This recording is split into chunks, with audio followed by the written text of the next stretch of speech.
5. Means we're Means live. live. Everyone's going to be popping in. Anita's going to be a little bit late because there was a mishap.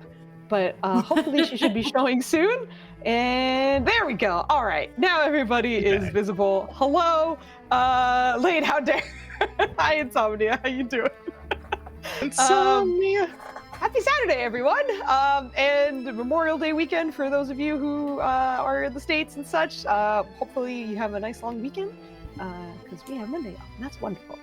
But we'll do our usual in getting started, which is to say, let my guests introduce themselves, where they might be found elsewhere, if they have any fun projects coming up, and anything else that I want to talk about. I will start it off with, I love her makeup right now, and her shirt top is really nice color. So LS, if you don't mind us getting us started, girl. Hi. I'm LS. I am nothing and nowhere. I have an Instagram of my dog that hasn't been updated in over 6 months. I am so happy to be here. We're happy to have you. I longtime RP, adopt me. I'm like, happy to be here. Let's go. Who are you playing tonight, girl? Oh shit, I haven't done this in a while. We take a week off and I forget how everything works. I'm playing Trill. She's a ranger. She go pew pew. She Eladrin. And she her. I remembered this time. Let's go to Anita. Anita, hi everyone. I'm back at the 2 slot, so hopefully I'll roll the d4 at the end of this and not disappear. Find me places. I've rarely used my Twitter anymore, but it'll be in the Twitch chat. At Anita the Lesbian. I am also on Spotify, playing games, with Creme de Minute Actual Play and with Issues podcast. I'm a Janus superhero, and I'm a rich girl. I'm a rich white girl that's a billionaire that's trying to do good for once. It's a whole thing. But I play make-believe, and it's a good time, and you can listen if you want. But this weekend, specifically, I'm on the Foozca channel forever. They haven't kicked me out yet. That's wild. But yesterday, I was a little kobold. That was a pilot named Ginkgo Skitter's Kid. And I tried to shoot an illithid, and it didn't go well. But I did fly a spaceship, and that was really, really fun. And you can see us do a Rogue One suicide mission tomorrow night at 8:30, right here on the Foozca channel. It'll be great. So yeah, that's me. Your friendly neighborhood Anita. I'm playing Lizette Odunze. It wasn't just me.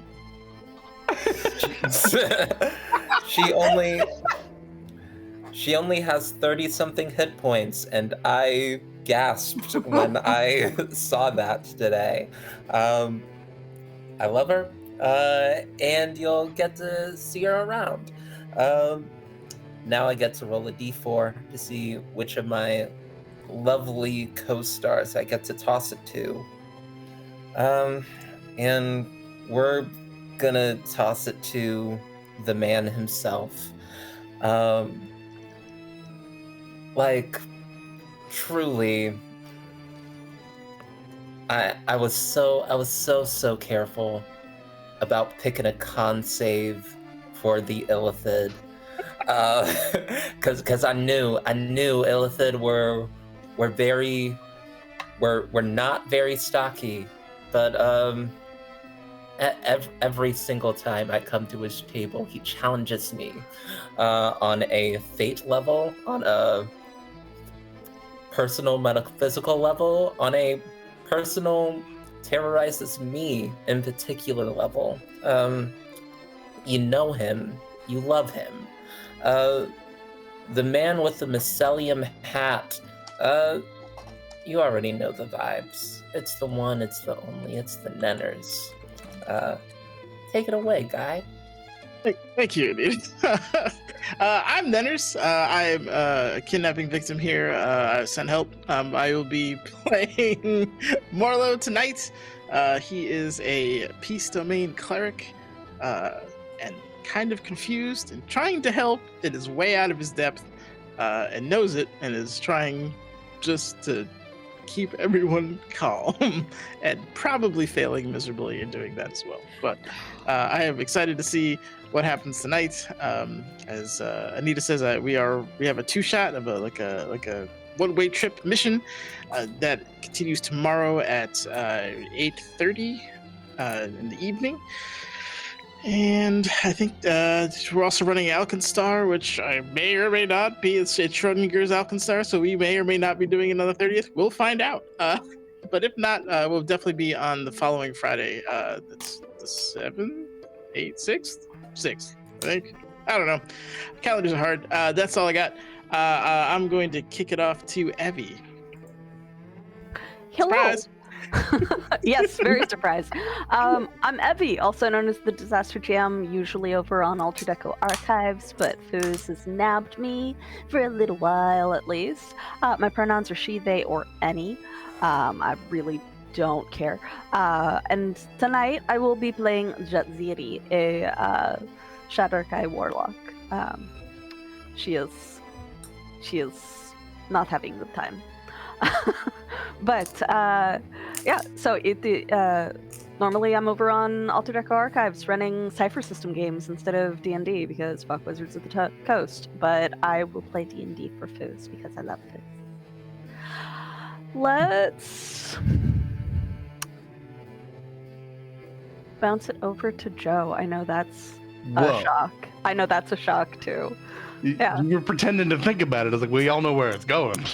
Yeah. Thoroughly Joe. unprepared. Yeah. All right. Well, I'm Joe, and this is me, and I'm here, and this is where I do stuff. I also have a Twitch, Mark Cosmic God, that I'm very lazy about. I'll get back to it eventually. But hang around Foos channels. You'll hear about anything I do there here as well. So that's fine. But for now, I always forget, but you just did it, so I'll remember. I'm he, him, and this guy's he, him, because I'm not qualified to do anything else. But that's Caldwell, and he's in a pickle because he's got 2 very upset employers and a very upset child, and he's got to make everybody okay.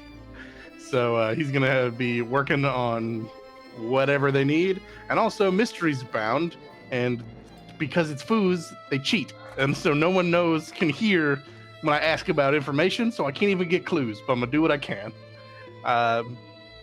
The Alkenstar will be here for that. The finale thing tomorrow for the Rogue One style thing, I'll be here for that, and probably many of the other things as we go on in perpetuity. But for now, here in this, and I'm done. And let's let Ava talk. Hello, my darlings and dears. It's your Madam Ava here. She, her pronouns, and tonight I'm going to be playing Nima, the barbarian that refuses to rage, who's a single mom who works too hard. Primary employer to Caldwell, sister to Lizette, Asmar on the run. Typically you would find me on Girls on These Worlds, but that they're in a coma right now, so consider the Foozca channel my vacation home, because right now otherwise I'm just floating. So what a lovely spot, so lovely during the summertime. I just love being here. But yeah, will she rage today? Probably not, but we'll see.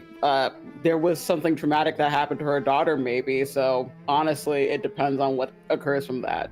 And speaking of the one who causes the trauma, hey, Foos. I like that transition. Hello. I'm Foos. I'm the DM for this lovely adventure that we're on. And I am not in the 2-shot, but I'm very excited to see the finale. I was playing the calmest, most beautiful game while I was listening to the chaos of that combat, and it was a delightful mix of feelings, and I liked it very much. So I'm hoping for round 2 tomorrow. Sounds pretty good. But what a wonderful time that was. Check in tomorrow for that. And then, as mentioned, the finale for Alkenstar should be soon. Maybe next week, maybe the week after that. We're not entirely sure. And then after that, Nunners has his next Dark Matter short series coming up as well, which is very exciting. I do dread making all the art for it, but it's very exciting. I gave you such good inspirations to work. You did. No, you did. You did great. I felt bad. It's the one time I haven't made a Hero Forge because Hero Forge's robots suck. Sorry. Yeah, they're not good. No, they're not good. But when I was looking at like some of the other ones, even the Amiiboid, I was like, God, shoot me. Anyway, everything's fine. I'm very happy that I'll be making some fun new characters, and that's looking exciting as we get closer to it. But besides all that stuff, what I'm trying to get better at remembering is all of our subs and bits goes to our lovely friend Maya Papaya, who is currently in remission for cancer, and but is still going through some other health things. So we want to make sure that we can send anything we can in her direction. So anything you give us is very much appreciated and is given to someone who can really use it. So thank you very much. Anything you give us. Cough. Don't look into Joe's eyes. Anyway. Within them. Feel the guilt. Feel the guilt. Oh, a white man staring at me. I hate it. We love you, Maya. I know you're currently working. No! My favorite gift. Oh, gosh. What the hell was I saying? Maya, she's great. What happens after that? Recap, we're probably? watching the recap? I think the recap, yeah. I think recap. All right. Convenient. Normal, other than intros, my timestamps aren't normally so broadly announced. Recap. Gotcha. I know, recap. We're gonna do recap now. All right. So, what the heck? I'm sorry. I just read Insomnius. I turned myself into a sexy nurse DM action figure. There is no guilt in me. Like, that was fantastic. Picture to look at while I was food shopping, by the way. It was one of those like, boy, I hope no one looked at my screen at this exact second. But anyway, recap for realsies. Last time, the team more or less escaped a strange situation happening in a place known as the Flask and Silk. Having encountered strange, monstrous versions of themselves and defeating them one by one, the ritual seemed to have stopped, and the Githyanki woman who was there, who seemingly, I lost Ava. Hopefully she comes back. There might just be a you see her? Okay, Yes, you see her? Okay, great. Maybe it'll come back. I might need to reload. But I'll continue with the recap in the meantime. Yeah. You're here. But, we can see you. Okay, stream can see you too. I just can't for some reason, so that's definitely on my side. So I'll reload to make sure I see you again once I'm done with the recap. But speaking with the Githyanki woman, realizing that she had something to do with what was going on or was trying to stop it, she introduced herself as Foster Kell, and that she was kind of worried about what was happening, but otherwise mentioned that you should be fine, and that you guys needed to leave because there was some sort of strange effect that was happening on the building that was intended to erase whatever was here. So there was not a lot of time to kind of investigate the area or find anything out, but the team did. Also, I think we got some terrible investigation rolls for when you guys were about to leave, but essentially, you all headed out. Afterwards, there were some strange things going on, realizing that the time felt a little bit later than when you remembered, and as the team split up in certain ways, at least, both Lizette and JetCD going to different locations, they were both seemingly accosted into a timeless dimension for just a moment, in which case Lizette had a very unfortunate moment attempting to attack the Fey creature that encountered her and was seemingly giving no answers. The attack phased through her figure and instead stabbed the guard that Lizette was speaking with. She then decided to undo this however she could and struck a bargain with the Fey creature, who made her agree to lose a certain amount of time at a time of the Fey creature's choosing. With that said, the dagger was removed, everything was fine. Sort of. Lizette may never recover. However, the guard does not need to recover from anything, except for perhaps the confusion, as Lizette immediately burst into tears. Jadzidi, on the other hand, went to go visit her contact, who was surprised she was there, and mentioned that they spoke to me 2 days ago. She got stuck in the wards that were around the building and ejected from the window. But otherwise, the fey creature just kind of chatted with Jadzidi in this situation. Nothing too dramatic happening on that end. But once released, Mukami was a little bit confused, seemed genuinely concerned, as if you had been perhaps attacked or confused in some way and was just trying to suss out what the heck was happening with Jadzidi, but didn't get many answers, more or less told her that she might see her around a different time. Jadzidi also took a moment to reach out to Mama Muerta with your Skulls of Sending, but you have not heard back from that yet. We will get back to that. The rest of the team, however, did make their way back home, knowing Lizette kind of left a little bit earlier, caught up with her, and continued onward towards home. In which case, there was a confirmation that it had been 2 days since you spent less than an hour in that building that was then erased. Caldwell, much to his frustration, found out that any mention of the flask and silk, the Ember Wake, or perhaps what was going on in there doesn't seem to even register to anybody. They don't seem to recognize what he's saying or even put words in order. And then you rolled a terrible drawing check, so you weren't really able to scribble out the Ember Wake symbol very well, but unfortunately, it looked like that wasn't quite working either. Unsurprisingly, Nima and Lizette both made a mad dash to, I wanted to say Lizette again for no reason, Imani, Nima's daughter, to find her weeping and disheveled and in the clothing that you left her in 2 days ago. While the guard that Caldwell did ask for help did ensure that she was safe and that she continued with her daily routines, she clearly was very distraught. And while holding and consoling each other, Nima had just a brief moment in which her vision flashed to a white color before flashing back, and she saw her daughter with a very long scar running down her face.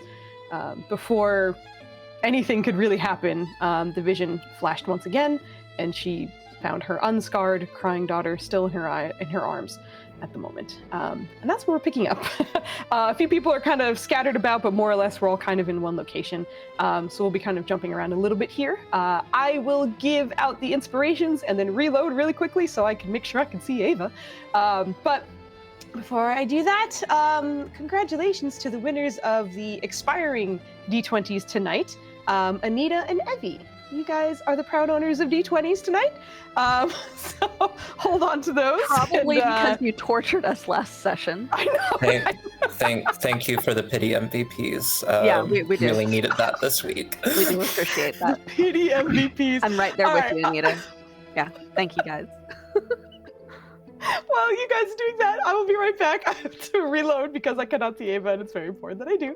So I'll be right back, and then we'll hop back into this. Be right back. All right, quick. She can't hear us, so we're all gonna just say we crit on every roll, right? Like we're just gonna start cheating. We got to do something to get back at this. She stacked the dice against us. You can't even. Hey, Foos. Nobody's talking about cheating. All right, great. I see everyone. Fantastic. All right, good. I don't know why that happened, but I'm glad it is working right now. So we have Nima and Lizette currently upstairs speaking to Imani. I will come back to you guys, but I will leave you in the unfortunate kind of shock of whatever had happened. I will also mention, Lizette, you did not get that vision at all. Shared that vision with no one else. It simply kind of happened to her. But I imagine there was likely some body language that you'll be able to read, but we'll get back to that in just a moment. For Caldwell, I don't remember if you were still speaking to the guards or if you had stepped inside or rushed upstairs as well. Would you mind letting me know where you think Caldwell I had is? finished that situation? conversation and had headed Yeah. inside, but I hadn't like rushed upstairs. Like people are feeling their feelings and addressing that, and that's okay. I need to check on what the hell happened in this building the last 2 days. I'm sure everything's fine, but we got to put it in order. And then I gotta send some new messages to be like, okay, well, this happened, and apparently I may have missed some communications, and apologize for some stuff and get going on new information. Okay, so you have a couple things on the docket that you got to get done. I'm going to run around and just kind of see where everyone's at for just a second. Jadzidi, you had your encounter with Mukami, and I do believe you were heading back in this direction, or you already were. Please feel free to remind me. Believe so. We got to experience Jadzidi with the extremely high charisma and complete lack of any game whatsoever. Yes. And I think that's just called a lesbian. Yeah, disaster lesbian. So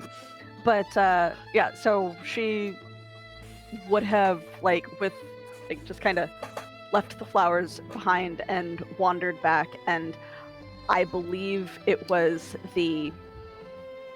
we know that Jadzidi has some difficulty navigating cities. So Yes, there's a question on that. whether or not she actually finds her way back. Yeah, I do remember the roll, and I could scroll up and see it again. It was a 9. Yeah. So it was more or less the fact that you would find your way. You're just going to be delayed. So we'll get to that in a bit. And then for the rest of you, which is Trill and Morlo, you guys more or less followed the family back to their home. And saw the other two. Invited, okay? You were. I know. You followed them because you had nowhere else to go. But no. You guys are here, but you watched as Lizette and Nima dashed off. Caldwell is kind of speaking to the guards outside. But is there anything the two of you are doing in between sort of the chaos of the realization? Incredibly awkward. I think. Unless Morlo feels otherwise, just kind of tagging along Caldwell, like, well, this is weird. Nanners, you're muted. Nanners is bad at microphones. And he How do we still still can't be not hear heard you? because he's bad at microphones.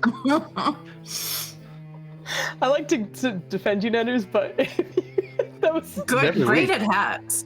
too well timed. Hello, is this working now? There we go. Hello. Okay. I said it's a duck blur, damn it. Anyway, we are. Morlo is trying to understand what's happening. I think this is probably the first time he's been invited for dinner anywhere. So he's just trying to see what the etiquette is. But Trill is obviously also in a super awkward position. So I think he's unintentionally being awkward with Trill.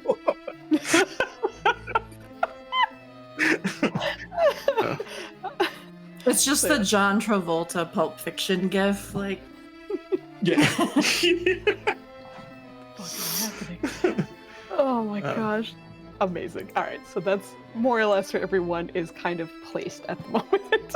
Jadzidi, I will mention, has not arrived just yet, but she will in a little bit due to the unfortunate, terrible survival check. But for Caldwell, in terms of kind of surveying your home and seeing what may have been going on, go ahead and give me an investigation check. I will say the DC is relatively low on this just because this is your home and you are very familiar with it. Especially, God, it's not that low though. Jesus. All right. For the most part, it's not as messy as you expected. Perhaps that was because Imani was a little bit too preoccupied to get up to her perhaps usual tinkerings or playing with certain aspects of whatever is given to her, whether that be from homework or something for her to just kind of enrich herself with. But it's pretty clean around the area. There's a few teacups that are out that haven't been put back, but otherwise nothing egregious. What you do notice is that the jeweler's kit from that you purchased with Imani does seem to be sprawled out on the dining room table. But otherwise, it's not as bad as you expected. Is there something like with the tools that's clearly being worked on, or are they just out? They seem to be out. And I also will mention, like, the kit itself kind of came rolled up in leather, and it is fully unrolled, and you can see that tools are, like, placed around the tool set, not necessarily. There's not like a thing with the tools that is in. No, there's not an mid-construction? actual. Okay, I might have left them out if she was in the middle of something, but I'm gonna, as I'm going, I'm just picking up teacups to take them to the kitchen to be cleaned. But I'm putting this in order, rolling it up, and taking it with me. I'll put this back in her room at some point. As I'm doing these laps, I'm just gonna tidy what little needs to be tidied. Okay, sounds good. The two of you are there. 100% girl. But I will pop back to Nima and Lizette in this moment. Nima, you just having seen that very brief vision, but your daughter still in your arms, weeping and clutching onto you in a way she probably hasn't done since she was a toddler. But full on clutching onto your arms in your garb as she cries and looks at you. But are you okay? I don't think Nima answers for a second. I think what she ends up doing is that she's just holding Imani by like the cheeks, and where the scar is, she's just like rubbing her thumb very lightly over it, like multiple times, just over and over again, just as like a double, triple, quadruple check that there's nothing there. And she's gonna relax her shoulders a bit after like the 5th confirmation. Oh, my sweet star, my beloved bird.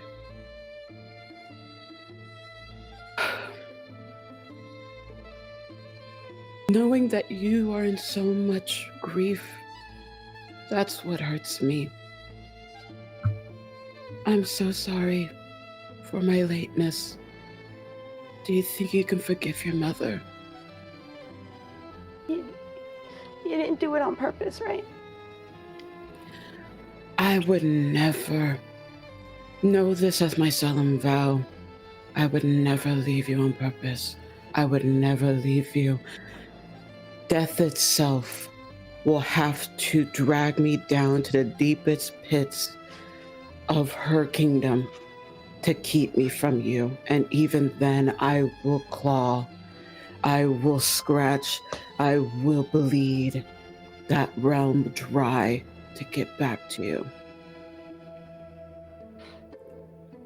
I'm so sorry. I did all of my homework while you were gone, and I made sure I made your bed for the first time. I slept in it one night. I hope that's okay. Oh, sweetheart. Of course. Okay.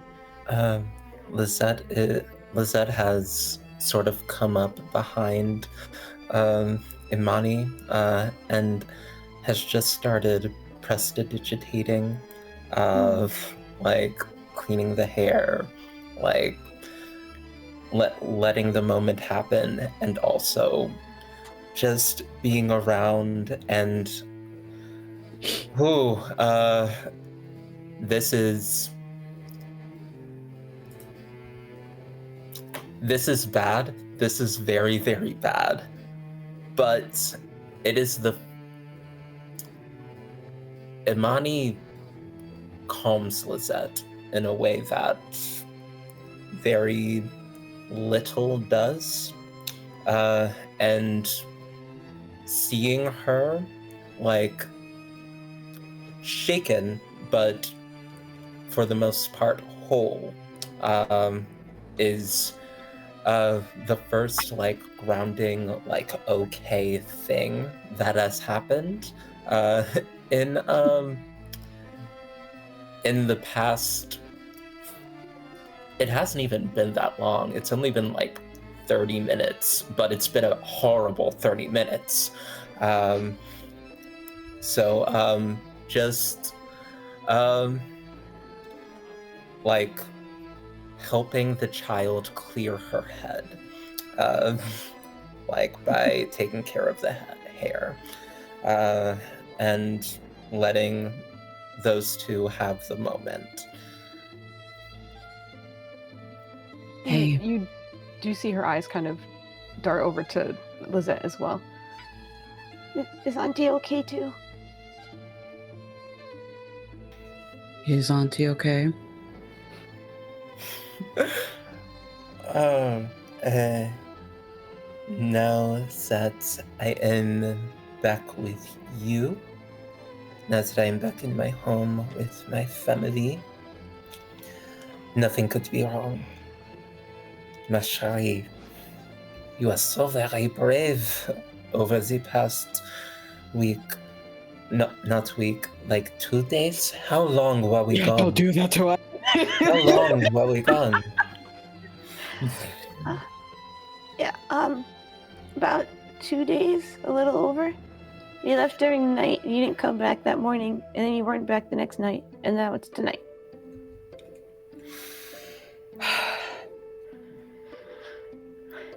How are you feeling? Oh, I'm glad you're back. It was really scary with you gone. Even Caldwell was gone. Is he okay?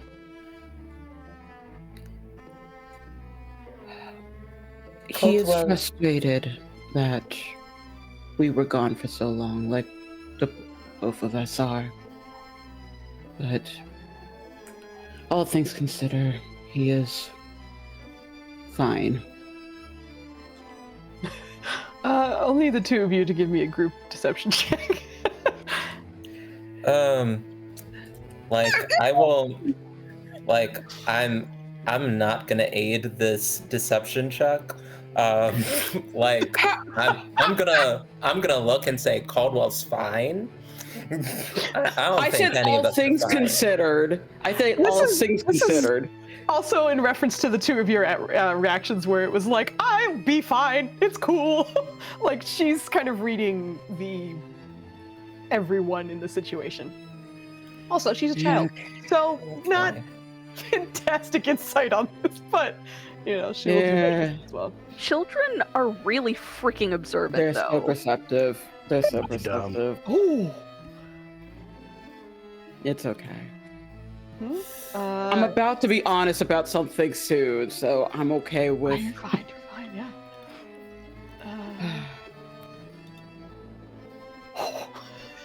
All right, Okay, and one was that- second. yeah, go right ahead. Boom.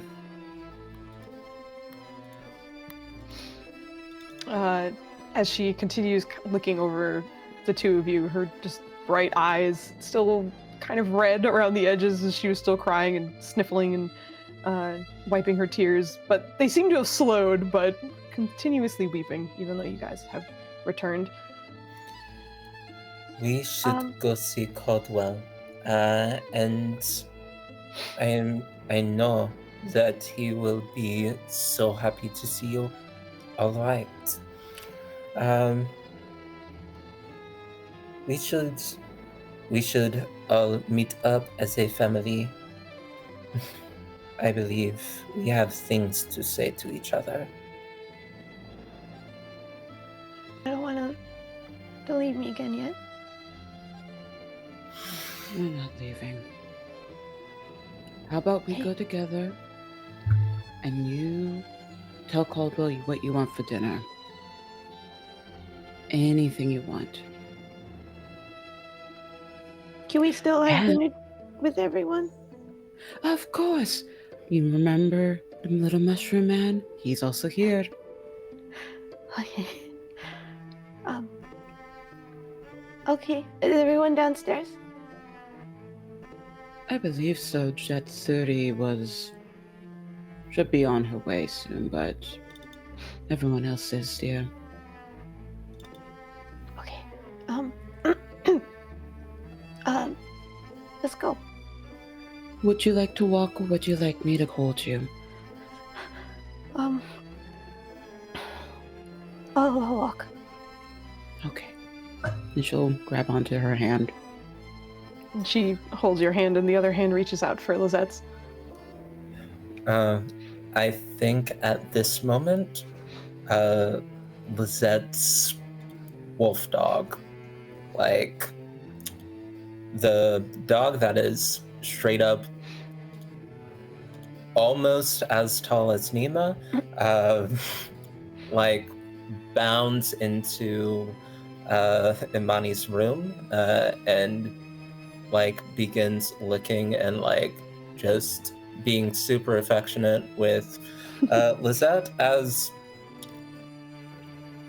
I don't think like the dog has been separate from her for 2 days straight up ever since in like 300 plus years. So like that happens. We have to like push the dog down and be like, it's okay, I'm back.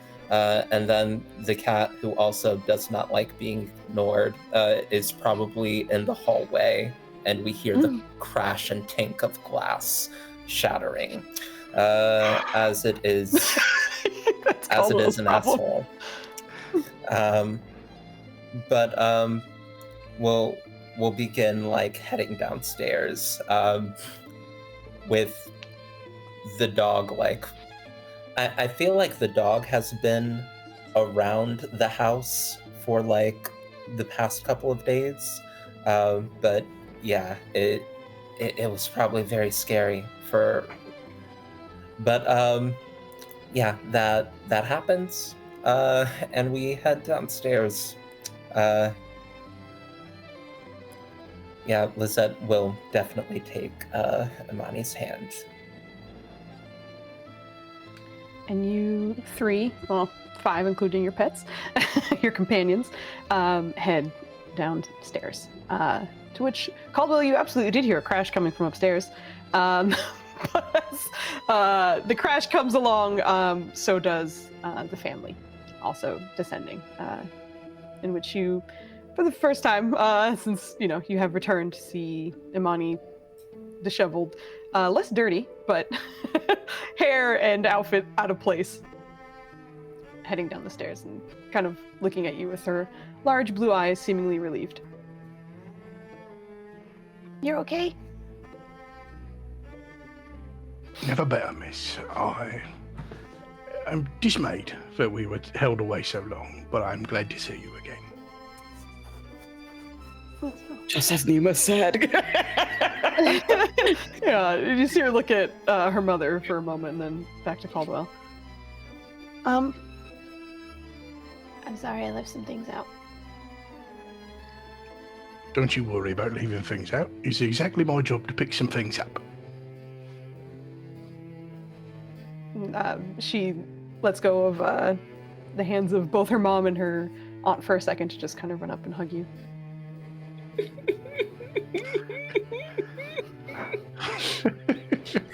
Trust that there's a line of how formal I am, and it moves based on how public we are. And that includes you two. Mm-hmm. And we are absolutely just standing there against the wall. The circumstances, I'll like take a knee and return it properly. Okay. For a moment, you hear soft sniffles before she gently whispers in your ear.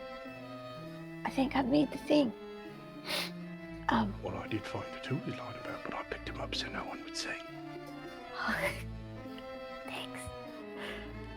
I think it's okay. Well, I'm sure he's perfect, but we'll have to show her to find out. Okay. I think maybe tomorrow. Whenever you like. She kind of releases her hold on you and steps back. And then eventually sees the other two, Trill and Morlo. Just kind of waves. Hi. Hello? I do believe there was some mention of dinner. The plans made apparently 2 days ago are no longer necessarily the same. It's later for you, Miss Imani, than we were expecting. Have you eaten this evening? I think so. Well, Insight check. Please go for it. Now, being her mother, do I have to insight check? Ooh, I will. Oh gosh. Because of the roll I just rolled, no. Absolutely not. Absolutely not. But Lizette, please give me your insight check. Girl, don't tell Caldwell what you want for dinner. don't you worry, I got a plan. Yeah. From Lizette's perspective, she probably genuinely forgot. It's been a whirlwind of a couple days. Nima, absolutely not. This child has not eaten tonight. I don't think so is partially because she kind of blurred the days together, but she also definitely remembers not having dinner tonight. Well, if you're not sure, why don't you come along with me to the kitchen and we'll make something delicious for everyone. Okay. It was nice to see you guys again, though. Lovely to see you. Once I get things started, I'll be back out with whatever drinks you would like. I'm gonna lead her off so we start cooking food, and then I'll come back out with tea or coffee or brandy, whatever the fuck people want. I don't know. It's up to them. I have it. I'll feed it. Brandy. You took the kid with you? No. Yes. Okay, Yeah. while you're gone, I'm gonna be like, is our presence here, considering the new circumstances, a bit intrusive? Should we fuck off? No, you're fine. You want us to do what?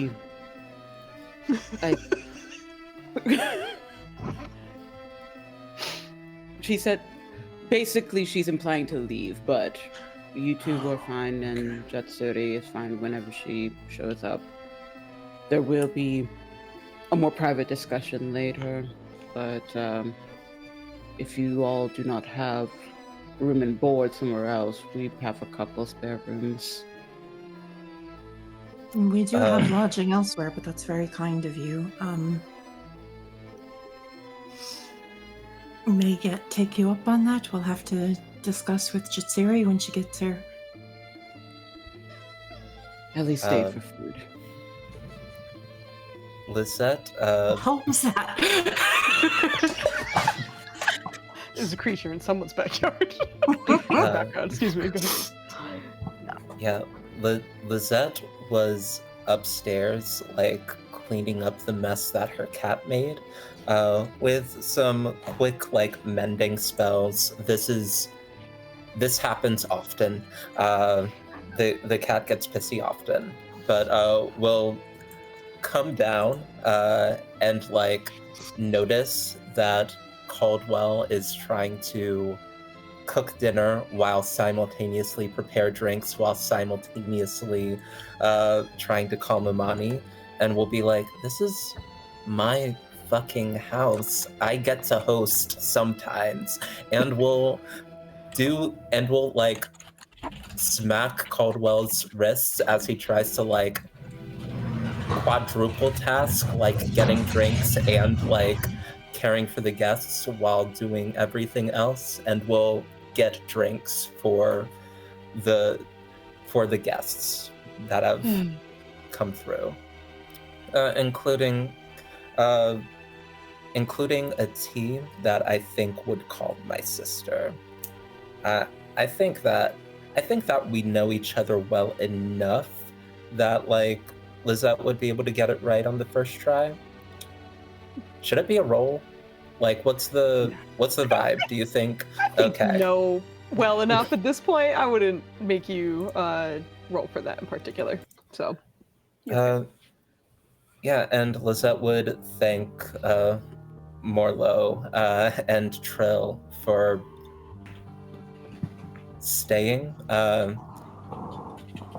For some reason, Imani really, not for some reason, Imani really likes you. I mean, look at him. How can you not? Imani really likes you both. So this is helpful. I am very glad for your presence. I know it is late. Thank you for joining us for dinner. Considering the circumstances, it seems wise to keep in contact. Don't know what Yes. the fuck else to do. Is the little one distressed? I can try to help. Or injured? He looked upset. Caldwell is the premier person in the world at helping to calm Imani. I am sure it is not necessary, whatever you want to do. If you all choose to stay tonight, depending on circumstances, I may ask for assistance for helping her sleep. But for now, I think she'll be okay. Well, starting to be okay. 2 days without us. Can't believe it's 2 days. 2 cycles is a long time.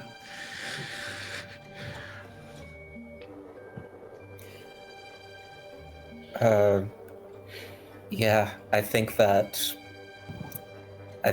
Lizette is, after everyone has like gotten a drink, is probably going to take a pack of cigarettes and go outside to smoke, to just like relax, calm herself, like, and maybe keep a lookout for a lost and wandering bird woman in the middle of the street. Mm-hmm. It was very good timing because I wasn't about to mention it is likely about this time that Chatsiri does come wandering into the area. Most of the time I say wandering like playfully, but this is probably exactly how you found it. You do see in this area there is also far more guards than you remember seeing the first time.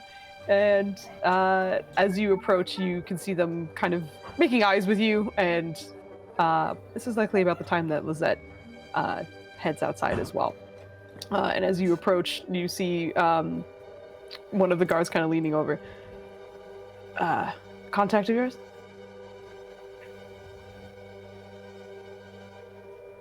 I'm assuming that was to Lizette, not to me. To Lizette, yes. Oh, okay. Well,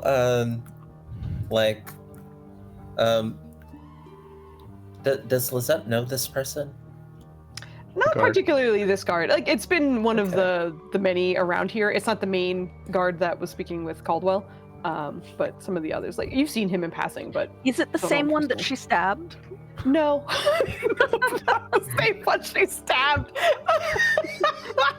Not yet. That's some delicious fresh hell that I'm not doing to her right now, but Okay. this is a different guard. Yeah, I think as soon as Lizette hears that and notices Chatsiri, eyes light up a little bit, and she'll say, Chatsiri, and we'll come over and say, I'm glad to see you. I was worried you were not going to show up. Hello, yes, I went for a long walk, I believe. It seems that we are all Has more time. How long have I been gone? not too long. So I have been. It seems we missed a lot of time into Flask and Silk. Yes. 2 days, it Yes. seems. Strange circumstance while I was out, so was unsure if more time had passed.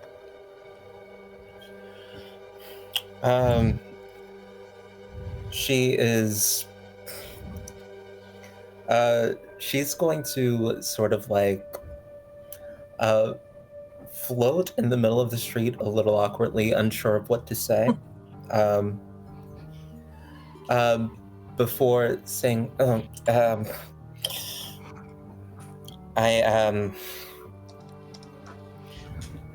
there's dinner being prepared. You are invited and welcome and wanted. I know it is late. I know you probably have much to do, but No, is a good thing. We should discuss what has happened.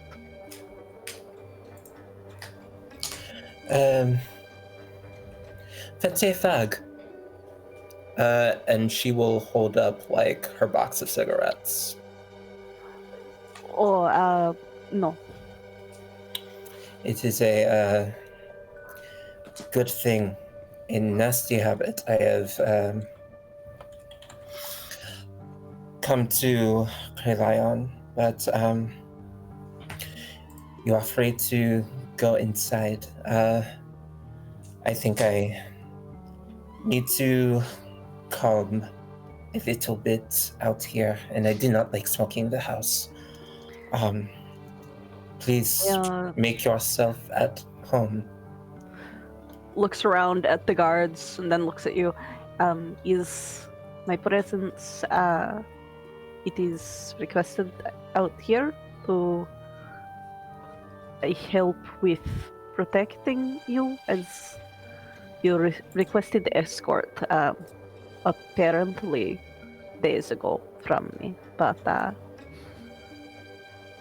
do you... I am asking if you need me to stay out here with you. Do you trust these uniformed men?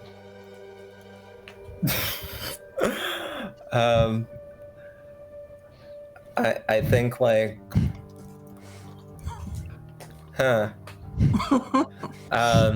Lizette is going to look around. Does Lizette know any of the men out in uniform that are like around the house right now?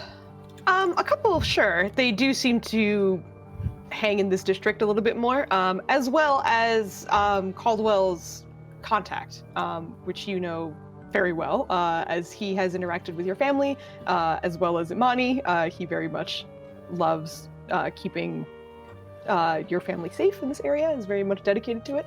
But his first name is Rashid.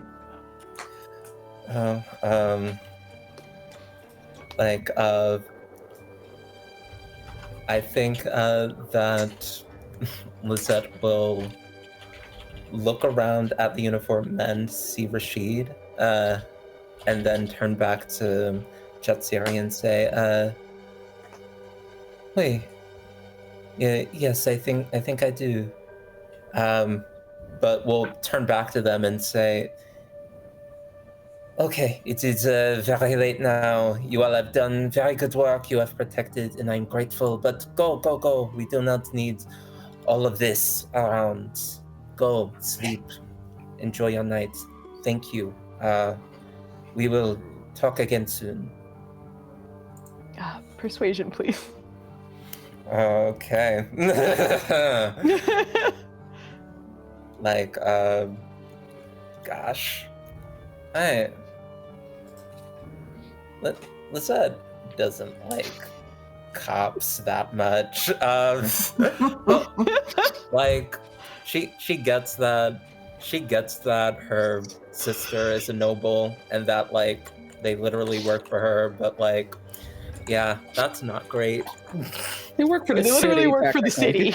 Yeah, they work for the city. Yeah. You see, like the first one able to potentially give Lizette advantage on that by appearing both intimidating and like I'm kind of positioning myself to guard her, because again, Jetsiri's understanding of like this accompaniment of Lizette is still in the I was asked to protect this woman.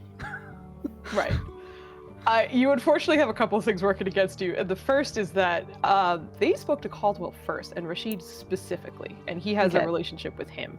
And he was in the area because he was worried, and I already had that conversation with him. And after having a very confusing conversation with Caldwell, in which he seemed to be spouting gibberish at him, and then walked into the building, Rashid specifically is just not convinced that it's safe at the moment. So makes sense.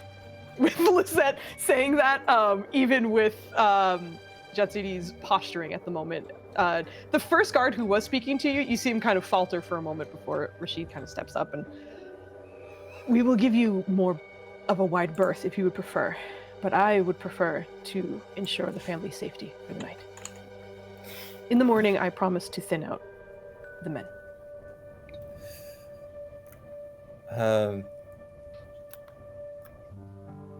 Yeah, Lizette is just a homeowner. She does not have she does not have the authority to command them to do anything. We'll thank them for the bit of extra space. And I think we'll sort of like turn to Jatsiri and say,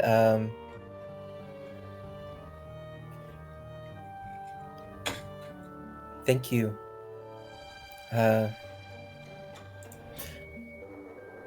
I do not think I would have been able to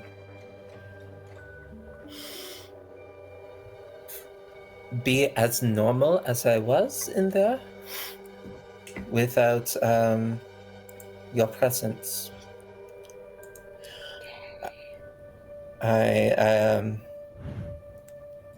God damn it.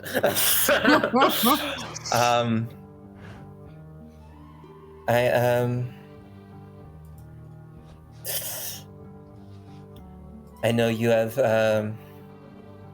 sort of come and been my guardian angel tonight. Thank you for looking after me. It is my duty. You're connected to my people. If we are all one, and if I were to not, then that would be a betrayal of my people and my family. You do not need to thank.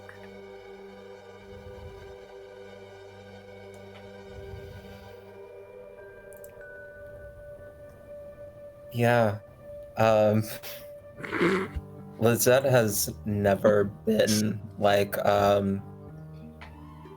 ever since like showing up outside of Kamathe Kamane 330 years ago, has never like had a people.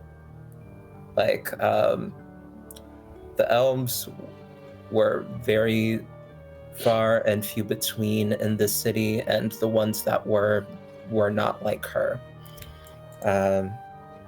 And there is like a very strange feeling in the center of her chest that she can't quite place. And I think she is just going to I think she's just gonna like collapse. Like she's just gonna like back up to the house and like rest her back like on it while like finishing off the cigarette and petting her big dog, who has just like been very much attached to her side. You are a strange one. I have been told this before, even at home. It is a good strange, I think. and will prestidigitate the cigarette butt away, because we don't litter in our community. And Before well, we go inside, would you care to introduce me to your large animal?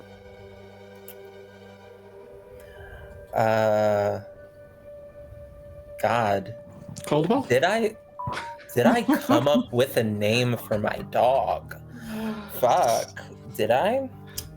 Nanners, that was just diabolical. You did not need to say that. I can't look at the chat right now. I know I will break if I do. Let me see. Did I come up with a name for my dog? Fuck. Just use that. Fuck's a good name. God damn it. God damn it, That Joe. would send an interesting message to Jet Theory. Like the one person that she's just like, are you hitting on, or that is not, she's not saying, are you hitting on me? The one person that actually is, kind of, a little bit. I think she is. Yeah, I think her dog's name is, since I didn't come up with it over the past like fucking months that we've been playing, the dog's name is Shadow. For now, it'll be something better later. But we'll sort of see like, oh, of course, this is Shadow. He is magic, and he has been with me for 300 years. Say hi, Shadow, to Jetsefi. And yeah, what do you do? Jetsadi's response, because of how large the dog is, isn't like crouched down the way that it would be for like the cat or a normal sized dog. It's just kind of a holds her hand out, making a fist, but like not to punch, the way that you do with a new animal for them to sniff you, and just kind of lets him greet as he chooses, and just good evening, Shadow. I am Jatziri. If you are magic, perhaps you understand human or non-humanoid speech. Do you understand humanoid speech? And it's just like talking to the dog like that.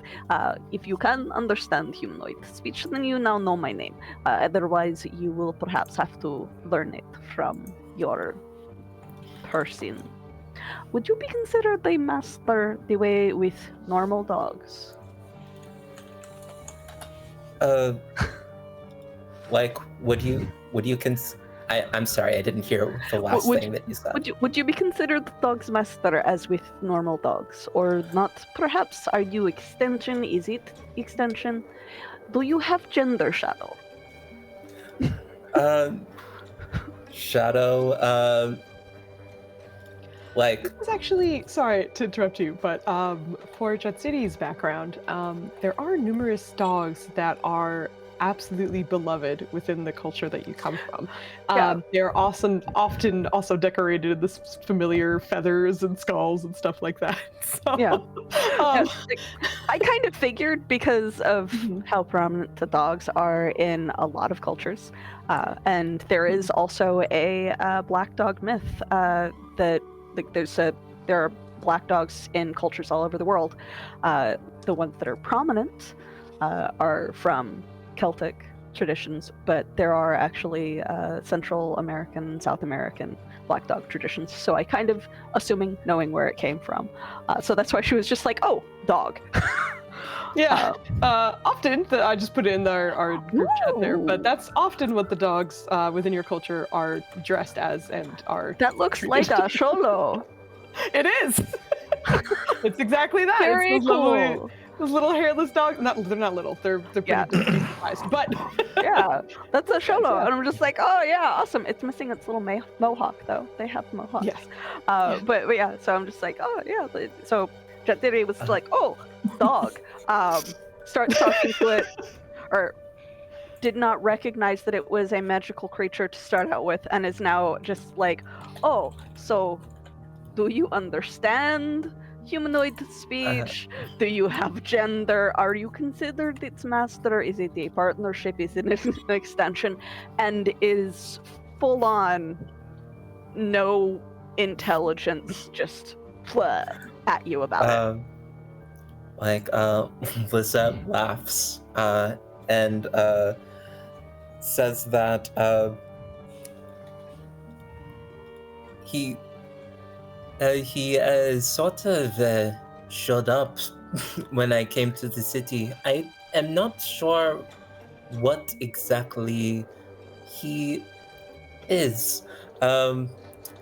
Like, I have taken him to the vet, and the vet has said this is magic and not like a physical space dog. However,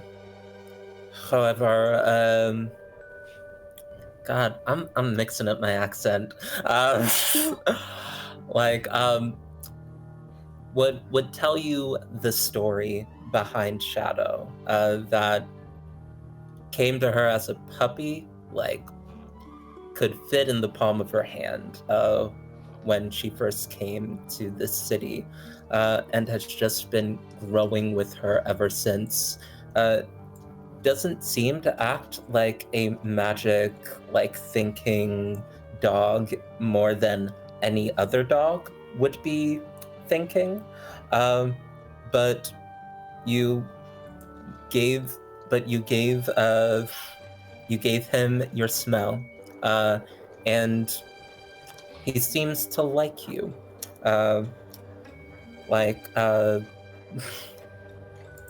Not like very outwardly affectionate to like a lot of people, like very much like has only really enjoys like hanging out around like and bonding with Lizette and very recently Imani.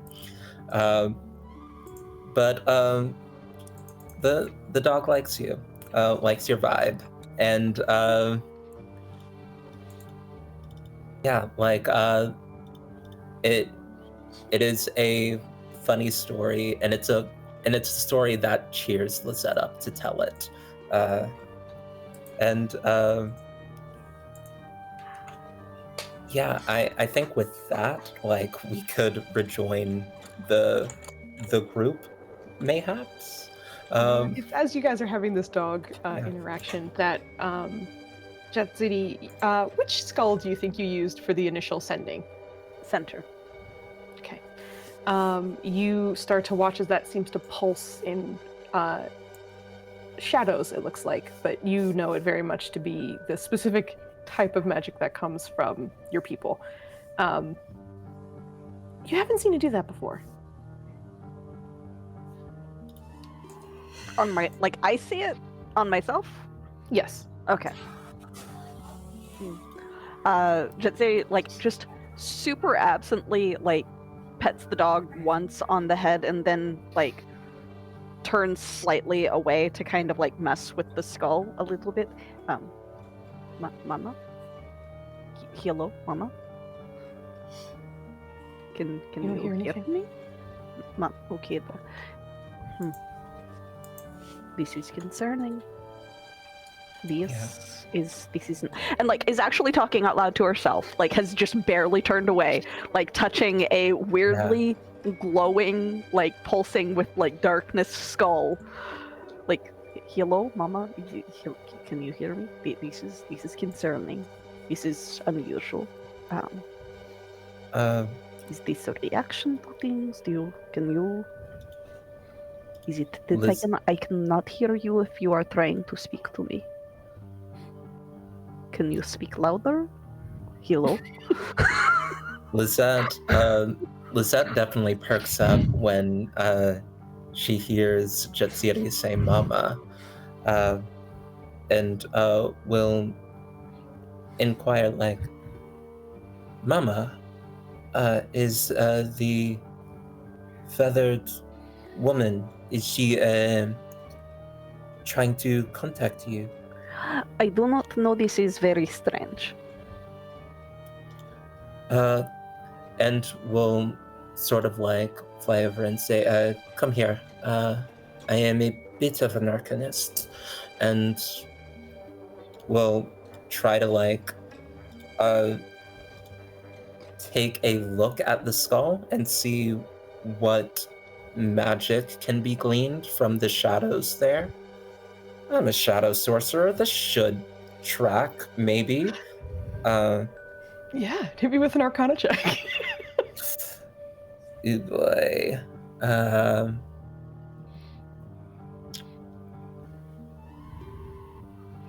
We did not dump our intelligence, so we have decent arcana. Let's do it. Let's do it. Ooh. Very nice. Hey. You are looking at a school of magic that you have never seen before. It looks familiar in some ways, as you are a shadow sorceress yourself. But this is different. There's something about, like, maybe even the way it moves that feels like organic, almost like it has a life of its own as it adjusts and shifts along that skull that you see. You can't tell what the skull is for, but whatever is happening to it right now, there's a concentrated amount of that special school of magic that you didn't even know existed before this very moment. While Lizette is doing that, Jatsiri will probably touch one of the other two skulls, maybe the one on the right, and go, Mamma Muerta, I cannot understand if you are attempting to speak to me through other skull. It is acting weird. Did you get the previous message? As you say this, are you activating the sending on the other skull, or? Yes, I am. Okay, I did not count your words, but I'm gonna assume that was 25 or less, or fewer, so we're fine. No worries on that. There is a half-second pause before, overwhelmingly, you hear her familiar voice. My brave flame, I feel you shifting. Something brushes beside you. Do not let it in. Something watches.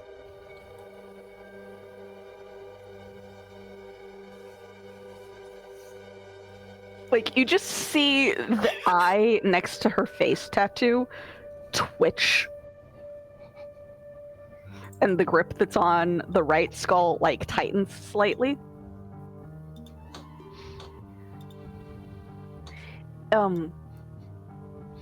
But, pardon, I must attempt, another one. Yeah, this is very concerning. Do you see anything strange other than myself? Before I attempt this? There is a magic surrounding the center skull that I have not seen ever. It is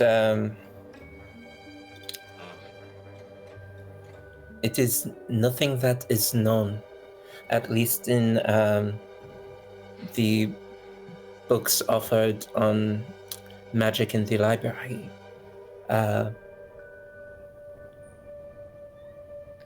Is this shadowy pulse, is it normal?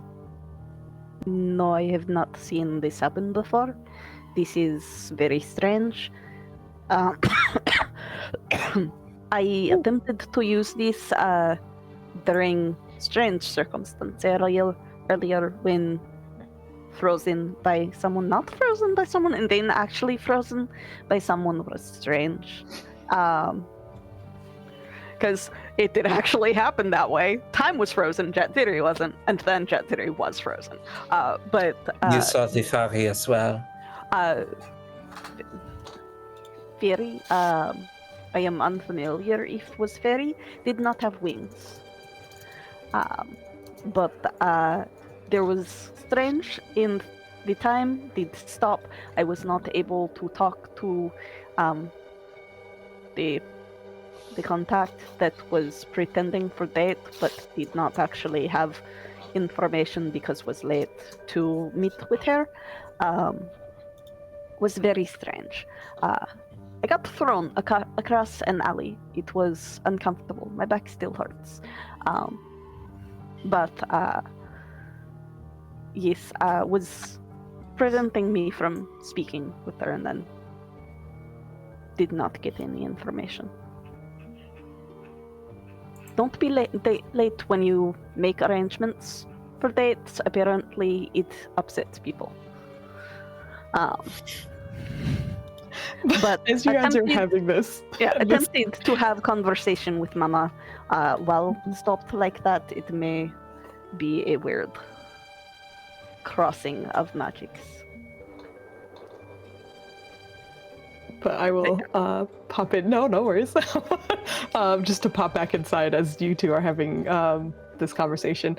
Her dropping that on you, Lisette, having a little bit more information that had happened out there. But I'll go back inside where Caldwell is with Imani, currently kind of getting tea for folks, getting some food for some. But when there's a moment where it's just the two of you in the kitchen, you see her reaching into her pocket.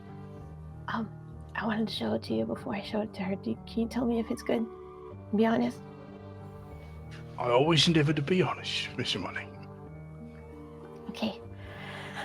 And she pulls it out, and you see a really delicate-looking silver chain with a bit. It looks kind of like deception check.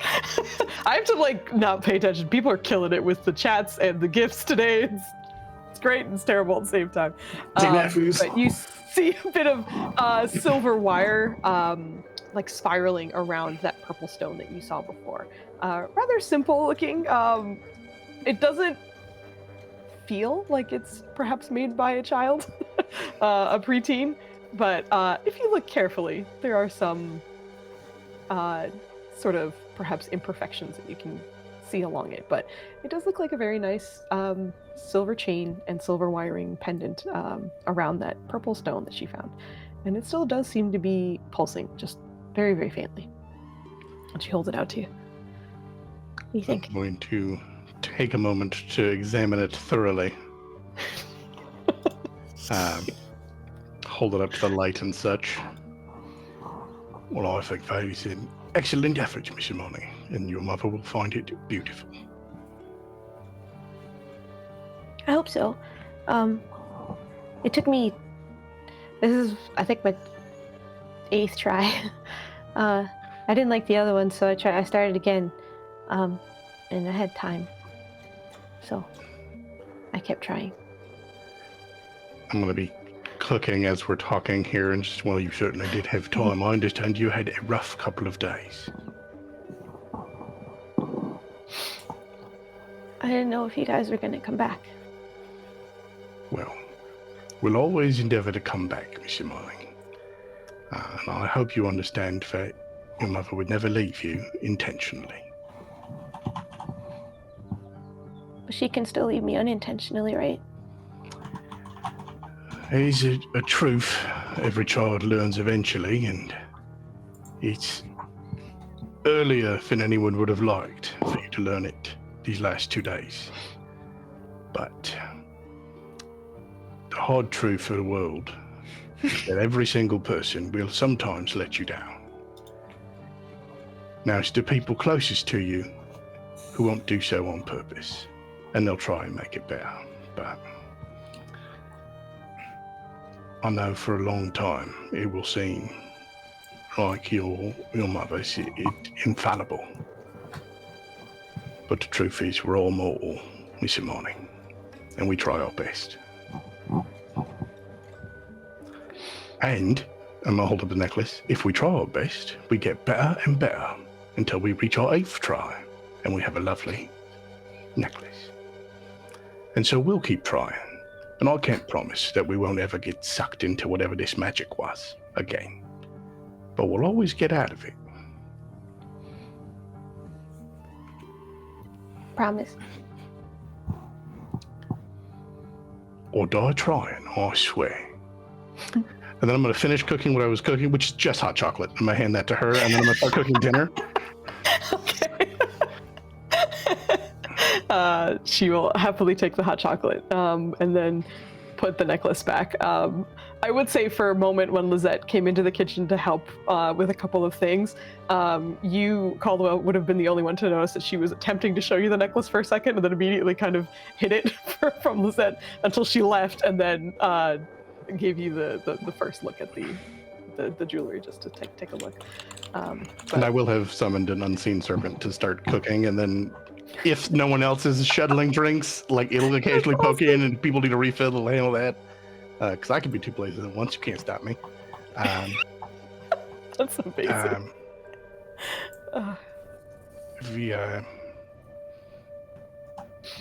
I'm sure it was scary, miss. And I hope you're starting to feel better, but if you need to talk about it or have any concerns, there's no one in this house that won't be happy to talk it over and make you feel better if they can. In the meantime, Invictus, miss.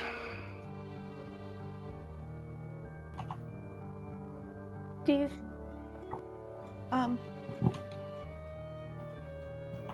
think Mom would mind if I slept with her for a couple of days? Do you think I'm too I old? imagine she'll be insisting on that, actually. Okay. If I have a good read of the situation, miss. But no, she won't mind at all. Okay. I'll ask her when later.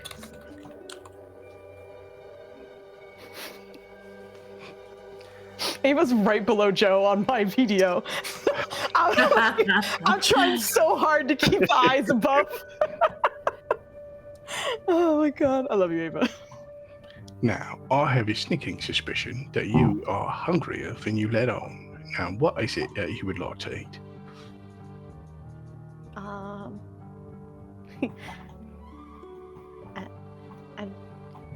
Can you make those potatoes that I really like? That I'm not supposed to have for just dinner, but just this one time? Well, we're not supposed to have hot chocolate before we eat dinner either, are we, miss? But I think we'll get away with it tonight. Hot chocolate and potatoes. It's the best. I'll also prepare some other shit for other people who might not just want potatoes. So I'm gonna make extra potatoes so she can just How have dare you even say that? Potatoes are just the best on their own. Everyone just has potatoes. They're fantastic. Right, welcome to our dinner. Potatoes and hot chocolate. Anticipating other people might want some other thing. The best girl dinner. We're gonna just do girl dinner tonight. I like that we got 2 potato gifts. Potatoes. Oh my god, amazing. Uh, But yes, she is very excited about that. as I'm starting to look those up, who knows? Because I said a thing, and I don't know if you just don't know what it because I'm referencing a specific thing. So you may not have known it, or maybe she doesn't know it. But I'm gonna ask. You gave me a look when I said Invictus, miss. Do you know what it means? No. It's all right. Knowing something that you don't know is just an opportunity to learn. Invictus means unconquerable. It's a longer work, but I'll just tell you the main bit. In the fell clutch of circumstance, I have not winced nor cried aloud. Under the bludgeoning of chance, my head is bloody, but unbowed. It's a longer work about a man going through some dark times, but not once did he give up, and not once did he let it beat him. And you're stronger than this, and a lot more besides. Invictus, miss. I'm just gonna go back to cooking, and we'll talk about whatever she wants, but... Invictus. You hear her repeat it, and then come up behind you and hug you with the one arm that does not have the hot chocolate. But you can kind of tell, just kind of like by the side hug, that she fully expects you to continue cooking, but just kind of wanted to sneak one more in. And as she does, you kind of hear her murmur under her breath for a second.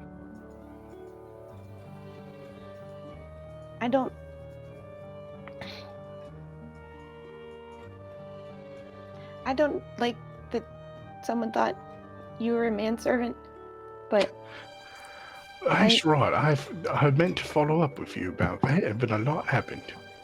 All right, well, let's talk about that. If we're being technical, miss, I am a servant and I am a man. What about the term makes you uncomfortable? it sounds mean.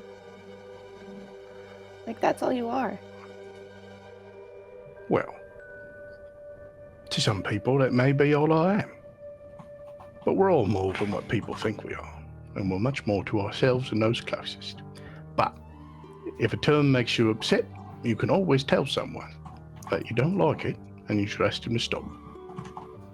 But if you're worried I was upset, not at all, miss. I don't think a lot of things make you upset. Well, I couldn't be upset. I'm far too busy. Okay. Thanks, Caldwell. Of course, miss. I'm gonna help a little bit more, and then I want to sit with my mom for a little bit too. I think that's a grand idea. Well, you keep stirring these potatoes, and I'm gonna cook a few more things that other people might like, but potatoes all night for you. Happily stirring in that time. But yeah, you are chatted with by Imani while you're in the kitchen, and eventually she does head back out with her hot chocolate in hand and looks towards her mom first and kind of stands next to you. Hey, Mom, I forgot to ask you. He made me hot chocolate. Did you want one? Do you want some of mine? She leans over to like get like a good sniff of it, and then like very quickly she's like, "I'm good now," and just puts the cup back in her hand. Okay. Aldo's finishing dinner. Oh, good. What is he preparing? Potatoes. Oh, an excellent meal. I approve wholeheartedly. Wholeheartedly. Oh goodness. 2 days. Words. Oh shit, we just got a raid. Hello! Praise the Lord.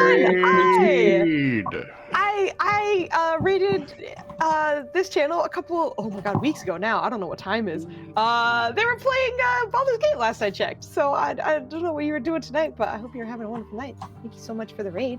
You're still playing Baldur's Gate. Sick! Paying the raid back. No problem. Thank you for dropping by.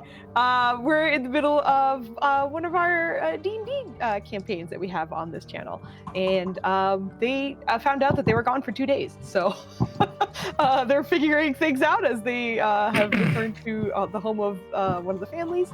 And thank you again for dropping by. We are currently really close to our follower goal of 600. Once we hit 600, we have a raffle for some cheesy dice. So if you're interested in winning some cheesy dice, stick around. Joe's showing you one of them right now. That's a D6. It looks like Swiss cheese, and it's fun. That's not the exact one, is it? It's one of the, I don't remember. But anyway. Not the exact model. Dice that look like cheese.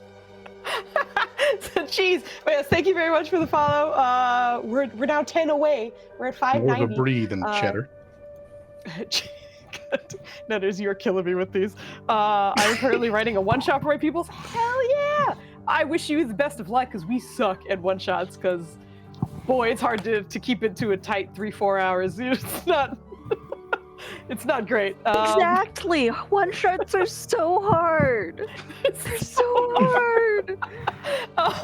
But I wish you the best of luck. I'm sure you can do it. Be better than us. You got this.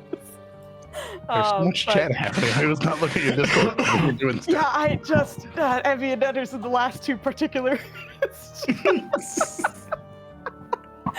Why do they give Mr. Clean a crack and no ass? What's going on? That's what I keep thinking. It's like, did they think that they ate with this? There is no ass. Oh my god, there's none.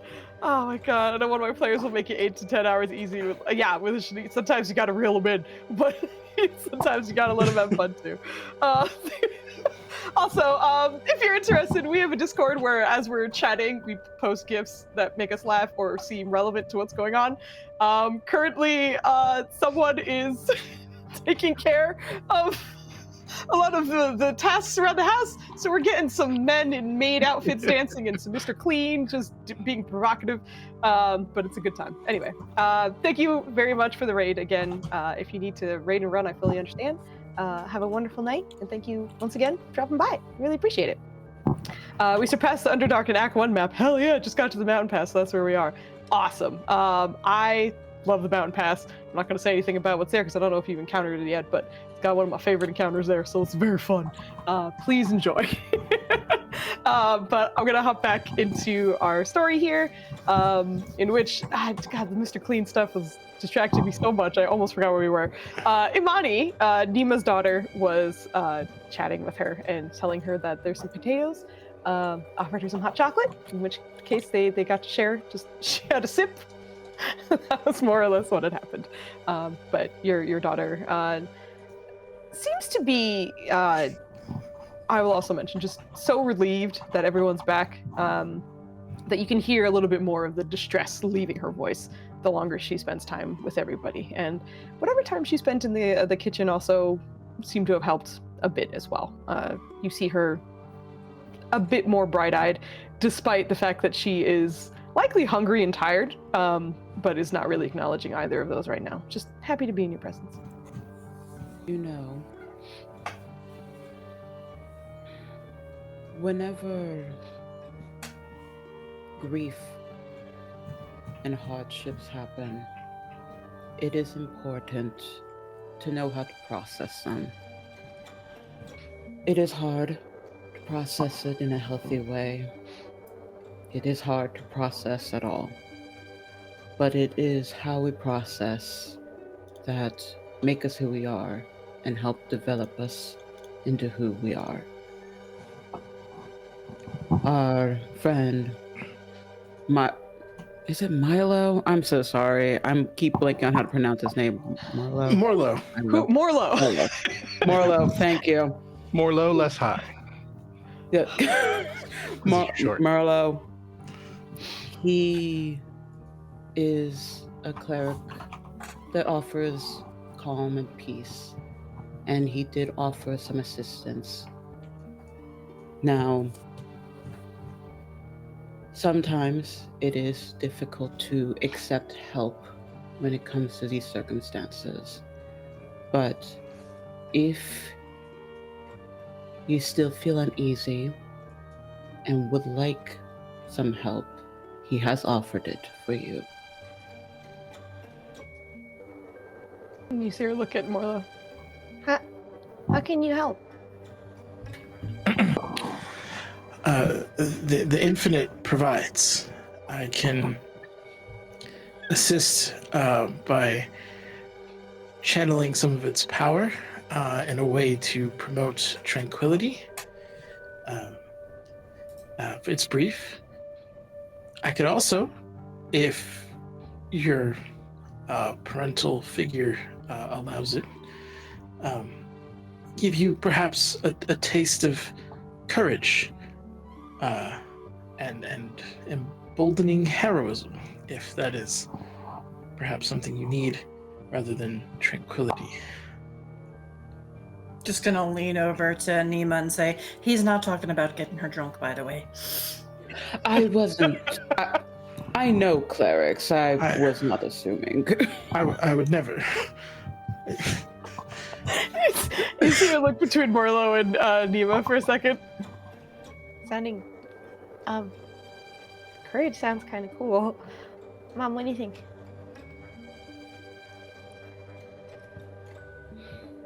I can't tell you how you want to process things, but I will be here to support you.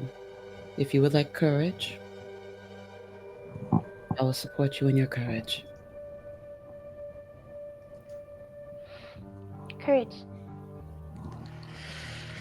Okay, Morlo will waddle up. Waddle. forgot how His little legs you are are. so short. He's gotta like swing him, you know? He's gotta pivot.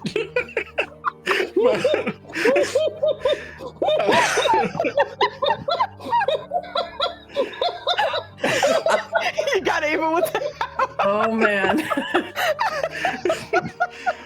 Oh god. And while he gets it, he's gonna very gently place his hand on her arm and just kind of mumble a slight just prayer to the infinite as again that kind of combination of spring rain and a little bit of sod kind of comes out as he casts this, and I will cast heroism on her briefly. Yeah, I think the idea of being scared as she becomes immune to fright and kind of falls away. And I assume would empower her a bit temporarily from a mental standpoint. But For 1 whole minute, you forget your family abandoned you. yeah, but sometimes it's a you know, a lot of psychology is a plateau, right? It's like once you get out of that mind state, you're like, oh, okay, like it's bad, but I can. I'm not saying it's work not with this. helpful. I'm just saying. Get out of here, Joe. As this seems to affect the child for a moment with like the scent, and then immediately feeling the fear starting to fade from her for a moment. You watch kind of in real time as even her posture seems to adjust. Being a child of nobility, she's always kind of held herself upright, but since coming back has otherwise been a little bit more tired, a little bit more sluggish, but you see that kind of pride come back to her stance a little bit, and she looks to her mom. Whoa, that's. Hey, thanks. Of course, it is temporary, but try to And it's not. Yeah, it's Can you imagine temporary, it's over. but try to remember this. Should fear come over you again, you are capable of great things. Thanks, Marlo. You're most welcome. Thank you. If I can he do a visual, physical inspection of the child, just to Sure, make sure yeah. there's nothing? Like, I think he's always very much like, "How are you health-wise?" He's doing the Baymax. Yeah. I On will a let you scale of choose. 1 to 10. Yeah, I will let you choose between a perception or a medicine, whichever you. I keep forgetting my perception's not. I didn't dump it on this character for I once. know. That's me with charisma Oh. rolls, because I'm so used to being on charismatic characters that whenever you ask me to do a charisma roll, I'm like, no, oh, I'm not bad. Never mind. I'll do medicine because it's still better. It's this thing. Nice. Yeah. You kind of find the general. This is going to be a terrible word to use, but it just feels the general signs of neglect at the moment, which is like she's a little dehydrated. She's like just kind of tired. Clearly hasn't been eaten very well in the time that has been. You can see that she's probably kind of gone through the motions, but has not otherwise taken care of herself. But otherwise healthy. This one could use the sustenance of the infinite. Well, she's What- getting okay. potatoes. What exactly does that mean? You consume things differently. She imbibe on waters of the infinite. She's dry is not the term we would use, dehydrated. but it's So a big you word. need- So you're saying that she just needs to drink more water. Got it. Okay. Yes. I was about to say, look, my beloved daughter can worship whatever she wants within reason. However, I need more of a, I guess if you have a pamphlet on the infinite before she makes her choices religiously, I would appreciate before you say, drink the holy water of this deity being thing before that. Listen, if you need backup, run out of the city. Carosa's somewhere. He'll back you up. Make sure that no matter what, you guys are already drinking the water of the infinite because it's an oasis and that is the water. We just escaped from a religious cult. Let's calm down. Let's relax. It was by no means an attempt to pass faith, just that the nature of Kamatha Kimane and those both above and below make use of the infinite as a means of survival. And the properties, it never gets dirty. It is always fresh. It is beyond normal water. I think its divinity is inherent. One does not need to believe to partake. Apologies on the trigger of that, especially from what we just went through. The concept of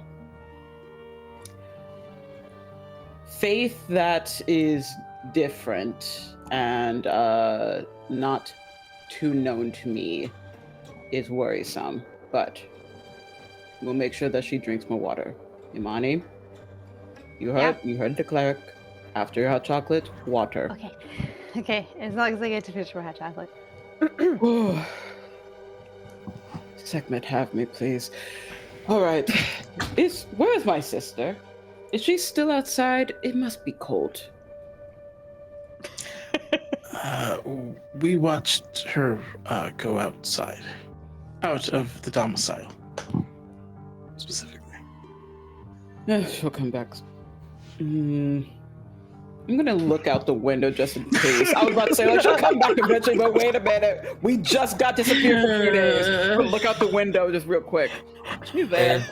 If you look out the window, you would see Lizette staring intently at the skull on Jetsiri's chest. Yeah. The skull. Right on the cleavage. Yeah, just like touching it, like examining it. It's that's what you see from a glance. I think in Celestial, she just says, "I can't believe she's being a harlot after we got disappeared for 2 days. What the fuck, Lisette?" But then she turns back around. Like, she's fine, and Jetsiri is here. So. Who is being a? And then he stops because obviously there's a child there. Oh. Is there a lady of the evening that must be attended to? Are they aggressive? No. It actually looks like the lady of the evening is having polite communications with someone, so it seems like it'll be fine. I'm just trying to learn. I apologize if. It's fine. It's fine. But Lizette and Jetsiri, I'm assuming, will be in soon. So. You speak the tongue of the gods. I do. It is something that was gifted to me at birth. Quite the gift. Oh, hoping so. He's just gonna ruminate on the thought of talkative streetwalkers. And him not understanding I called my sister a streetwalker. Hearing that line in particular as in Celestial is as a trip. I'm sorry, I need to go back. First of all, I'm retired. Second of all,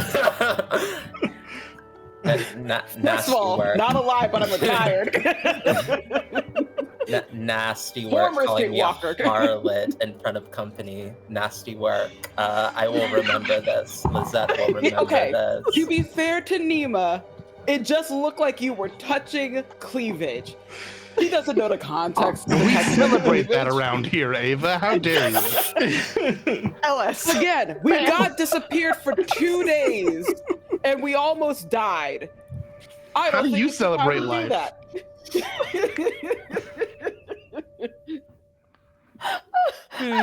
Very fair. I am giving you a hard time. I don't shame the Um, gay, but why are you doing this in front of our house? Like, yeah. And in front of our hot chocolate, in front of our In potatoes. front of the hot chocolate. The child was in tears, and you're being gay outside. Yeah.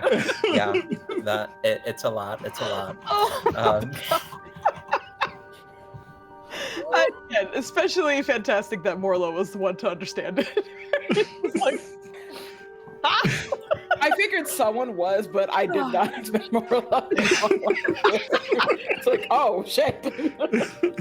Now the mushroom thinks I'm an irreputable lady of the nights. And like, again, yeah, I am, but still, you don't need to tell everybody. And it was mentioned that Jatsiri is here. So does Morlo think that Jatsiri got all the way to the house and is now just having a conversation with some sort of prostitute on the street among I mean, all if the anybody guards? was gonna, though. Yeah, pretty much. To be It's, fair, based on the family business, we all would possibly communicate with various. They human make ill repute. amazing spies, okay? They really do. They make amazing spies. That's how we do a lot of our business. It's because people talk when they're horny. There was an entire CIA program based on that, so. okay. That was incredible. Please take control of this. Let's have our Foos. potatoes. I almost don't I want beg of to. you. It's been just like three minutes of straight prostitute jokes. So I'm having a good time. Hold on, they were specifically gay prostitute jokes. Thank you. Okay. Really kind of back in-ish. As this conversation is happening, I will pop this back out to the street roller, as LS said in chat, and was another moment for me to lose my shit. But Lizette and Jatsidi, as you guys are outside. I will mention, just because you're obviously close to the house, you can hear a little bit more like lively conversation happening now, whereas initially it was a little bit quieter, but the two of you are still outside. Lizette does not speak Celestial. I'm Correct. pretty sure Lizette does not speak Celestial. So Lizette heard her sister exclaim in Celestial, but doesn't understand what was said. I'm very curious if Jatsiri knows Celestial. Nope. Okay, thank God. That would be so embarrassing, actually. But we're fine. We're fine. We're good. Oh my gosh. I think Lizette is a little hooked on the fact that, like, oh, you were just talking to Mama, and is very interested in talking to Mama herself, and would ask if it is possible for someone who is uninitiated to get an audience with her. She has spoken to me twice. Once 2 days ago, once a very long time ago. Would I be able to talk to her? Do not know. Foos, would I know if someone else can use the skulls? No, the skulls are bound to you specifically. I kind of figured that, but I'm just like, Yeah. like I do not know. And you can like see the. Okay, so See the Luna. so Shadow got very upset with me for a moment for not responding in the affirmative. I'm sorry, Shadow. Your sub dog sounds adorable, by the way. Yeah. Shadow, down. You can see the intense moment of internal debate, and then like a really unsubtle glance around to see if anyone else is close enough to hear the two of us. And then, specifically because you have been spoken to by her and have a connection with the tribe, excuse me, Mama Muerta, she has given me a directive. I am here on a mission for her. These communication that I have is because of this. I believe if you speak, she may be able to hear, possibly, but responding, especially here on this plane, it is, I do not know.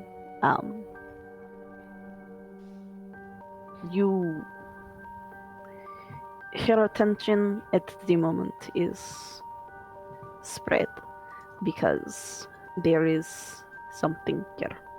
Something that should not be happening, but is familiar to us in a way that I have difficulty explaining. Well, not to toot my own horn, but I am pretty smart. I am sure that we can, if we put our brains together, figure out what is wrong. And if you would allow me, I would be honored to help you with your mission in the way that you have helped me with mine. My sisters and I were caught on the floating party that was gone for so long. And when we returned, Mama informed me that there were those that were passing back into this plane that should not. I am here to find out how and why. Unfortunately, I am not exactly the smartest, but I am devoted.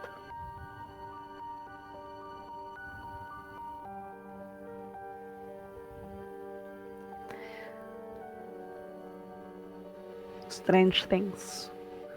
I have not found many clues, but these, and she touches each of the skulls, are so that I can report back to her, and so that I may have the comfort of connection back to my tribe, to my family.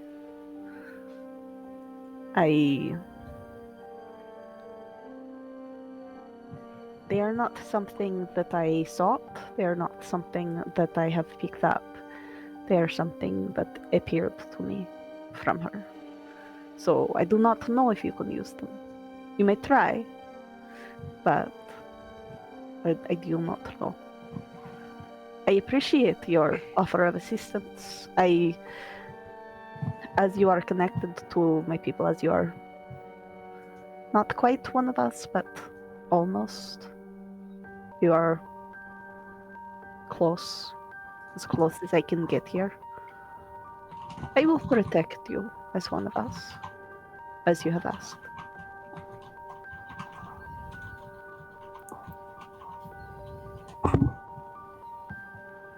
And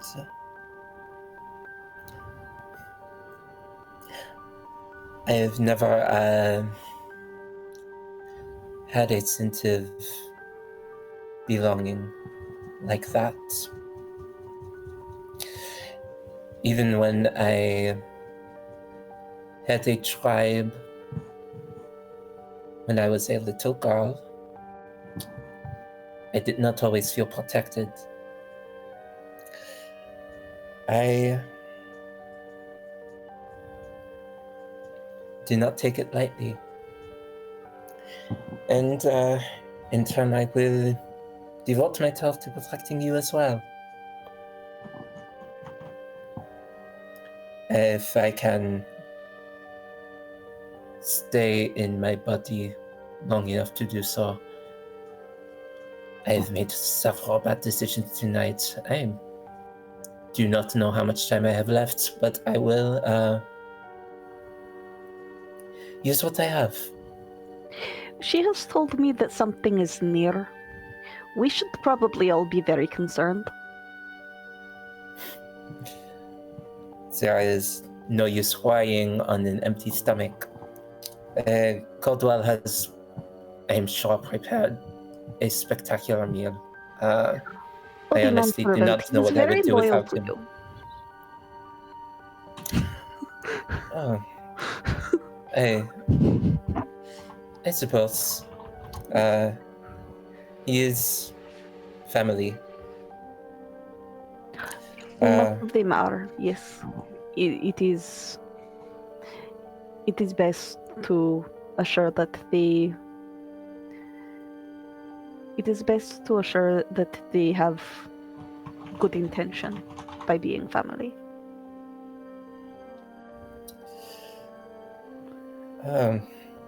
Men are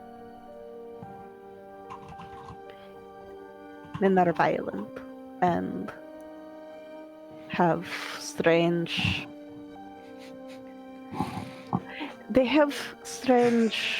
values. So keeping the ones that you know can be trusted close is good. Huh. Huh.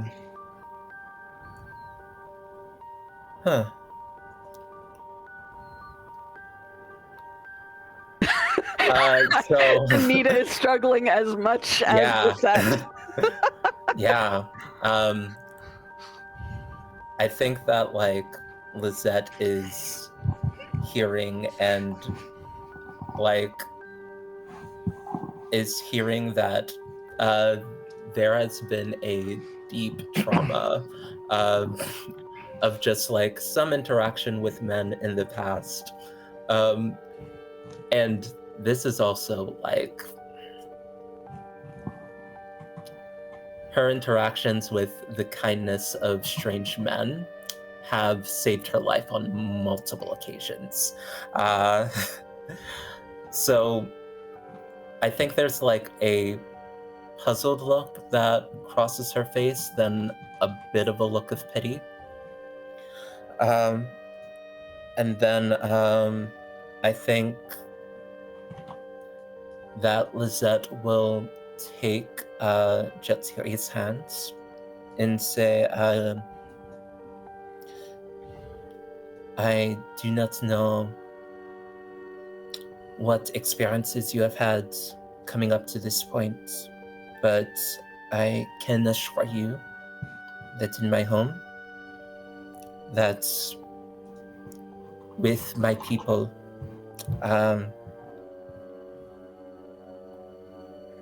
you are safe with Caldwell and with anyone I have as a guest in this house. You do not need to worry. Oh, I do not fear him. I appreciate that he is loyal to you, but I do not fear him. You do not need to worry about that.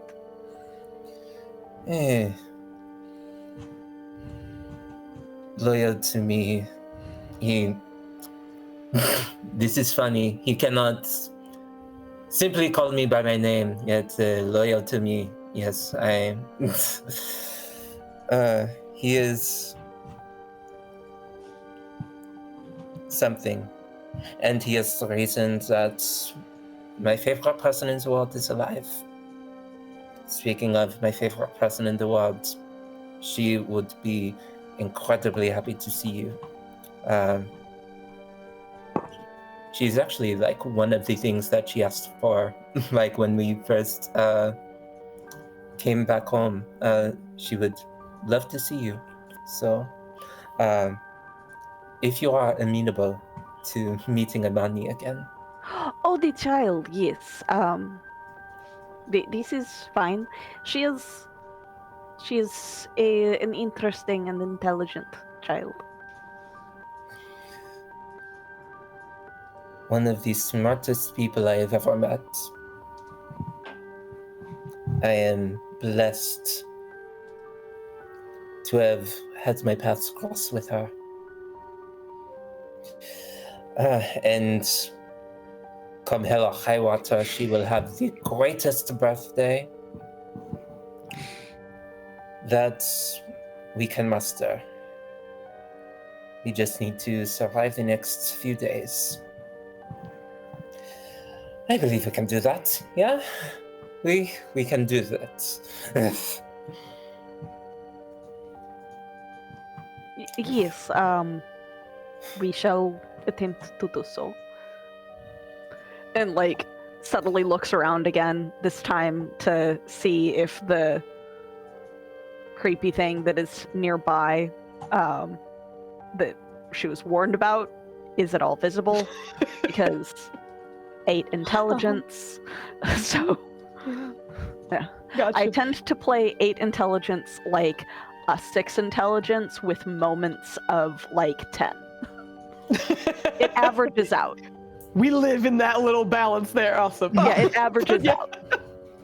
But yeah, as you look around, more or less, you're at least relieved that the guard did do exactly as they asked, which was to give the two of you quite a bit of space.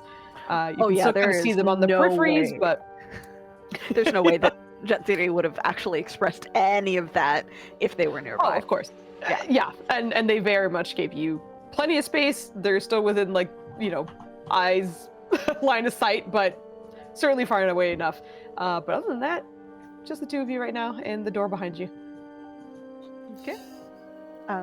Shall I here, and opens the door to like just kind of have it open for you, and holds it open for you. Yeah, there's that blush again. But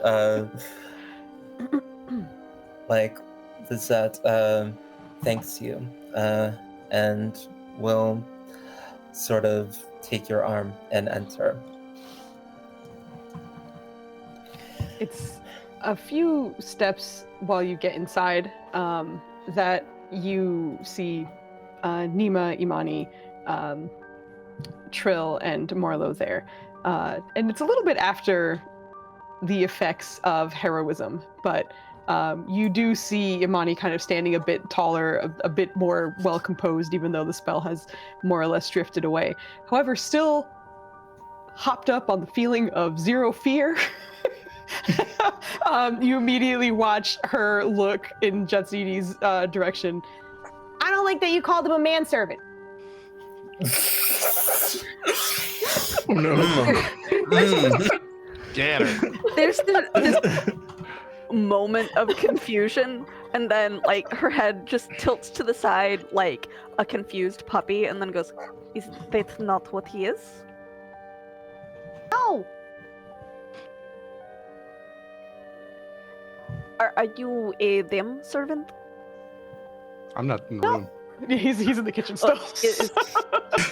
The servants in the kitchen where he belongs. Did I get the pronouns incorrect? Yeah, did I get the pronouns incorrect? No, he's just not a servant. I just wanted to say that I don't like you calling him that. So if you can refrain from calling him that, I would appreciate it. I shall call him by other title, be Caldwell, if this is Okay. what you insist upon. Yes. Good job, my dear. Thanks. Thanks, Mom.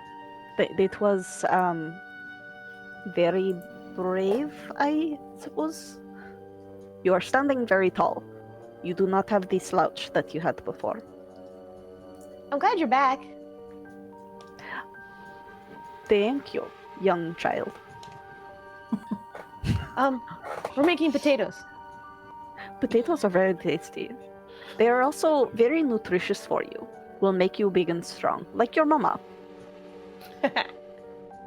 You see her like smile up at her face. All 6'4" of me, baby. Just the potatoes. Hot chocolate and potatoes is how you get here, girl.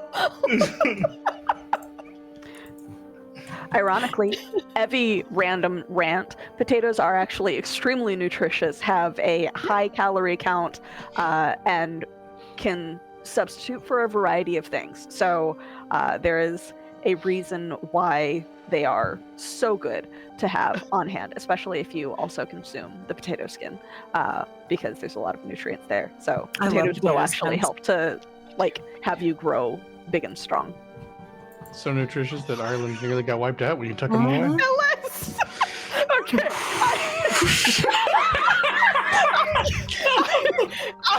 She's killing me today. She's on a roll. All right. I think as everybody is more or less back together, we'll come back to the dinner table being set, and then that's what we'll come back to after our break. So we'll have a quick 10-minute break. I'm just gonna. It's 10:46 now. We'll be back at 10:56. Grab a drink, stretch your legs, think of potatoes, and That we'll be is so cursed. I'm sorry. I keep It's looking at so, it. And it's, you so can't look cursed. away. You can't. it is so cursed. Some Join the Amazing. Discord to find out what it is. Oh my god. We'll be back in 10. Good lord.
live.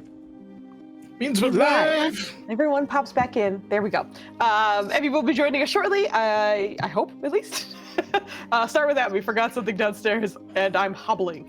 Is the message I just got from her. So No. Every day I'm hobbling. we've had some very fun Waddling. interactions. And what? Every day I'm waddling. That's Morlo. Oh my god. Okay. But as we are Rocking popping a back mean into one, this, we'll be joining Nima and her daughter Imani for a quick private moment. I think Nima's going to take Imani upstairs into her bedroom where there is a small little shrine tucked near the closet area. It's very small, very simple, but it has large feline teeth, drapes in gold, some tufts of fur, and she's just gonna pat the chair on the seat next to her. Do you remember the last night that we were back home? Yeah.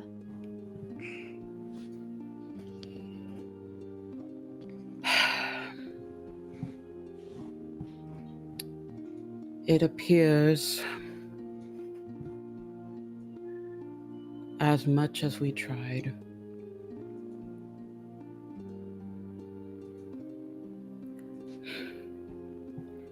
we have no confirmation if it is your father's section, but it is the same group. That's why we were gone. We found them at the Flask and Silk. Thank you. I almost said sip. That's why. Flask and Silk. And I don't know what power they were using, but it was dabbling in some sort of time, and we were stuck there. What happened when you were there?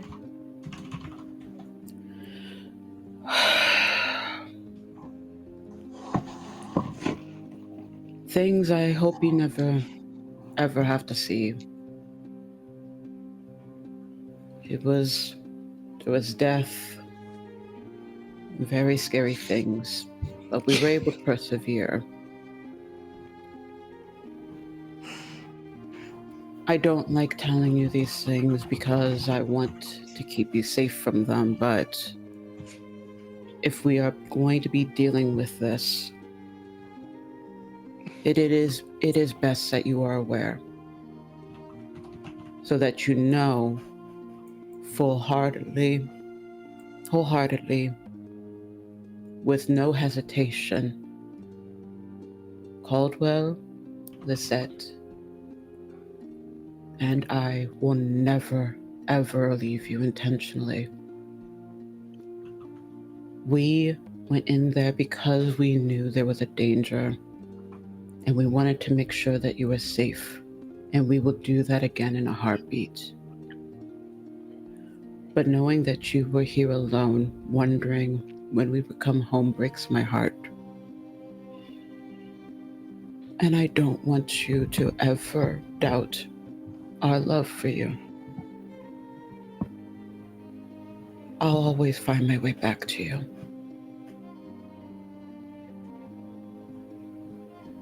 Thanks, Mom.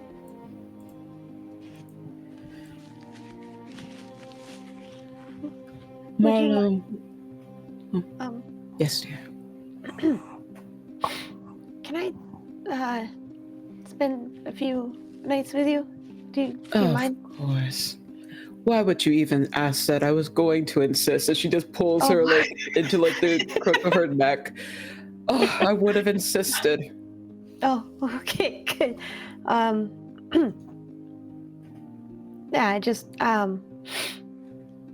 want to know you're there. I know you are, but you know, just in case.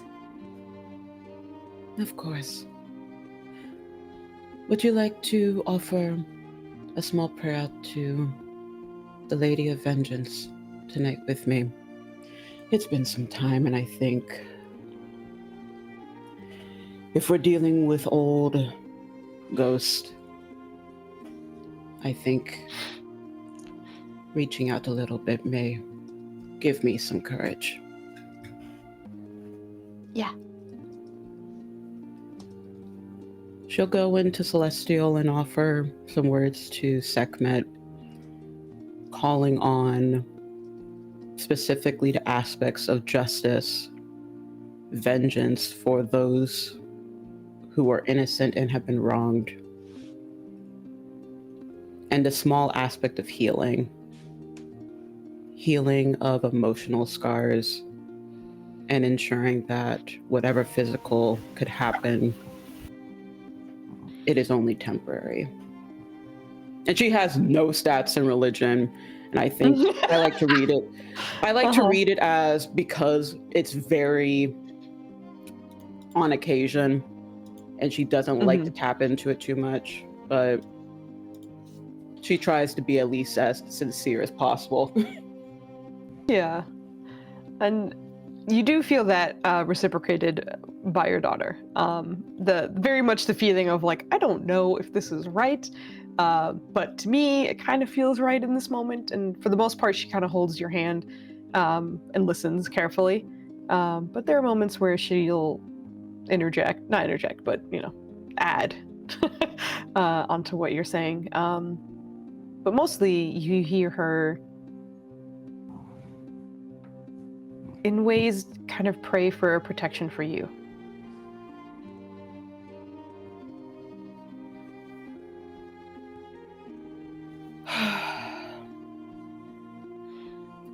I swear to the gods, we will make sure that none of this is happening on your birthday.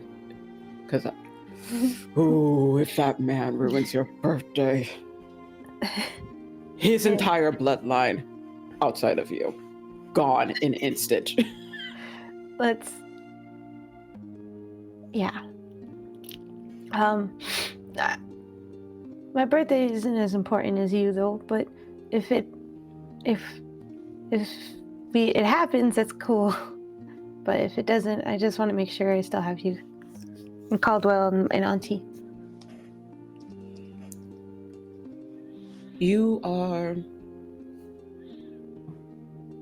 He gave me a lot of gifts over the years, but the only one that I truly treasure is you. So any chance I get to celebrate when you came into my life, I will take it. You're the best. All right. Oh, I do my best because you're so perfect. Mom! Like, it's the most I'm so dramatic. It is the most half-hearted complaint. Whereas, like, previously she has kind of mommed at your affection. At this moment, there's just one singular weak little mom, but you feel her kind of clutching onto you. Not as intensely as when you had first met, but certainly more than usual. We may be talking about the events of tonight during dinner, so you can stay to listen. I would prefer if you don't, but knowledge is power, and if anything else to happen, we need to make sure that you at least know. Give me a... I'm gonna say medicine check at advantage for her. I'm sure you're not great at medicine, but this is your I have daughter. 1 point in medicine because wisdom. All right, there we go. Yeah. But obviously, if there's something different.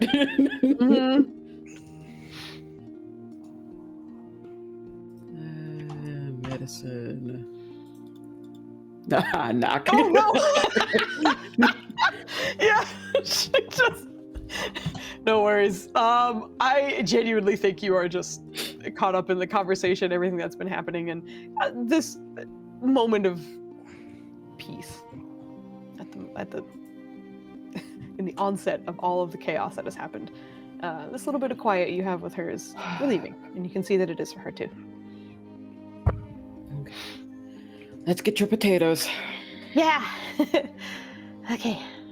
And you see her reach for your hand again and head back downstairs. To which we gather around a table that perhaps has a booster seat for dear old Morlo. but no plates put in front of him, I imagine, because he does not I eat. think Morlo, would use this time. Well, first off, he would ask Caldwell for like a low bucket, like a something that's maybe like 18 inches ish and wide, and just fill it with water. And he would just be standing there at the table. You're standing in the bucket, or the bucket's on the table in your hands? No, the bucket's on the floor with water, and he's standing in the bucket because that's how he eats. So he's gonna sit there like absorbing water and talking to you guys. So you probably just see depending on how high the table is, but I imagine it's you probably just see the top of his chin and up at the table as he's standing in this thing. Oh my god. I can kind of imagine the bucket being on the chair and you standing on the And I mean, just standing on the bucket, yeah, that works. so you're head height with everyone else. Do you need a booster seat? Oh, he does, absolutely. We could get you pillows. While we're all here as well, I will also give the other parental figures for Imani a medicine check at advantage. So Lizette and Caldwell, if you could please just pass give me a quick glance at her, just to say, please pass it for me. Medicine, you say? Medicine, I say. At advantage. Yeah, Oh, sorry. the two of you get it. Oh, it's rough. Woo! All right, Caldwell. Coming through. Thank God. As everyone's kind of settling, and you can see that Imani is very happy to, of course, have her potatoes and various other foods out, as well as the hot chocolate that she just finished, and a new glass of water in front of her. You would be surprised if she finished dinner before passing out. This is a dehydrated, malnourished child, and even though she is starting to eat right now, she looks exhausted. So I think Caldwell specifically would pick up that we're probably going to be carrying her upstairs in 15-20 minutes. But that's what you pick up. First off, this child's skipped 2 meals tops. Let's stop her around malnourished. She's been locked in the closet. Malnourished. She's dying. No, it's fine. Just Well, considering it's a good someone thing who she is- has a mashed potato volcano. That's amazing. But you guys are finally at the table eating together for the first time.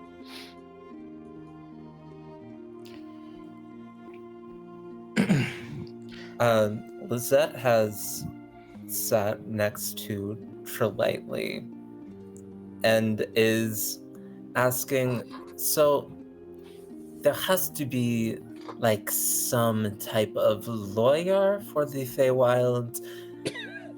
The There has fuck are to you be- talking about?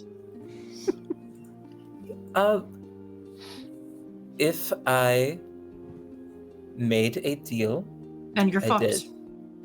You did. I made did. a deal. You made a deal with the fairy? I was kidnapped and tricked into stabbing Kibe. You know Kibe from What? around the way. What? Time was frozen. She refused to Again? let me. She refused to let me leave. So I tried to stop her, and then I stabbed Kibe. And she told me she could undo the stabbing, but only if I gave her time. Then you gave her So time. It's now, done. So now I need a lawyer. There is I no need a such lawyer. thing. Just for me, There has to are you be. waiting until Imani is not in the room to tell this story? Imani is wide-eyed. I'm assuming this is happening while. Oh no, they're not upstairs. They're back downstairs. Yeah, then that's... Yeah, that's why I'm reacting. It's like, you did Yeah. what? What were the exact words? What were the exact words? I know that Lizette remembers them because it happened 30 minutes ago, and Yes, it was pretty big. The exact words you heard were, at a time of her choosing, you will lose time. At a time of her choosing, I will lose time. Right. So what that means, where I'm from, is that at a time of her choosing, you will lose time. Maybe we need to have this conversation in Sylvan, so like the translation issues and No, there's play no again. translation issues. It's done. This did not happen to me when I was in similar situation. Mort. Huh? Wait, what? You also It's, lost time? Lost than the 2 days? Lost is generous. I went to speak. Fact date might have been date, might have not been date. I am still unsure. Brought flowers just in case. But this traitor person, she was not particularly interesting to talk to. Decided to say no, and everything stopped. And then she was not really willing to tell me what to call her or what I could call her, and was not willing to tell me much when I attempted to get information because interrupted the conversation that I was going to have. So I tried to climb in the window, and then I got blasted across an alley. There was no conversation about giving time away. My I was back gonna hurts say a little that bit, but I am While fine. that announcement happened, it sounds like Lizette brought you tea, but I will have added a glass of wine for Nima, having seen you hear that news. I did not have to make bargain or anything, and there was no conversation about giving away time. You should not have done that. We can You're- heal person. You're sure it was a fairy? I did not see wings. It was someone who had the ability to stop time and a very Sylvan air about them. My mentor taught me to know the signs. And did your mentor tell you not to make deals? That would have been a great start, that. My mentor told me not to go without a fight. And I thought I was being kidnapped. But I got home. I got out of it safely. And now I will just have to speak to my lawyer and see if he knows any extra Come on. planar specialists. Nope.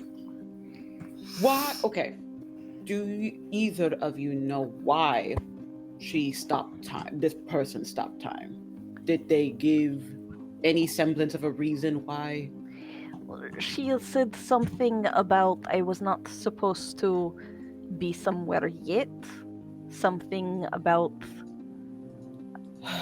playing, not wanting to be there. She did not want to be there.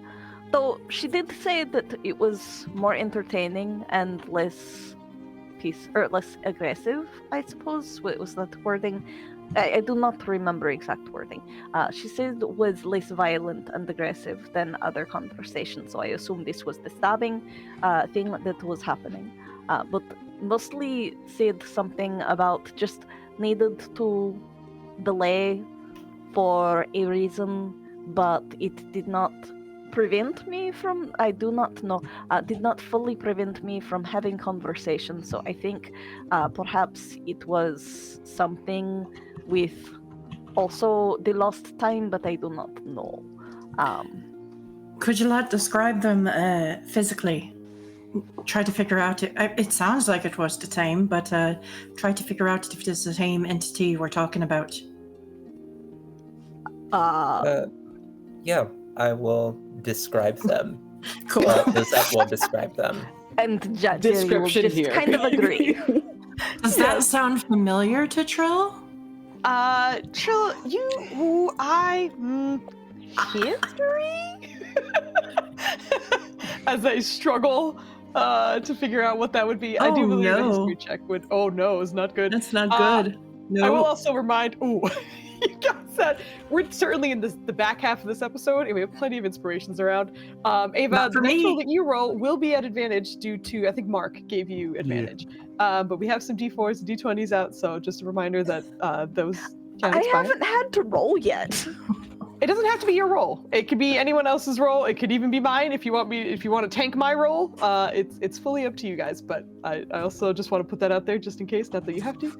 Not that I think anyone other than me would, but I think we established the rule that when I tried to boost Fooz's roll against us, that wasn't allowed. Oh, you can't. Correct. You can't help me. That's the DM. But and Anita, you just got a D4 from Kit. So there are a few little D4s out there and such. But with that history check, it doesn't sound familiar. Like the person itself is certainly not someone you know in particular. However, you are very familiar with plenty of things Fae. To stop time is an extremely powerful thing. And if it was happening to two different people roughly at the same time, you're not entirely sure where their timelines line up in terms of whatever the heck happened, but that's wild. I think, Trill, you might just kind of be hung up on the idea that, like, maybe this is an archfey fucking around, because that is not a power that comes lightly to many creatures. Yeah, I think you're fucked. That's not something your average fae can do. I mean, they're decks, but they don't, and they make their deals, but they stop in time and being in two places at once. That rings of an archfey to me, which would be bad. Hey. Well, I have gotten out of scrapes before. Have you? I am sure it will be fine. She used to be dead, so technically yes.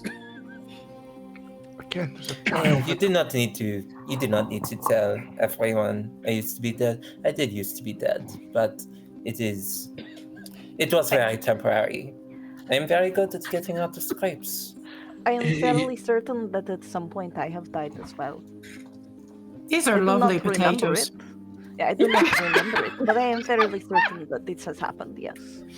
Yeah, Fuck. how's, like, Lizette will glance at Imani. How's Imani doing with this Is she passed out in the conversation potatoes and now? topic? She's face down in the potatoes now. As you look at her, she's very much like eating and just wide-eyed, paying attention to everything. Also, being a girl brought up with the noble surroundings that she's had, she's seemingly used to kind of being in a room and not necessarily participating. So the fact that the conversation just kind of like rolled off into something that might not be appropriate for her is not necessarily the first time it's happened. However, you kind of see her like wide-eyed listening to everything, just kind of absorbing as much as she can. But being her aunt, you're pretty sure the eyes are starting to blink at different speeds, like she's tanking real quick, but she's also paying attention as much as she can. Potatoes demolished, no more on the plate, but All right, it's listening. I think Lizette is glad that she's not like hearing my auntie is fucked and getting panicked again. Yeah. So is just like glad for that. Well, that's my bad, but once you make a deal, you can try and find a loophole in the wording. You didn't sign anything, so there's not really anything to review. I did shake a hand. You're fucked. Should I like cut my hand off? No. Would that be helpful? No, then you would just no. be without a hand and fucked. The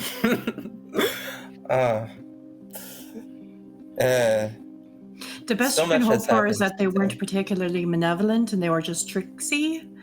I mean, you didn't put a limit on time or nothing. They didn't say how much they'd take. I mean, you shouldn't do this in the first place, but if you're going to, you've got to nail down the details. You've got to be hyper specific. I was quite If it panicked. helps at all, she did not seem to want to be present and doing this job. Well, that's frankly a little bit frightening, because for somebody of that power to be doing something against their will, it might not just believe be this is your her fucked, but job. we're all fucked. Like, that's not good. My dear sister, I certainly hope that when this time comes, she just takes a minute. That's all I'm manifesting. It's something as simple as a minute. That Monty, is- please take this lesson to heart. Always make sure if you are to ever, please do not though, ever make a deal with a fae, make sure the details are fine tooth comb just gone through. Have a lawyer don't look make at a it deal with first. I Yes, have been but previously don't make deals. informed that they deal mostly in things that you desire, so it is possibly less the detail and more the importance. So simply just do not make deal. Don't make deals. Don't make a deal. The deal is like Plan Z type of levels of, if you need to, that's the last thing you need to do type of vibes. Oh, you look Bets. so tired, dear. Deals. I swear, you got to really watch your wording with the Fae. Like, you've got to know what you're saying and say each word with intent. But be polite. Yes, please, by all means, be polite. She did We do say I not was very deal with polite. Fae particularly frequently in Shadowfell, but it happens. Yeah, my realm and yours are kind of on the opposite. Yes, it is rare that has happened, and mostly is just beware those who do not do the bright colors. Usually, the bright colors are like display warning sign, and when there is no bright colors, you must be careful because extra snakies.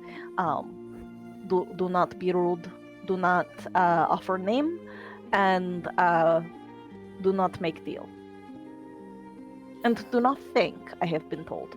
I do not know why.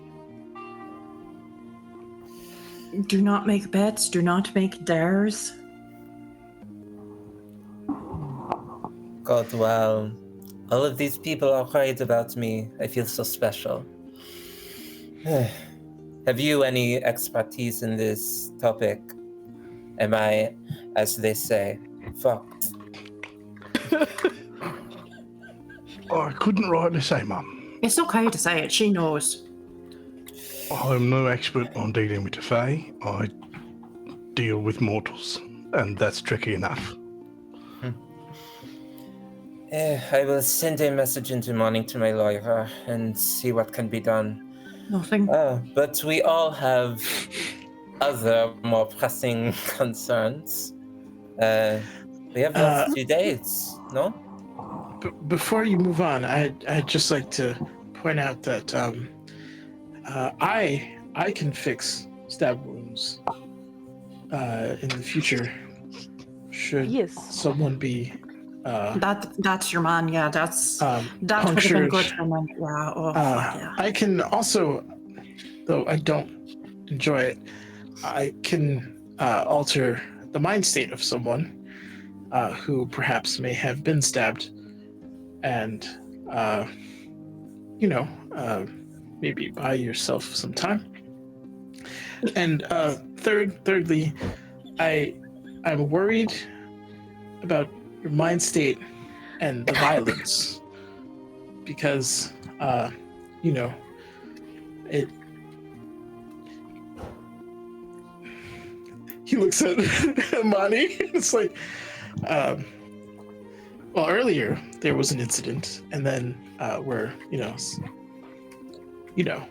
and going. He knows for, about. She knows about what happened at the Flask and Silk.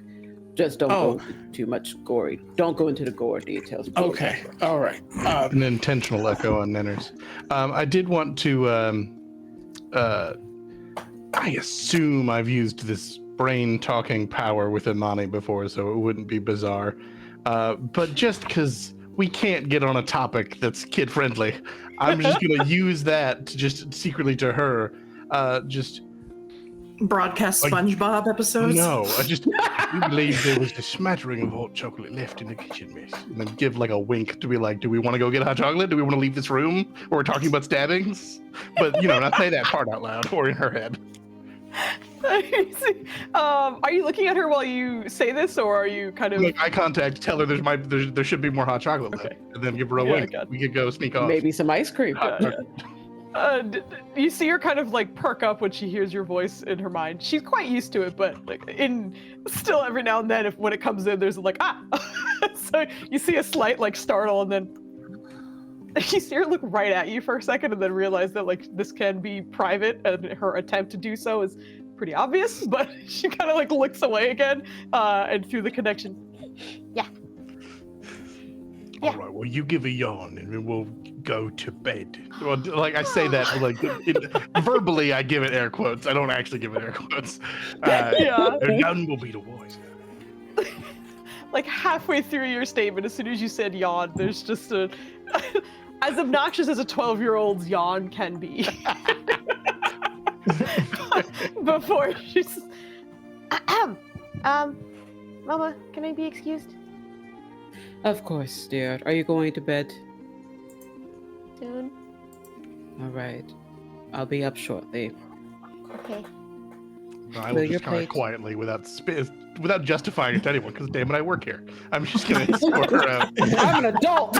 We'll my go, mom's not here. Damn it, I work here. and then we'll go finish off the hot chocolate. Okay.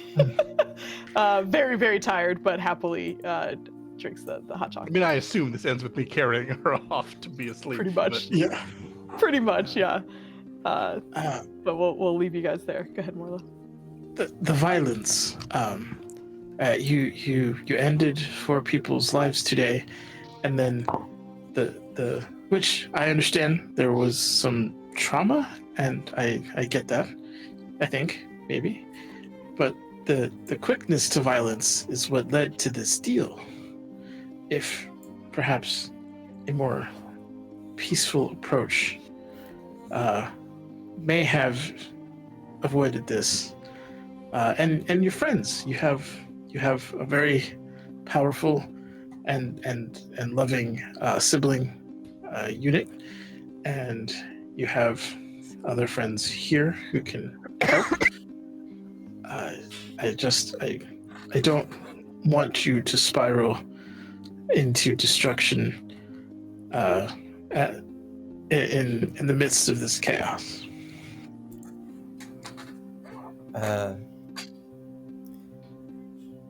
There is a flinch. Like, I think there's been visible signs of discomfort when Morlo speaks in Lizette's mind. And it's at first it's this person that is a stranger is doing a very intimate thing in my brain space. But the things that you're saying make sense, and begrudgingly, Lizette hears that and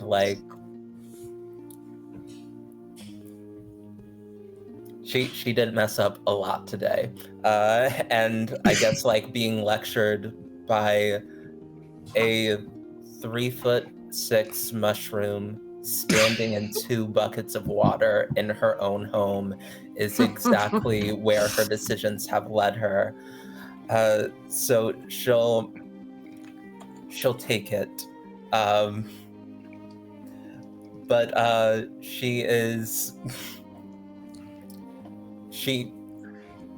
you get the sense that she isn't quite comfortable / trusting of Morlo in the way that she's grown closer-ish to everyone else here, or at least doesn't have a negative opinion or not negative opinion, but like Morlo spooks her. I think that's it. Morlo spooks her in a way that like she is not typically spooked.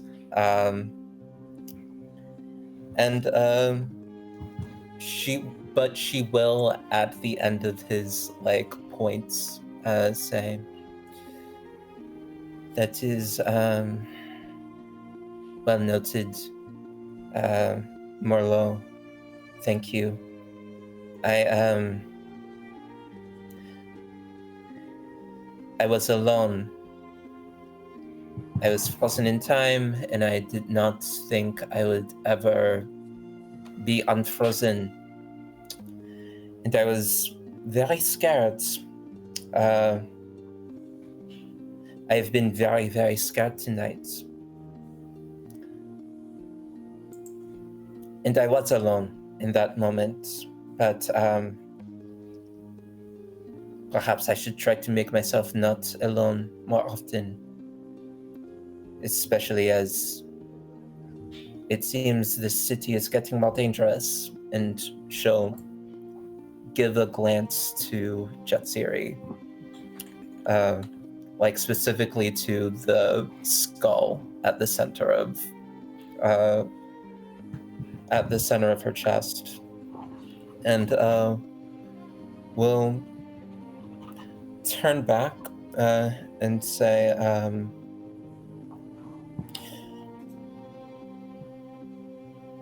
I did not get a chance to speak to the GIF or your brother. I do wonder what you all had learned from spending perhaps a bit more time at the scene. Actually, with that in mind, hey Foos, is there a role to see if there was a connection of Jatsuri and Lisette having this weird pause, and they were also the two that were in the weird void space during the fight, like after their counterparts were killed?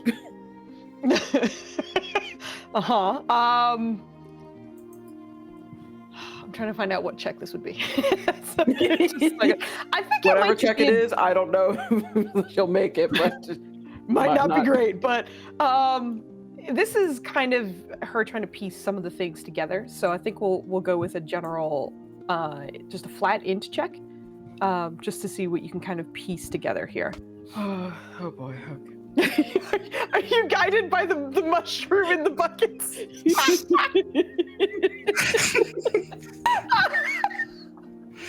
Morlo is a gift. Truly, because I have nothing in intelligence, but okay. All right, please add a d4 to your roll. Not an advantage, but that's fine. It was an advantage.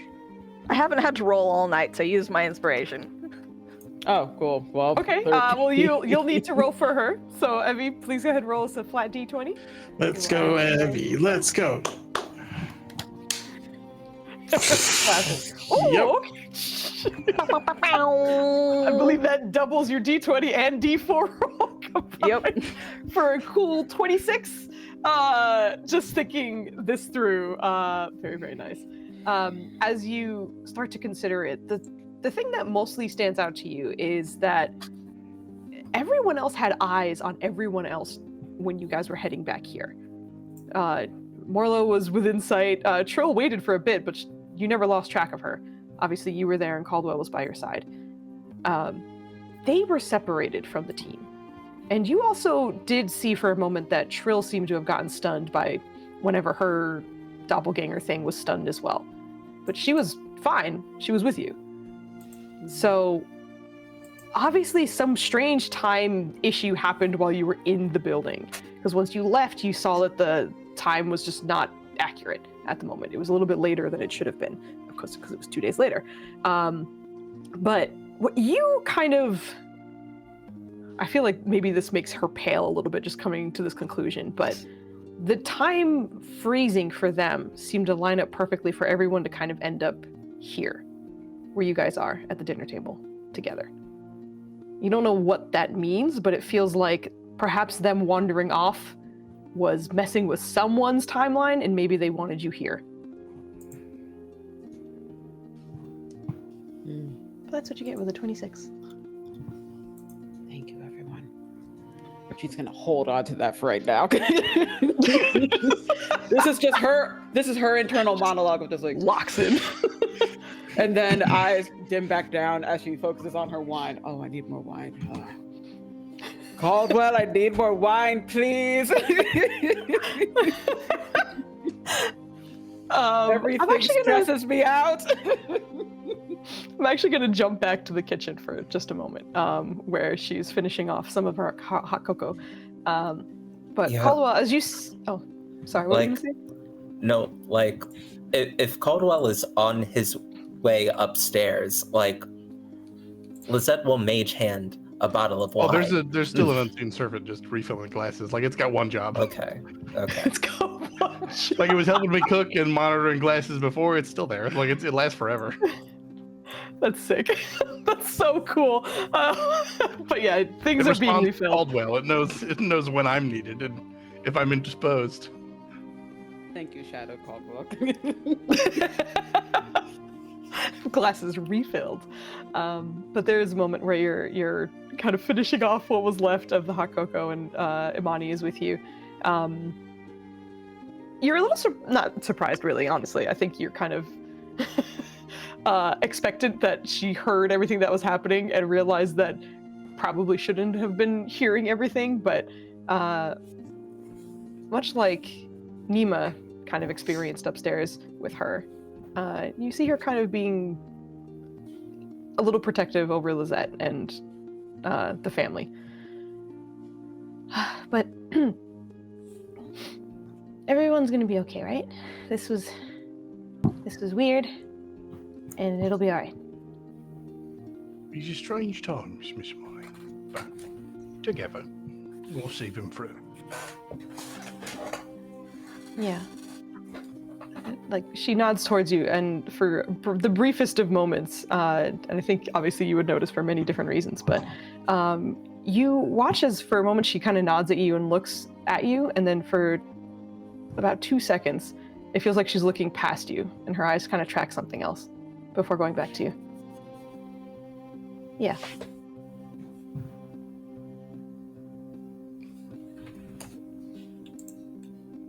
Are you feeling quite all right, miss? Tired. Well, I can't imagine you got much sleep last night, so you'll have to make up for it now. Okay. I'm pretty sleepy now. Well, then why don't we get you in bed, and your mother might be a few more minutes, but I can sit with you until she arrives. Thank you. We will take her up to her mom's room and get her all situated. Okay. She does walk by the table and... Thank you for having dinner with me. Have a good night. Thank you for having us. That was very kind of you to invite us. Yes, we appreciate it. Perhaps when it's safer, if your mother allows it, you could have a meeting with my people at some point. Whoa. She kind of looks at Nima for a second, and then... There is the sharpest look of like protectiveness and a little bit of like protectiveness, distrust, a little bit of like anger before like, fix your fucking face. This is a guest. Like, he's fine. He's fine. He's fine. Like, she restrains herself quickly. Nima's basically like, she's so young, she can't be adventuring right now. But then, like, I don't know why, but I think Nima's like, But young people go out all the time when they make like their own companion friends, a la Pokemon, when they're 12. So she's a year late. She'll be fine. D&D 3.5, age of maturity for humans was 15. Ooh. Yeesh. Didn't realize D&D We'll 3.5 make it a nice was vacation written by field trip. Republicans. Yeah, they were just like 15. That's old enough to be adventuring. So the age of maturity on all of the other races was the equivalent of a 15-year-old. 15-year-old. Okay. Yeah. Damn. Yeah. But then she's like, we'll The probably make it fuck? a vacation type of thing. Yeah, I think that like after like hearing that, like taking a breath, fixing her face, she will Lizette will go over to Imani and just like and I think she's just gonna like hold her face and just like look in her eyes for a little while, like press the forehead together. I am so glad you are all right. And will give a kiss, and then another kiss, and then just all over her face. Again, the weakest protest, but does not stop you. And smiles.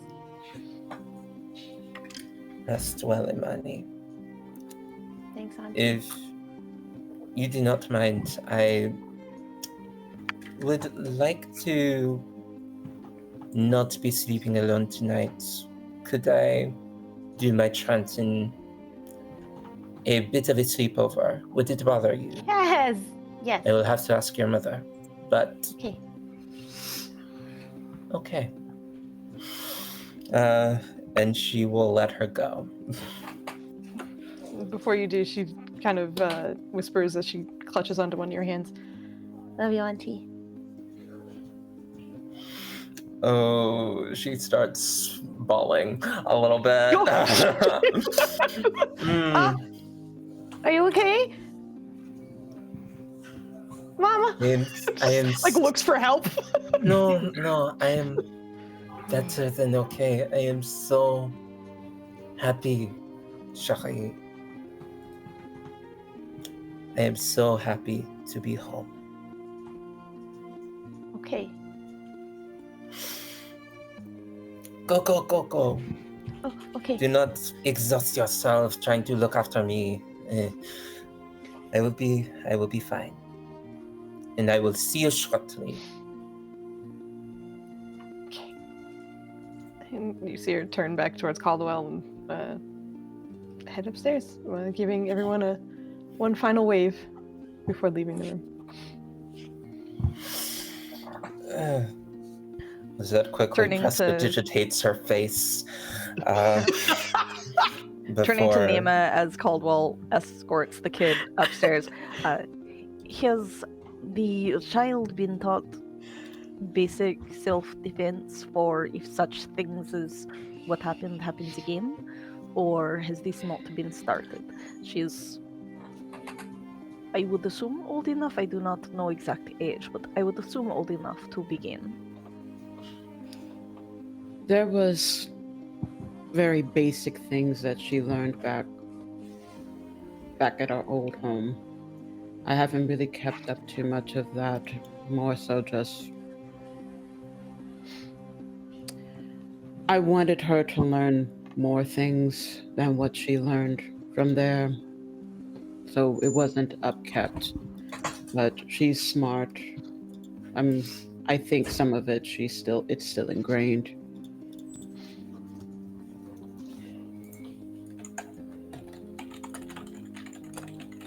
God, I hope it doesn't come to that, though.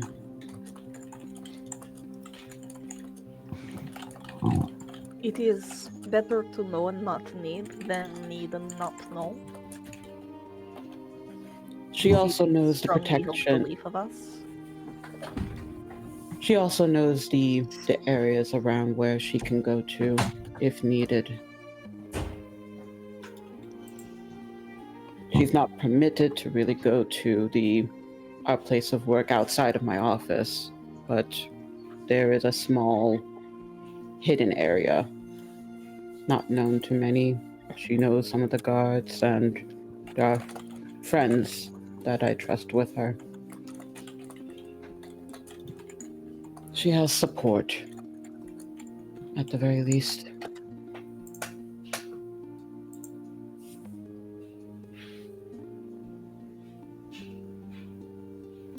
Oh, speaking of support, I have something I need to do. I'll be back. I won't be long. The fuck? I'm going to try to carefully hop out of his chair. Do you need assistance? And then he's like, I don't know what to do with these buckets. I know. I just know that Morlo is tracking wet footprints all over Lizette's house. And squishing as he goes because he's a spongy material, so it's like wet sponges flapping across your floor. Oh God! As he runs out, but if it's okay, he's gonna try to go to one of his people's hideout listening posts kind of thing. Okay. It's been 2 days, so he wants to see what happened to that plant. What? If his people have any information, he'd love to check in on that. So that's what he's doing. Lizette would give pause.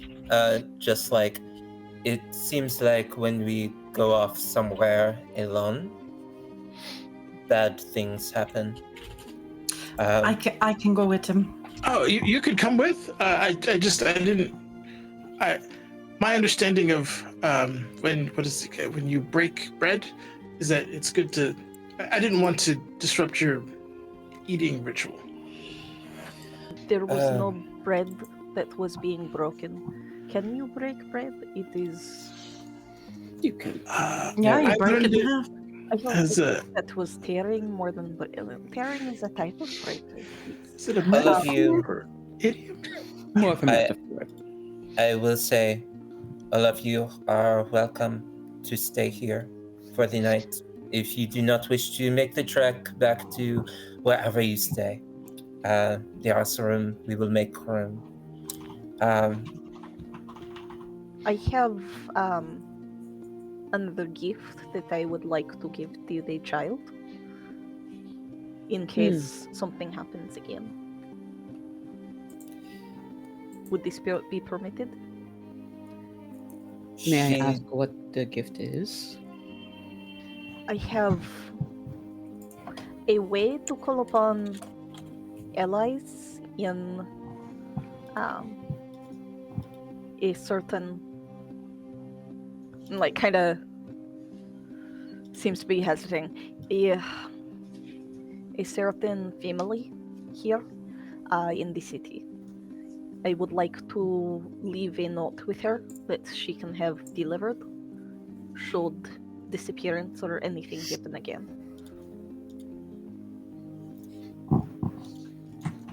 What family, if you do not mind me asking? I have been here for a long time. Perhaps I know them.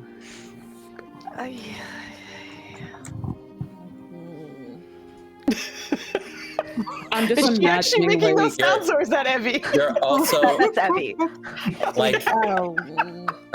I think Lizette will also say you are sending my favorite person in the world to strangers. And honestly, I would like to speak to their parents before that. I'm imagining it's a house that's off to the side. It's very, very dilapidated, and this neighborhood kids are "Hey, that's certainly off to the side. Old man Jenkins there. Don't mess with him. He'll eat you." I'm imagining it's that type of house. So Imani's like, "You want me to go there?" The Kings? Do I know of the Kings? The Kings? Yeah. You absolutely know of the Kings. The Kings. The Kings of the sea, yes. The Kings. Yes. You know, why didn't you say so? You are at the party. Yes. I think that I think that Lizette will remember, oh, she was at the party, and will say, oh, of course, the Kings, Which your notably, connection with them. notably for Trill, and if Morlo and Trill are still there, I don't know if they've fully left yet. Jet Theory this entire time has denied having been at the party. Otherwise known as the Great Gathering. Yeah, the Great where Gathering. all of the VIPs, including the kings of the city, had disappeared for a year and change, and then seemingly reappeared at said party, but they had a time skip that was far more dramatic for them. With Trill You, being from another dimension, I don't think she'd know anything about it. She'd be like, okay. Yeah. Well. Unfortunately. You trust the Kimanes enough to send Imani there. You trust them.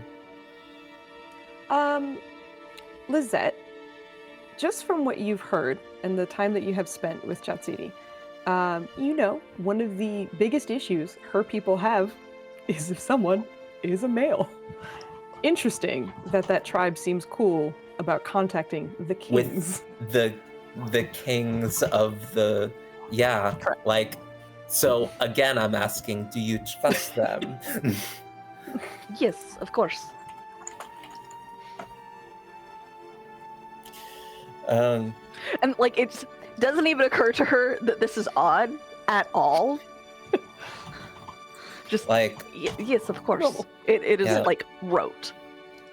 Lizette does not trust monarchies in general, but will look to her sister and say, what do you think of the palace? Do you think that would be a safe place to send her? I've obviously been here a way shorter time than my sister. What would I know about the kings and the palace itself? As someone who is technically a noble too. Yeah, exactly.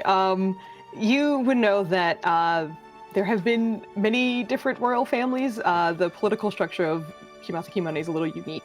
But those who have been in the area for a long time, and I think even Lizette, even with her concerns, would at least be able to tell you that this particular family has been the most humanitarian in basically since the city's existence.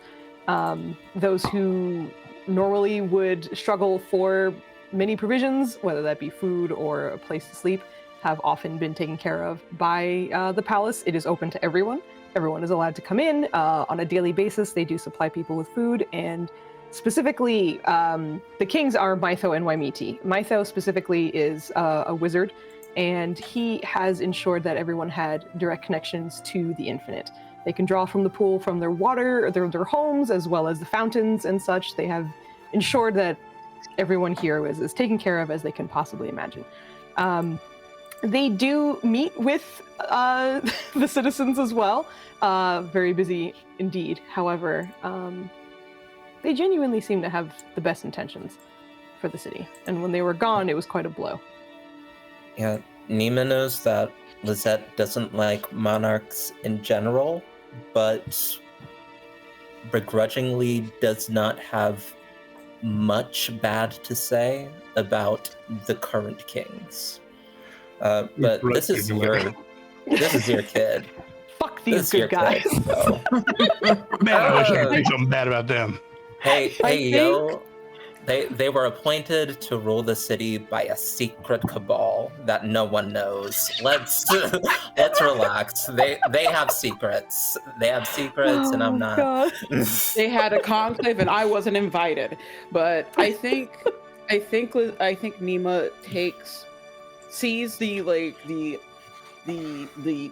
clenched jaw of her sister, and then also recognizing, even though it's been very short conversation with Jatsuri, that she has interesting takes about men. She'll clock that and it's just like, if she is okay with the kings, and you begrudgingly are okay with the kings. Well, they're far better than the nobles back home, so I'll permit it. Upon hearing the nobles back home, Lizette will turn and spit on the ground. And In her own home. oh yeah. Like, Well, at least it's her own. It's Caldwell her own has thing to and not. clean that. Fuck. You already had to clean after Marlo. Just add to the pile. Oh my gosh. But I'll permit it. I thank you for having her in consideration.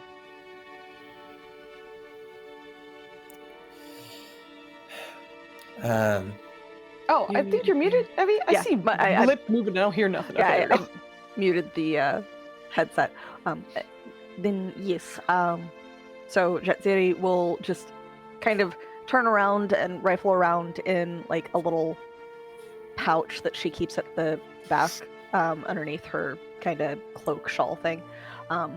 Pull out a ink vial and some general parchment. The parchment is like oddly shaded because it's from the Shadowfell, so it's from plants that are made in the Shadowfell as opposed to the material plane. And just start writing. If Nima or Lizette look at it, they can tell what she is writing. Otherwise, it looks kind of like random rambles in Elvish about what Jet City imagines a preteen child's day is like out of a diary. And I am using illusory script to write out a special note that, like, the initial writing of it just looks ridiculous. But the designated people that are capable of reading it are Nima, Lizette, Imani, the guard that Lizette had spoken to about getting them away from the area because he seemed to be the one that was in charge, and the kings. And it basically encompasses that this child is an ally of a cousin of the sisters of Mama Muerta, and asking for protection and guardianship of her if in assisting the one of the sisters, her current guardians happen to go missing, as this is a directive from Mama Muerta. And instead of signing it, it's just this weird little sketch of what looks like a strangely distorted skull, which hopefully they would recognize is one of the paintings that we use. Awesome. Notably, Caldwell was not included, but yeah. So we'll see. Nima's reading this and is like, got it. Yeah. Listen, I So, already noticed I was excluded. Like, you didn't have to call out that I was excluded. That's just no, like it's one of those things of like they can easily read it over her shoulder, and Nima is getting information about the tribe that she's not seen before. But yeah, it's just a general request for aid for the kid if something should happen to her guardians while they are helping me as a member directed by the tribe and by Mama Muerta to do things. When we go to bed. Yeah. Upon like reading that,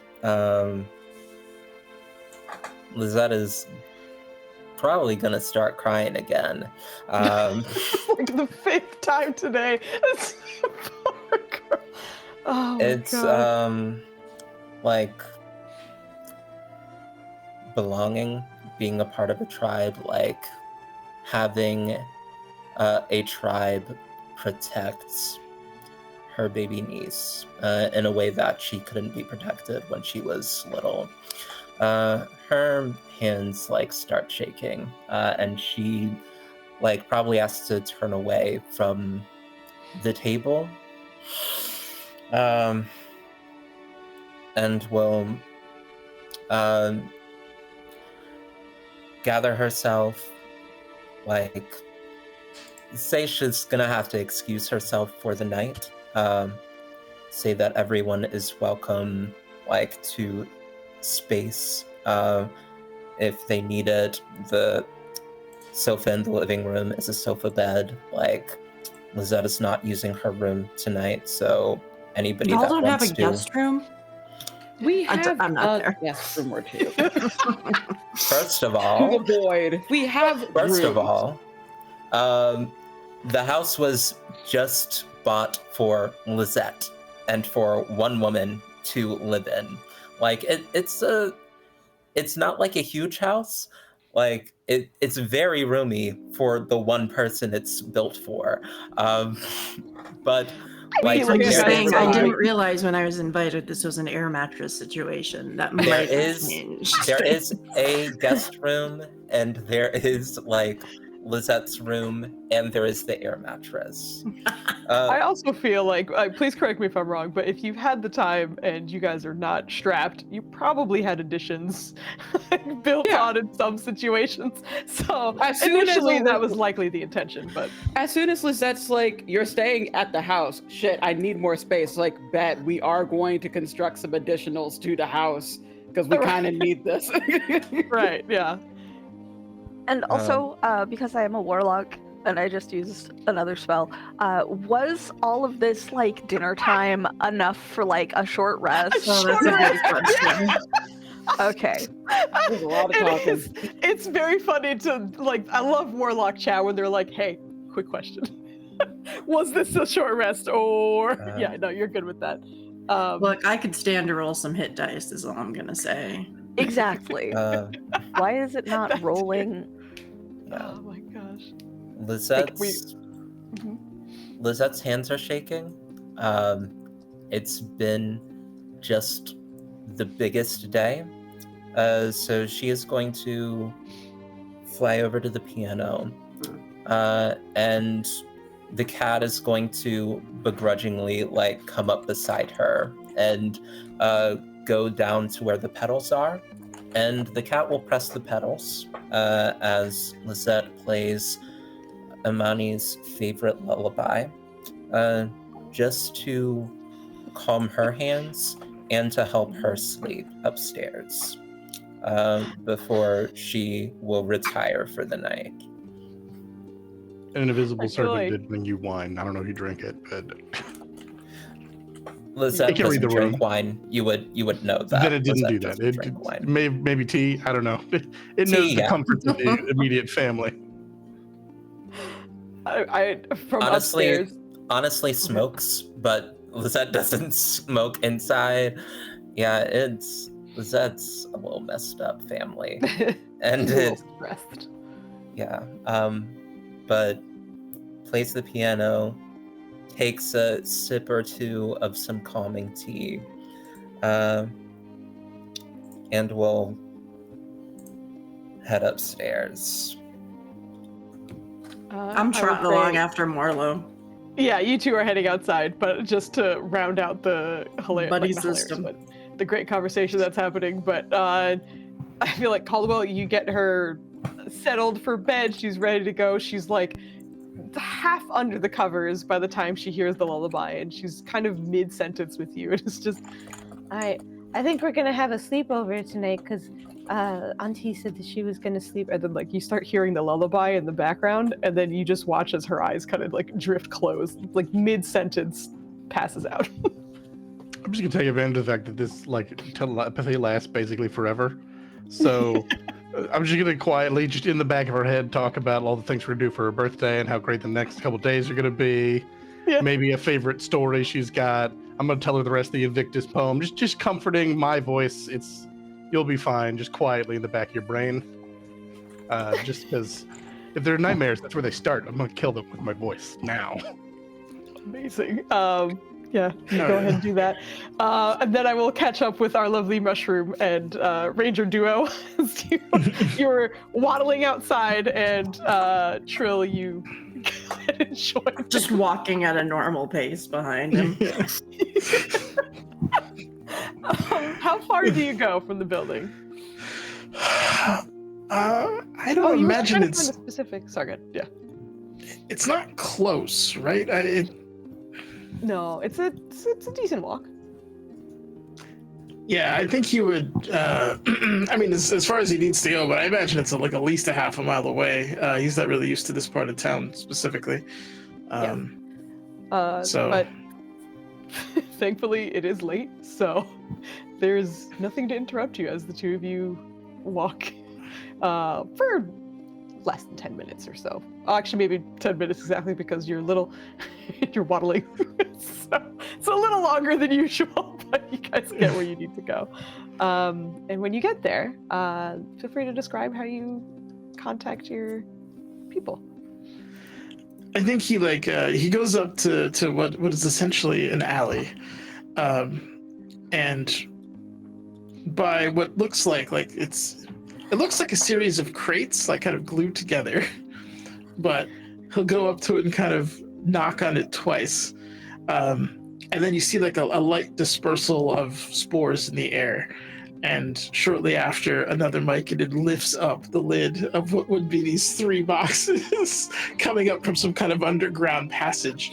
And you just see like the mustard thing and like 2 slightly glowing eyes. And they would greet each other somewhat silently to you, but then loop you in and would just, this is my friend, Trill. Hello. She is a good friend, and Thanks. helped me through an encounter where I was subjected to some violence, but not from her, of course. She saved me from the violence, but I did want to ask if the tenders made any progress with the plant. Greetings, friend. Yes. Progress was made, but firm answers evade. We found this is a symbiotic pairing, though not of perhaps intention. It seems as though the white variants within the stalks have infiltrated almost like a parasite and have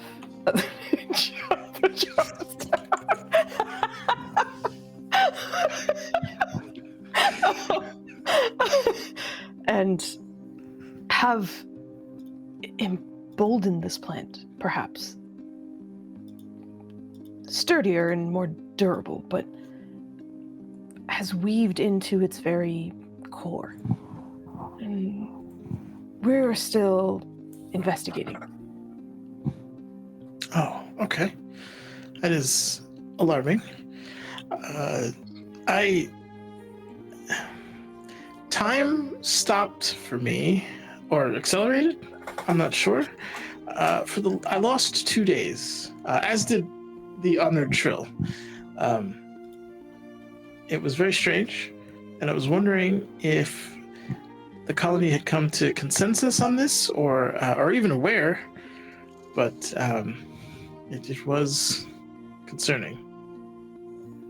The Sovereign did mention loss of connection through you. I believe it was sensed. But was relieved to sense you once more. Tell him I'm well, and I will come home as soon as I get to the bottom of what is happening here. Oh, consensus is be careful.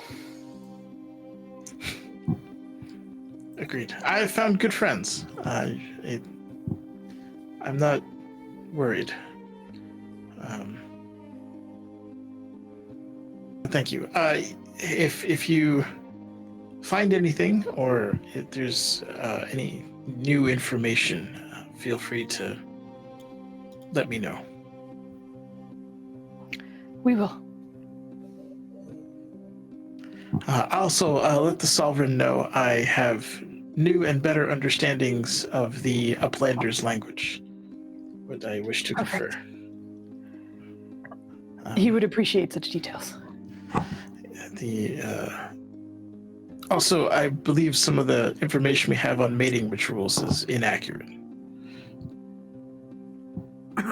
In what ways? The beginning, how they seek each other out sometimes. It's more complicated and perhaps nuanced than we gave it credit for. Also, well, that's not important. I'll do a full debrief when I get home. But you will document this, and the Sovereign would appreciate it. There are bookstores. I'm just for that kind of thing. We've noticed that social interactions don't always go based off of documented. There's a term. Please get Morlo to read smut. Please get Morlo to read smut. Can we New make that character something goals. that we can like put points into? Is just pull up a random smut and have Nanners read like a paragraph. As Morlo? Yes, as Morlo. I'll put points into that. If I can't do anything for this series, I will put points to I'll that. save every point I get. Oh my god. Poor Morlo. I give Even you better if $15. it's some really jacked shit off of AO3. Oh yeah. I will. I am happy to cultivate this. I mean, I will do the research. I will find a good one.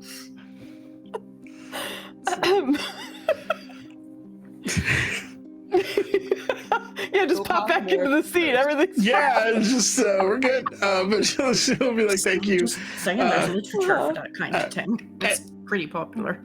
And to Trill, it's was scripted. Is that correct? We find that your interactions are more dynamic and potentially less smooth than It can in be bumpy. writing.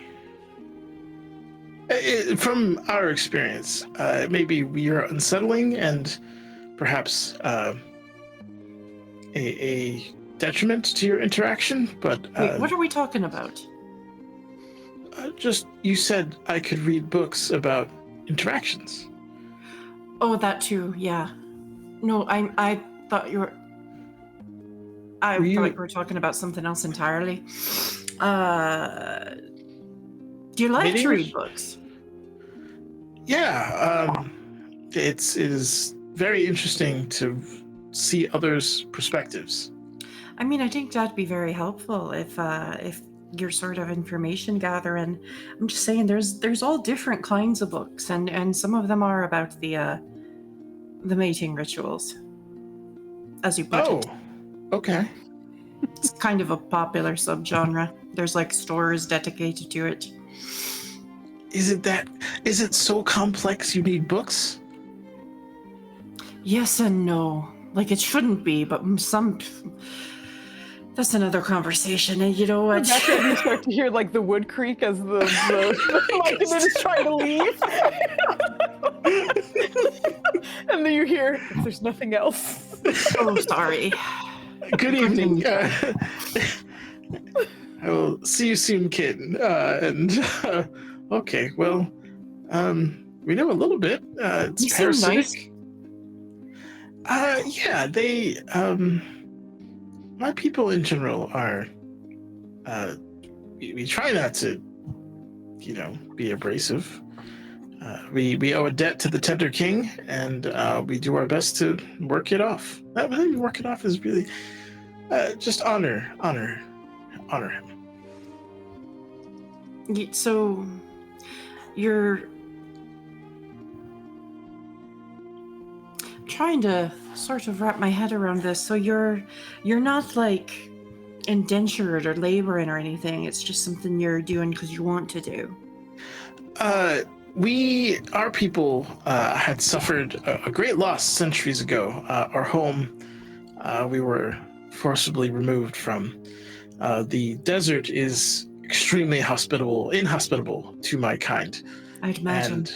And one of our pathfinders fell. He fell into a sinkhole, which landed in the outskirts of a waterway under the city.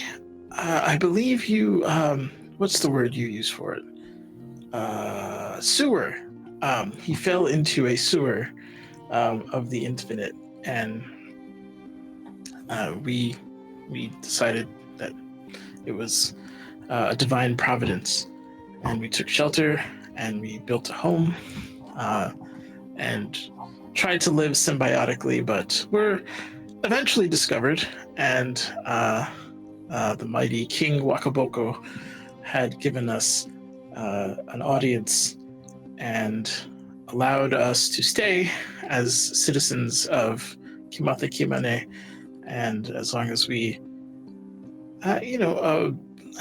do certain things, not labor intensive, but see to the defense of the city, provide him with reports, help those in need, and we've been doing that ever since. And you enjoy it? Yes, very much so. The infinite is a boon. We are much better off than previous, and the city of Kimata Kimane is prosperous, and as a result, so are we. It's interesting.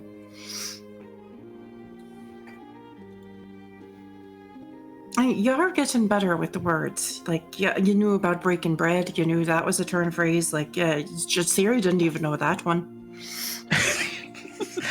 She is from a faraway land as well, is she not? What did I not know? Breaking bread.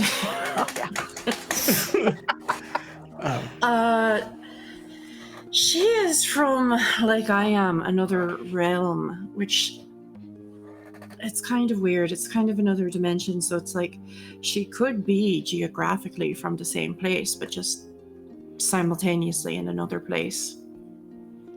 It's a different kind of far.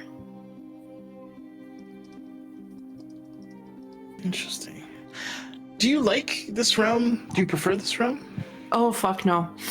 No.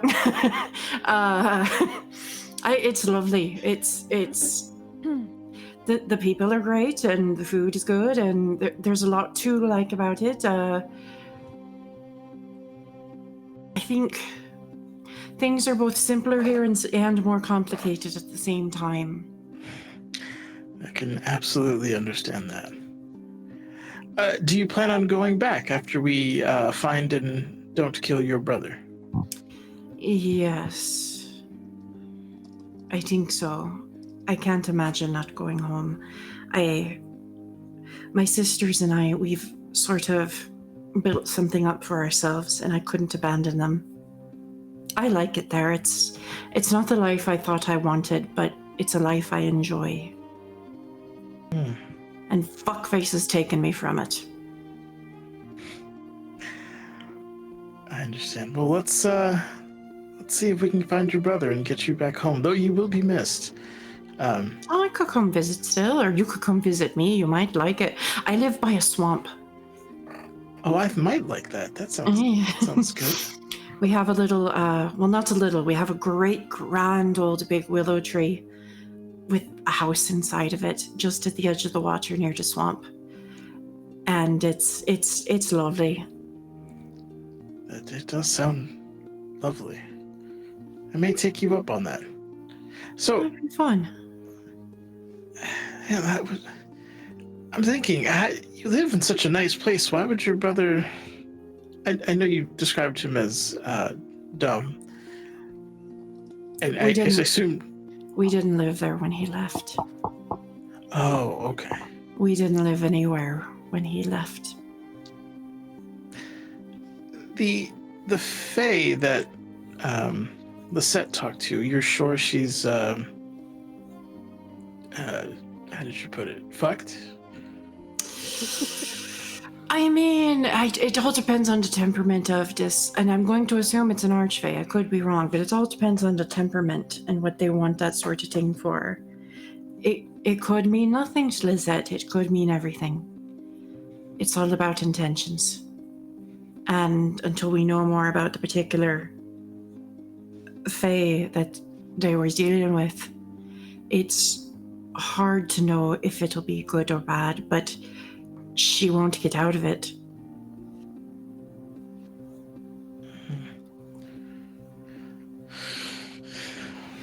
All right, well, we must be, I guess, wary of it and try to help her through whatever that is, if possible. Perhaps I shouldn't have been so brusque about it, but I don't know, I think it's better to just be honest and face the thing for what it is. I think we should stay with them tonight. Do you want to do that? I think we should. I think we've all been through this thing together, and I think we should stay together until we understand the thing of it. Sure. If you feel that is the best course, I will. We don't sleep long, so I'll stand I don't watch. either. I don't. I have 4 hours and I'm good. I don't actually sleep. I kind of be trance. We're not. We do the same. Oh. What is it like when you trance? Do you have, because we have sort of memories from other lives we've lived. It's like a time of reflection. What happens to you? We meditate on, it's kind of a deep meditation where we go through thoughts and feelings. And if there are other myconids around, we link together and share those and try to reach consensus. And if there's a colony, then we all do it. And sometimes it gets contentious. It doesn't sound very restful. It can be. But sometimes the lack of consensus can cause discord. Do you ever wonder what it would be like to dream? Because I do. I think it sounds nice. We thought your kind could dream. I think... what I experience isn't a dream, it's something that's already happened. It's not the same. I think with a great deal of effort, we can sleep and dream, but I've never done it.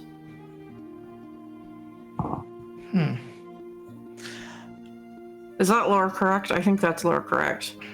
For elves. Yeah, elves. It is more. Yeah, it is a trance essentially. I've always thought that they do not dream as well. So okay, if cool. that's not lore correct, it's correct for my world. So continue. It's canon. Yes. We have the ability to link people's minds at later parts, and perhaps with magic. Would you be opposed to being in someone else's dream? I think it would depend on the person. I mean, people are going to dream. From what I read about it and what I hear about it, I mean, different kinds of people have different dreams. So I think it would depend on the person and whether or not they were willing on that sort of thing. Wouldn't want to invade. Oh, of course. This would all be with consent. Consent is key. Yeah. Do you think, out of the group of friends we have, who do you think has the most interesting dreams? Well, they're all elves, aren't they? So, right? They are all. Everyone Caldwell else is half, and although Nima presents as an elf, is technically a celestial or the. I don't think I know that. Do I know that?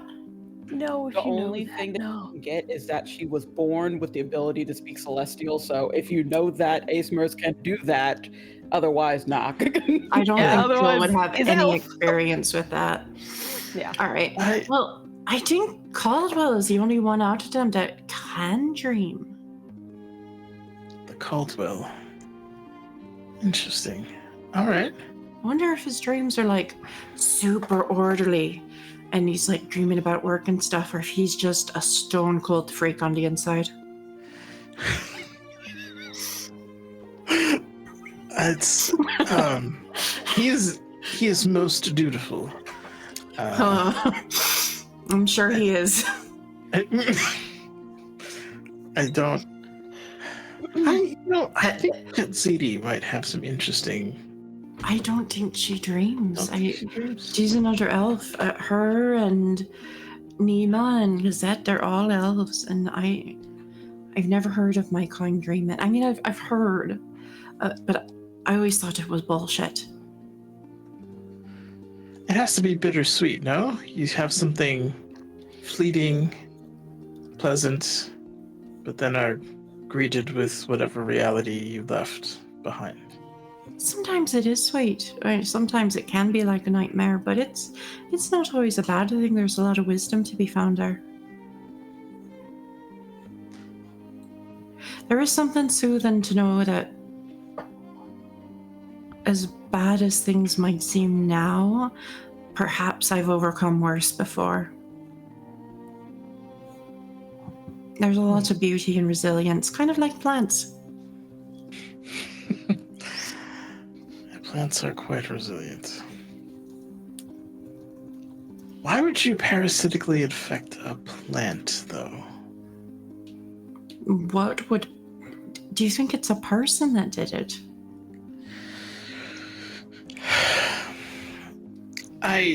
I think it's of outside influence, if nothing else, that we haven't seen it in the centuries we've been here. So, I mean, if somebody's trying to change, like, the nature of plants...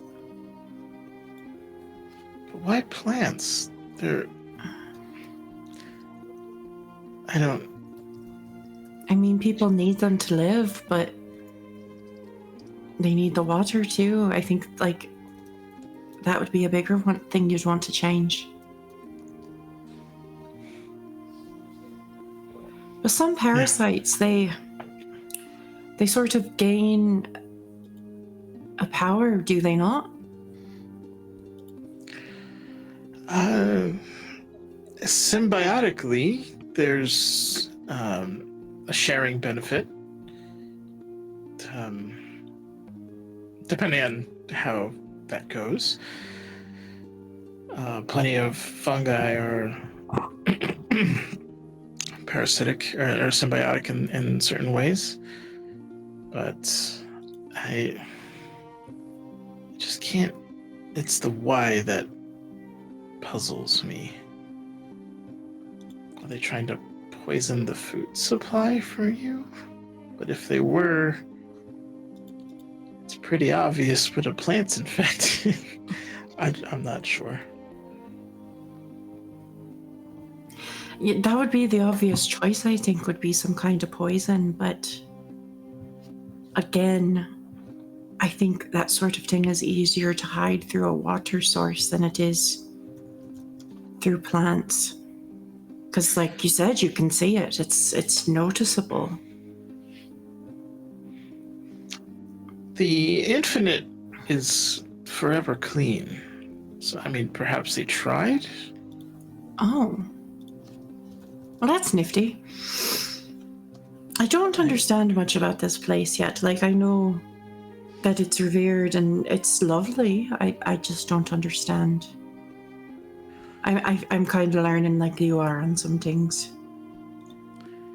In regards to the infinite, I could help if you had any questions, but the city proper, the Caldwell probably would be a good source of answers. So if the infinite is forever clean, wouldn't it have a sort of cleansing effect on your plants. Because all water is coming from it, isn't it? It is. It can, I think, from an interpretation point of view, it keeps itself clean. I think a level of cleanliness is also due to the host. But Well, what if instead of poisoning a food source, it's putting something into the air? that's alarming. Like pollen, changing how it works or something. Should get somebody to get a big whiff of that plant and see what happens. You're a healer and it'll be fine. You're a healer. What could go wrong? Maybe get a little nibble. There's a lot of science that you should be doing there. You run upon some ethical issues with Take a one. I'd do it.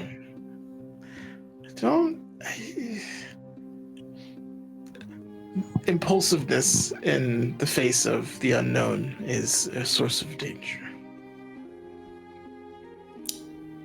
I guess some of that runs in my family sometimes.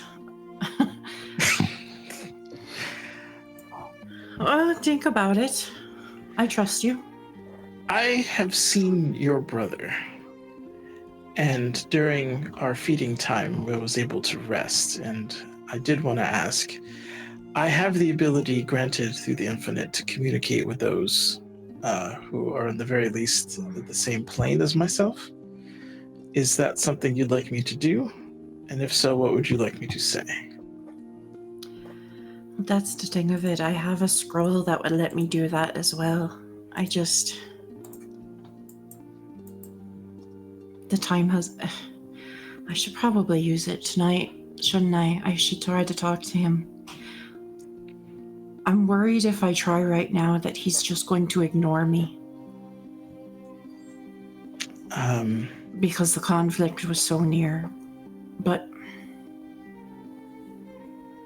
I'll tell you what, how about if you try and he ignores you, then I could try and maybe give the illusion we can keep this up and just have words popping into his head for the remainder of the night. This does sound like fun.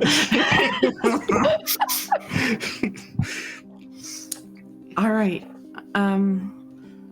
Yeah, I'll give it a go. We've got a minute. How long does this scroll take to cast? Roughly about however long the spell normally takes to cast. So it can be pretty quick, which I'm pretty sure is an action. So yeah, all right. I'll take a pause and I'll burn this sucker. All right. What would you like to say?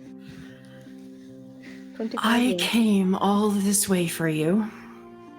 We need to talk. I need to find you before someone worse than me does. You have 3 words left. Let me help. With that, please roll me a persuasion check. I'm so good at those. Hold on.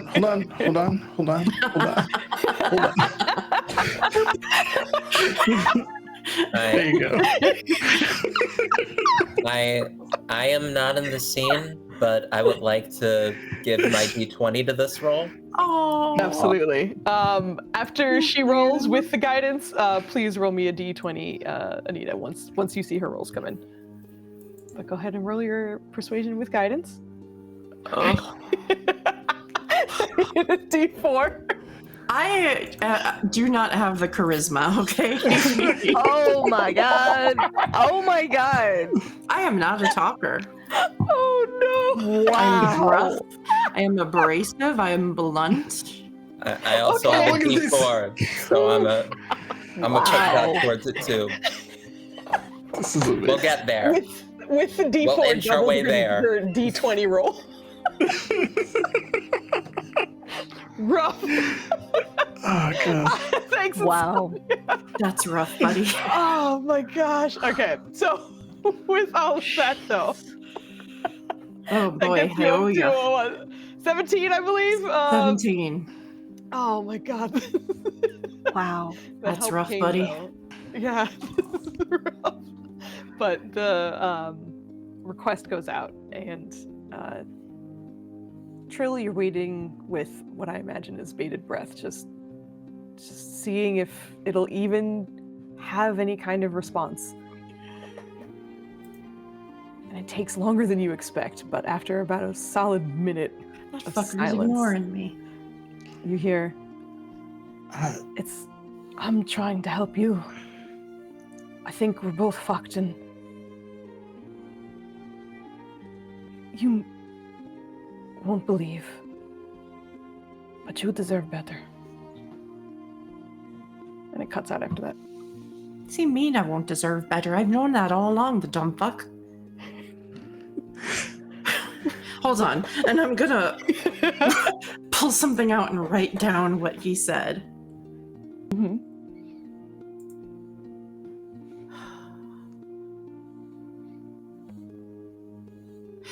That was supremely unhelpful. I've heard siblings often are. How dare you? I'm right here. Sorry, go. My sister is wonderful. He said he's trying to help me, but that makes no sense. Okay. Maybe. What if we examine? All right. So, obviously you're both related. Are you connected through anything else? Is there something that would threaten the both of you at the same time? No, I mean, it's just blood. I haven't seen him in ages. He left. He doesn't even know that our parents are dead. I mean, he's been gone a long time. He did something terrible, and he left. Hold on. Wait. How did, if you don't mind, how did your parents die? Grief. Not the They answer I was- just gave up after he left. I am getting a better understanding of your animosity towards your brother. My dad went first, and he just lay against the willow tree of our house one day and never woke up. And the roots consumed him, and my mother lay down next and joined him. He doesn't even know. You get a hug mid-sentence, probably waist level, stubby hug. Oh, okay. I am so sorry. Well, thank That you. is- It hurts, but it was a long time ago. It's something he doesn't know about, and it's not something he can undo. I don't think he know. I don't know how he would know about it. Trying to protect you. Does your family, to your knowledge, have any enemies? Oh, only his.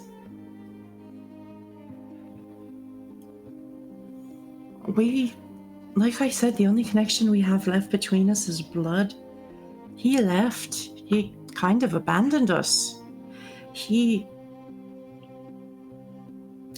did something terrible and he fucked us all over and he left. He didn't even say he was sorry. He just didn't know how to take a shot. Did this something terrible involved a pact with, Yes. and that's why you're so sure about Lisette's fate? If we could have undone it, it would have been undone. Is Lisette going to be a cultist now? I think Lizette was already a cultist. I think she's a reformed cultist. And I don't know that my brother's a cultist. Like, I have a lot of questions and he didn't answer. 25 words is a really hard conversation to have. Oh, well, you have mine, so you have 50. What would you like me to ask?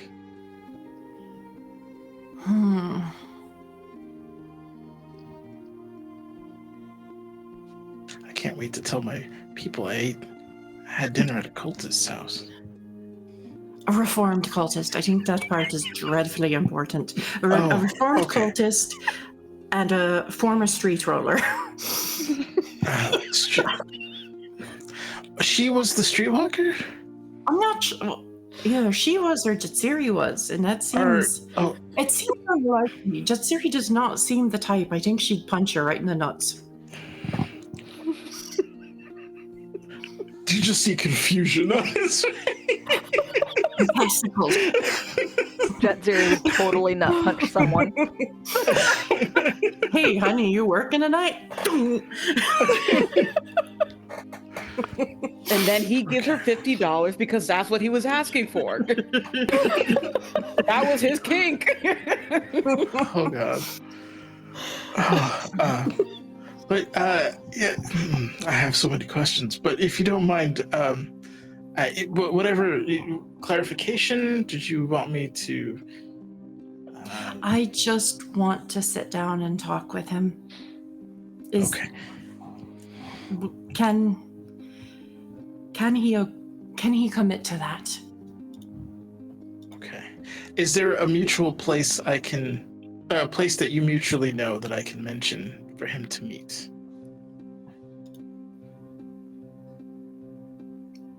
I mean, I'd only just started exploring his haunts. From what I hear, it's all unsavory places and gambling dens and whorehouses, and he can pick the spot. I will go wherever he wants. I've already come this far. Okay. Piece of shit. Both Morlo and Nenners. Wow, that person needs an exhaust.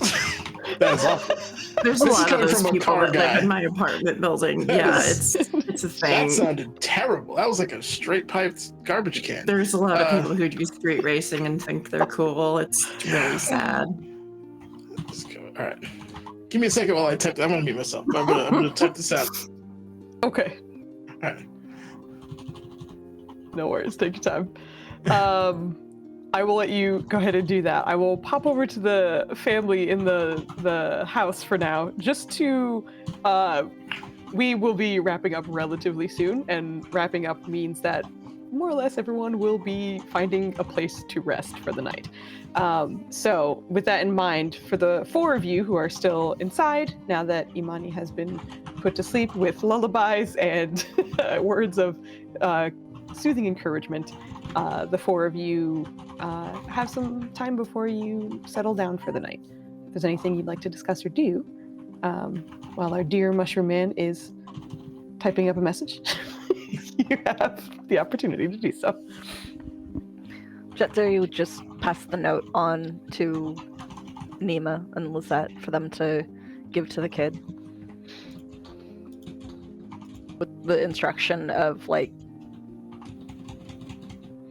talk to the guard and get this to the kings if anything happens to us again.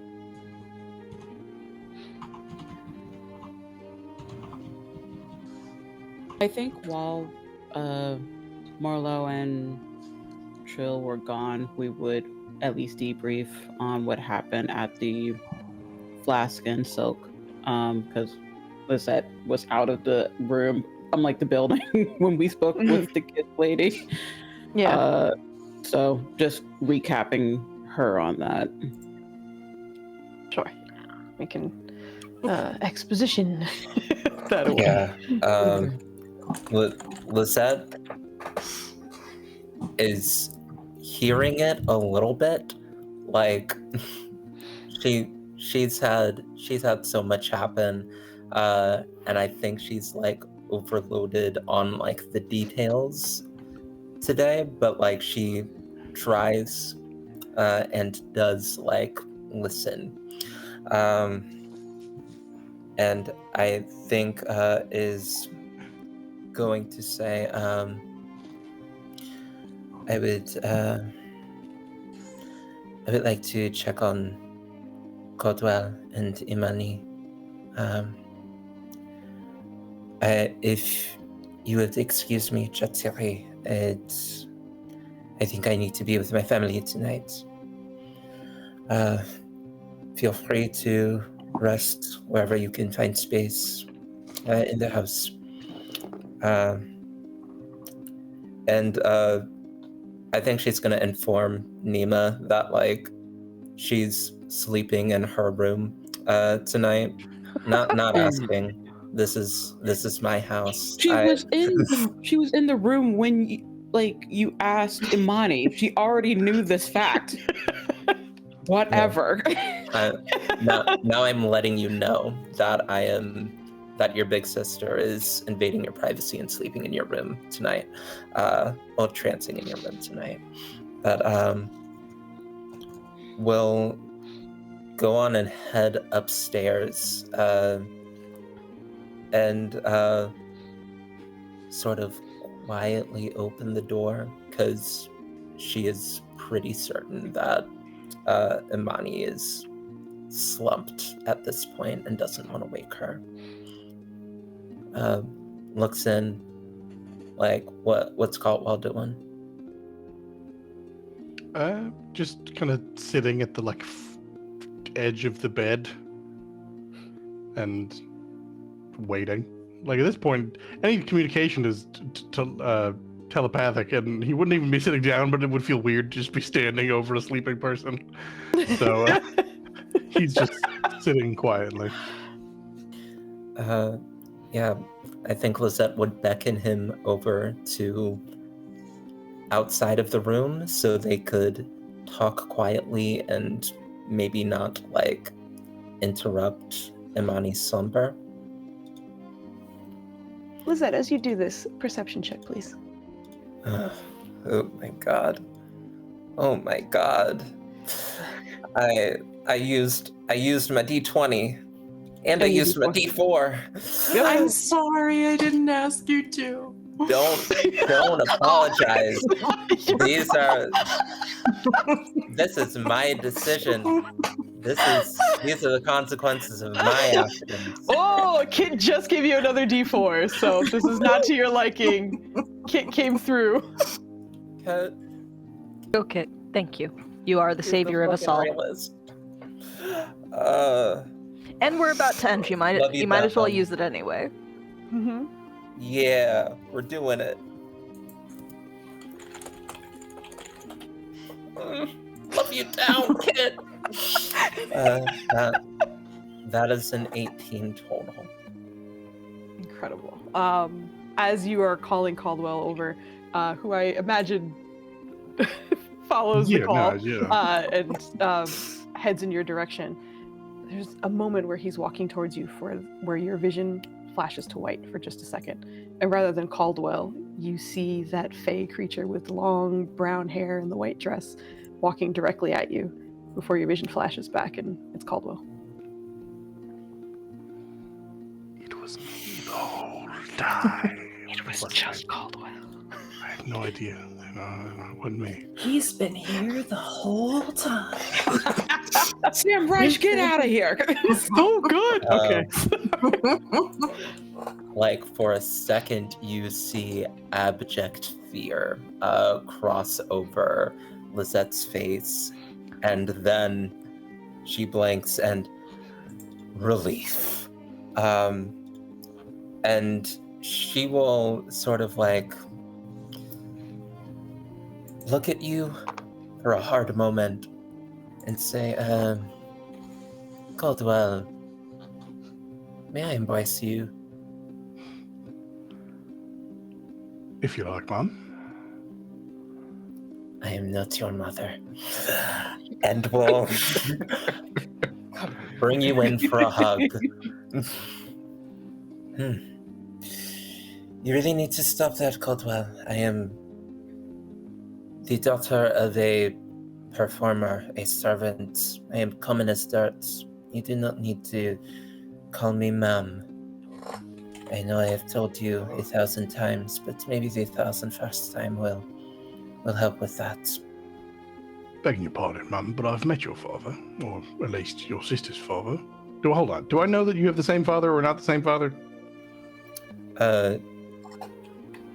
I think she will I think she will like you do know that they have the same father, but as you say, like, you've met my father. Yeah. She stiffens, backs away from you, and says, "The man you met sacrificed me to unbelievable horrors. That man is not my father." We have very different backstories all of a sudden. Okay. Like, I think like that the fact that she doesn't claim him is something that is known. But like the disgust that like she usually feels for Imani's grandparent is usually like masked for her sake. But tonight it is not. My father is a great man. He is a man you have not met. He's dead now. But that man is not my father. So, I am but a common servant just like you. Please treat me as such. Caldwell, I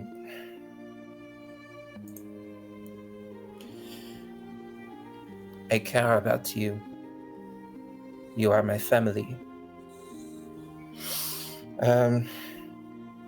And I realize that sometimes I may take you for granted. This household may take you for granted. I do not know the common tongue all too well.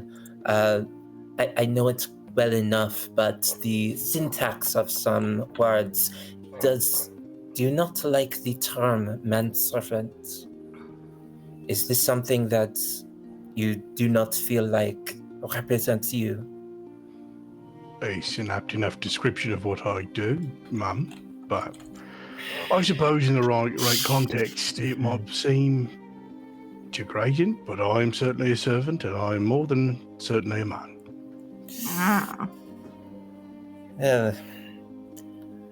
I suppose I am a servant too, and I am a woman, but I have not often been called a woman servant in my time. If you will insist on calling me by a title, something needs to change. I suppose I will have to call you a title in turn. What would you like to be? A Lord Caldwell, a V Caldwell, a Sir Caldwell. Sir Caldwell, that is a nice ring. No? You may call me what you like, Mum, but Caldwell's all I've ever needed. And it served me well at my time. If you ever get tired of my sister yelling at you, let me know, and I will beat her up for you. I know you are too nice for that. I know that in my time as a servant, when the people I served yelled at me, I very much wanted to poison their food. I want you to feel comfortable in this house. I want you to feel like you belong, like you are always wanted here. Because you have made me feel like that, and you have made Imani feel like that. And I want you to feel as respected as you can be in this place. Well, I've never felt less than that from anyone in this building, Mum. We may have had different reasons for being in service, but I think choosing service makes all the difference.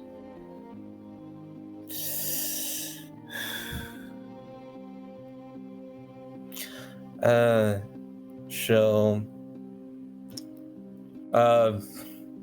pull him in for a hug, a kiss on each cheek, and slap his ass with a mage hand to send him on his way.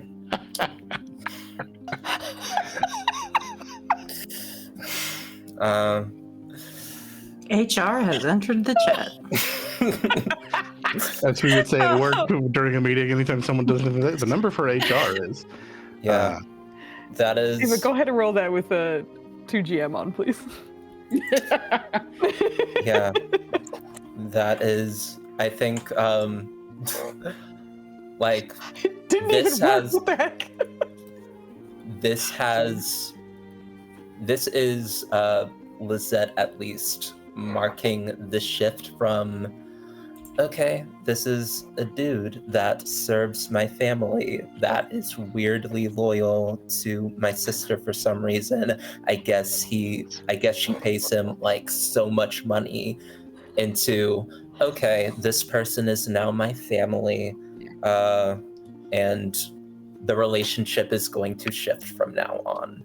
That is what is intended by the interaction here. What Caldwell grasps from that, that's between Caldwell and his gods. We'll have to figure that out, because you took the figure that I took as like a really noble person who gave me lots of opportunities that I owe like everything to, and made him a monster just now. And I didn't know that was a thing. So I have to like figure that out and work through that, but we'll do that later. Later indeed. Good night, Caldwell. Get sleep. You must get sleep. I always do, man.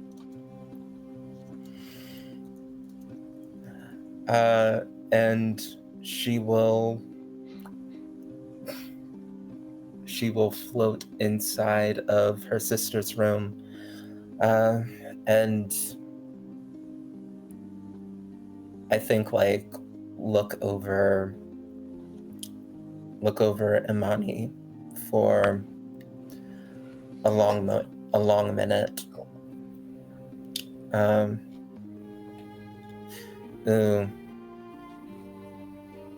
She'll take out her journal and journal for a while, before setting down her journal and taking her trance. She doesn't usually get under the covers, so she'll get on like the far side of the bed, and just meditate facing Imani. Very sweet. But yeah, you settle in. Nima, I will leave it up to you whether an attempt was made or if this was just an initial attempt and then like, nah. I think what ends up happening is she goes to Imani's room first, and they have a little like treasure box that they put stuff in, and she's gonna slip the note into that treasure box because she knows that Imani goes into it frequently, so she'll see it there and tuck it back into place. And she starts to hear a bit of the conversation. She stops. It's like, ooh, let me just wait for a second. And then as it dies off, she continues up, and she just looks at Caldwell. It's like, I feel like you instigate her on purpose. Mom?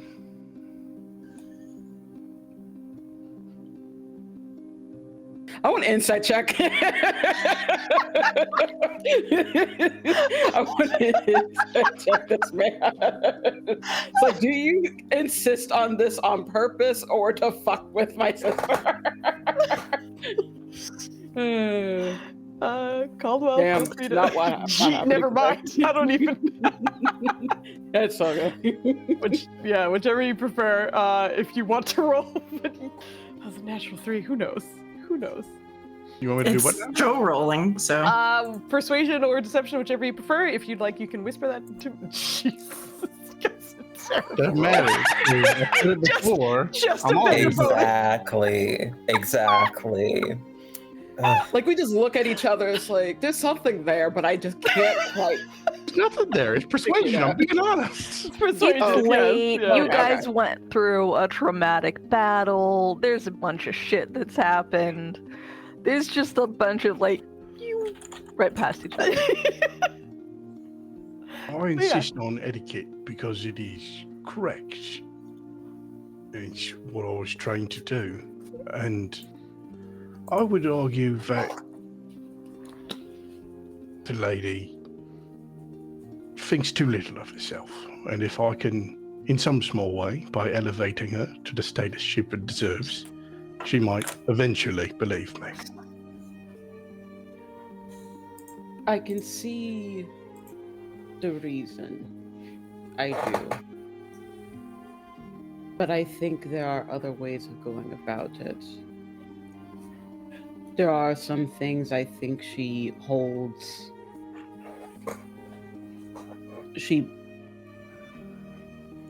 I don't think she thinks little of herself. I think that she holds a lot of guilt. And within that guilt, she's trying to still know who she is outside of what our home was. I don't blame her for denouncing it. I know for me, there's small comfort in some of the history, but it's not my place to have my sister do the same. So at least if she's insisting, I think it is polite to go with the preferred greetings that she wants. I know that's difficult for you, but at least try. Please.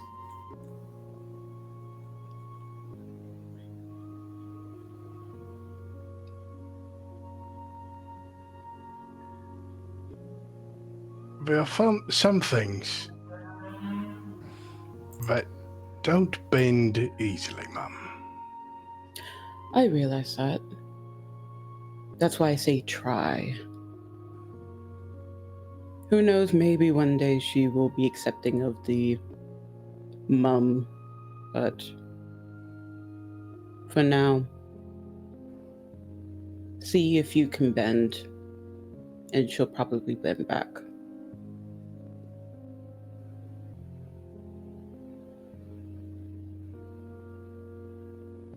As you wish, Mum.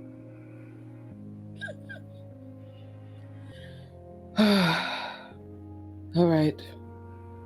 Don't stay up too late. You deserve rest. As do you, Mum. I don't think she hugs Caldwell too often, but it is like a very firm pat on the shoulder. She does not do the slap on the butt. But you wanted to. But, no, absolutely not. But she'll do like the shoulder resting and then kind of like do like a light shove in the direction where he goes, where he sleeps before going into her room. I will resist that long enough to, cause just resistance to be like, we're not done for a second. Just the fact that I'm not, that sounded more like antagonistic than I meant to. Point is, it gets your attention ideally, Yeah. but I don't just go with it. We saw this through once, Mum, and we will again. We haven't seen any evidence of the family, so far the only thing I'm really begging for is it's a different faction. I really hope it's a different faction. Come what may. We'll see it through. Yes, Invictus.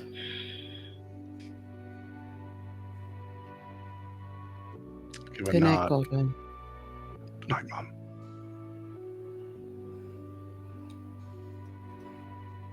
And she'll cuddle with her daughter.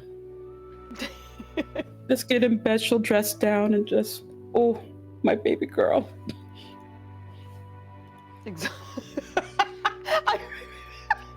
The gif that Evie posted. I'm also kind of in meta terms assuming that rooms were explained and such for people so that there's no like We will need to like look back Nima and forth. sets up the bathroom just so Morlo cannot slosh all over the place. You will have a bathtub, but it'll be a comfortable bathtub. Thank you. There's a room for you, and a bathtub for you. Trying to Amazing. minimize the mess. Yeah. Just not to bog us down with those particulars, but yeah, that is funny to think about. Jatsidi, you are you have the night to yourself, of course, but you do have a room to yourself. Jet City would probably kind of ride that vaguely creepy person line.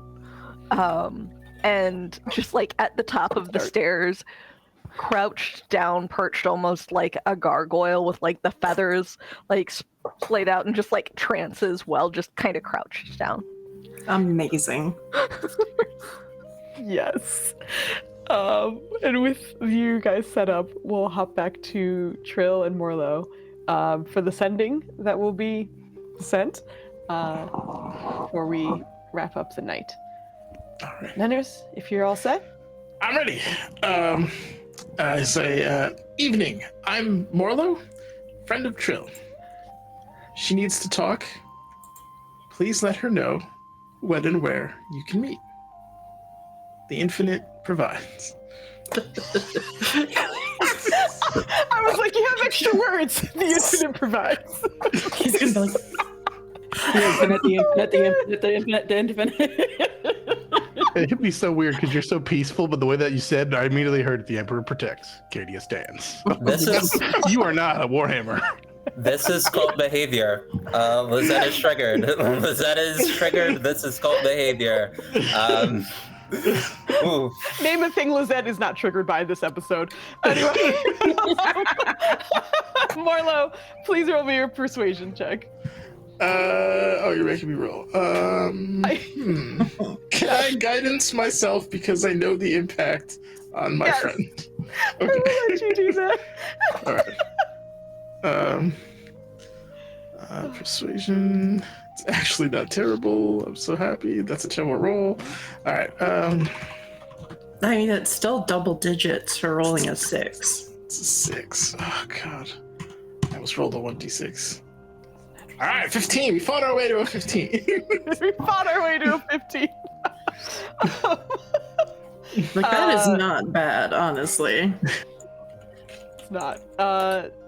You get a response sooner than Trill, but you imagine it's more in reference to he was just spoken to, and therefore is more or less keeping up the momentum, as opposed to he was more interested in hearing from you.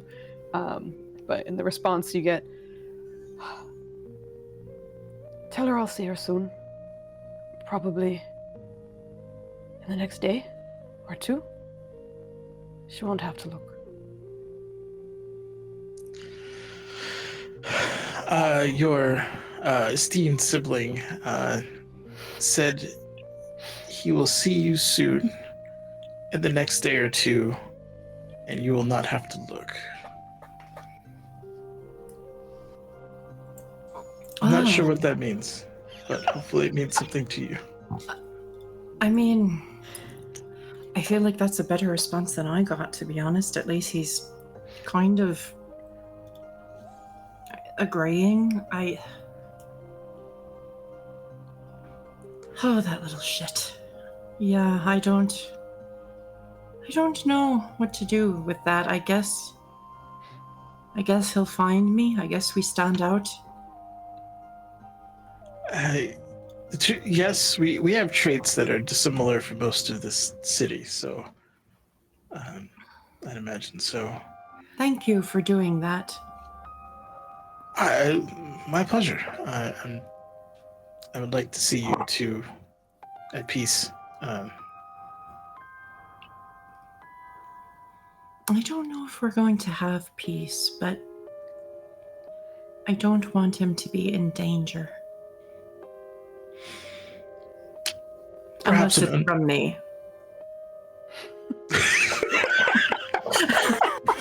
That was the best second half of a villain. Kind of,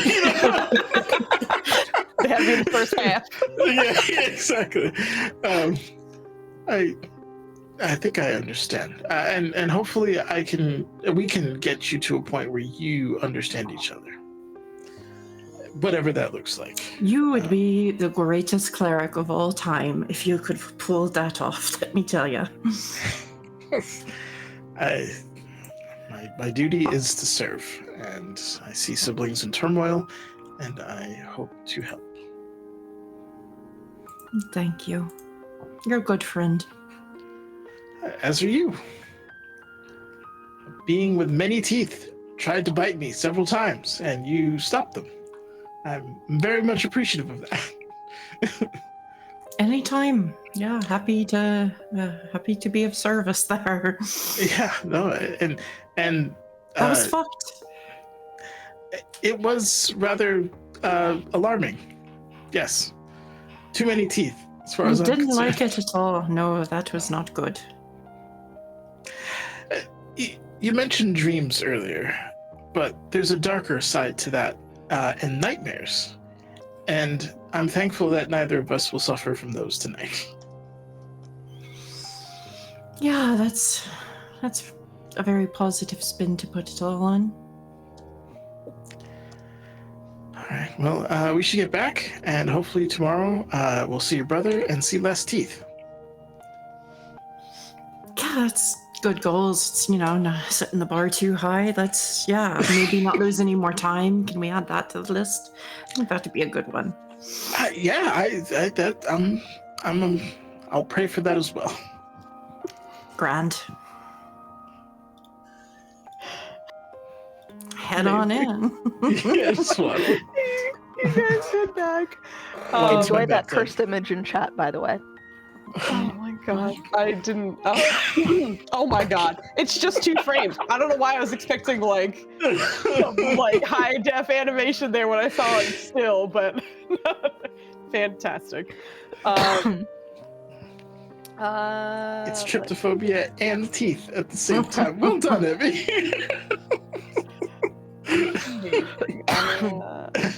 Okay. But you also head back and have a bathtub with some infinite water in there, and a room for Trill, who I think is the only one of the 3 who actually uses the guest room.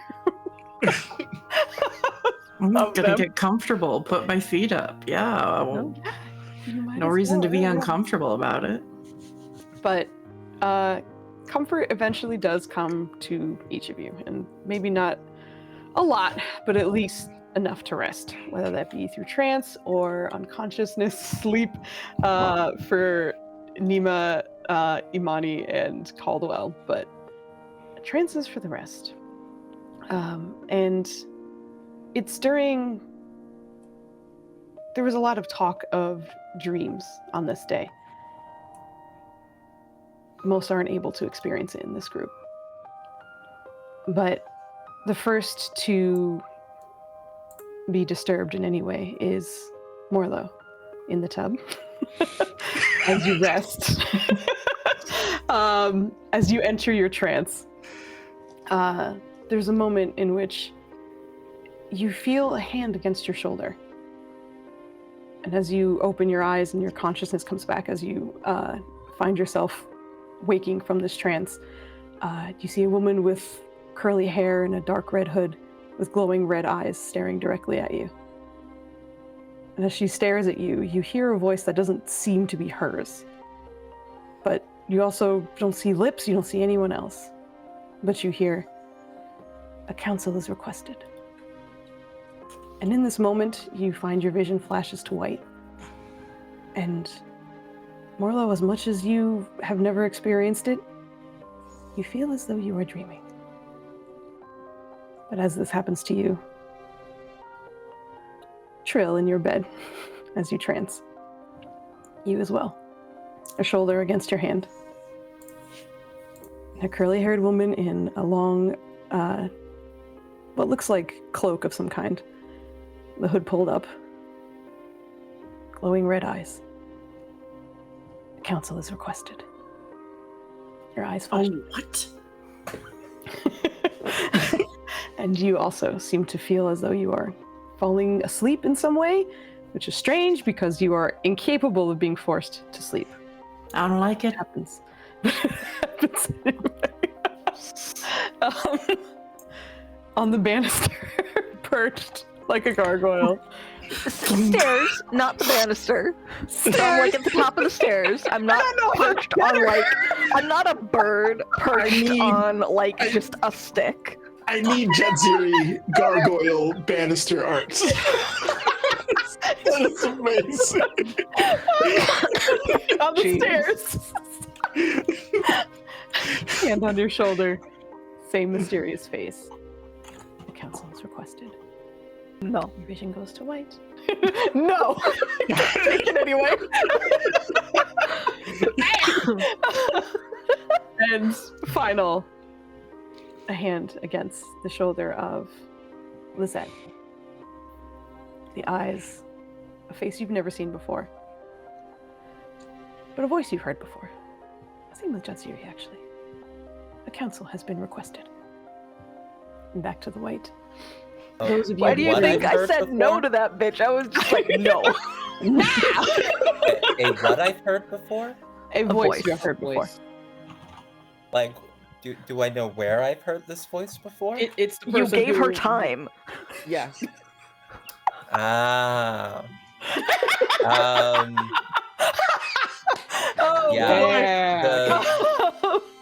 The immediate reaction is of course right for the knife.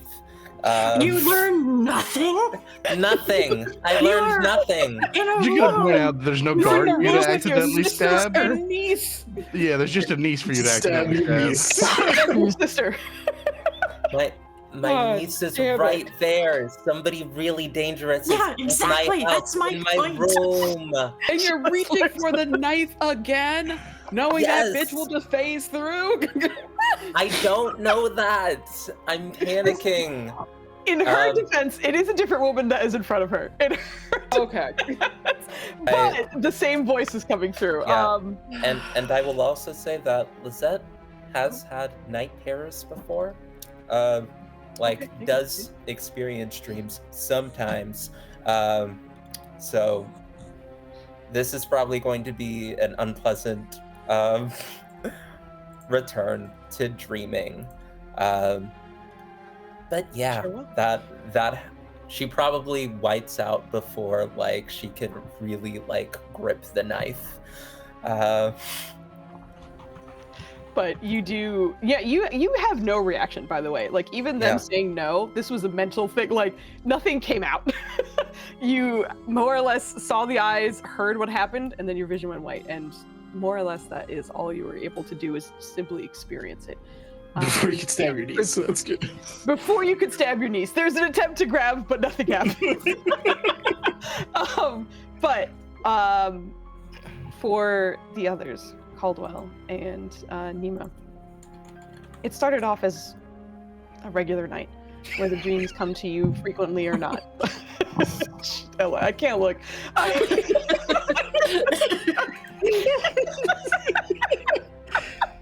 I have to look elsewhere because it's just gonna kill me.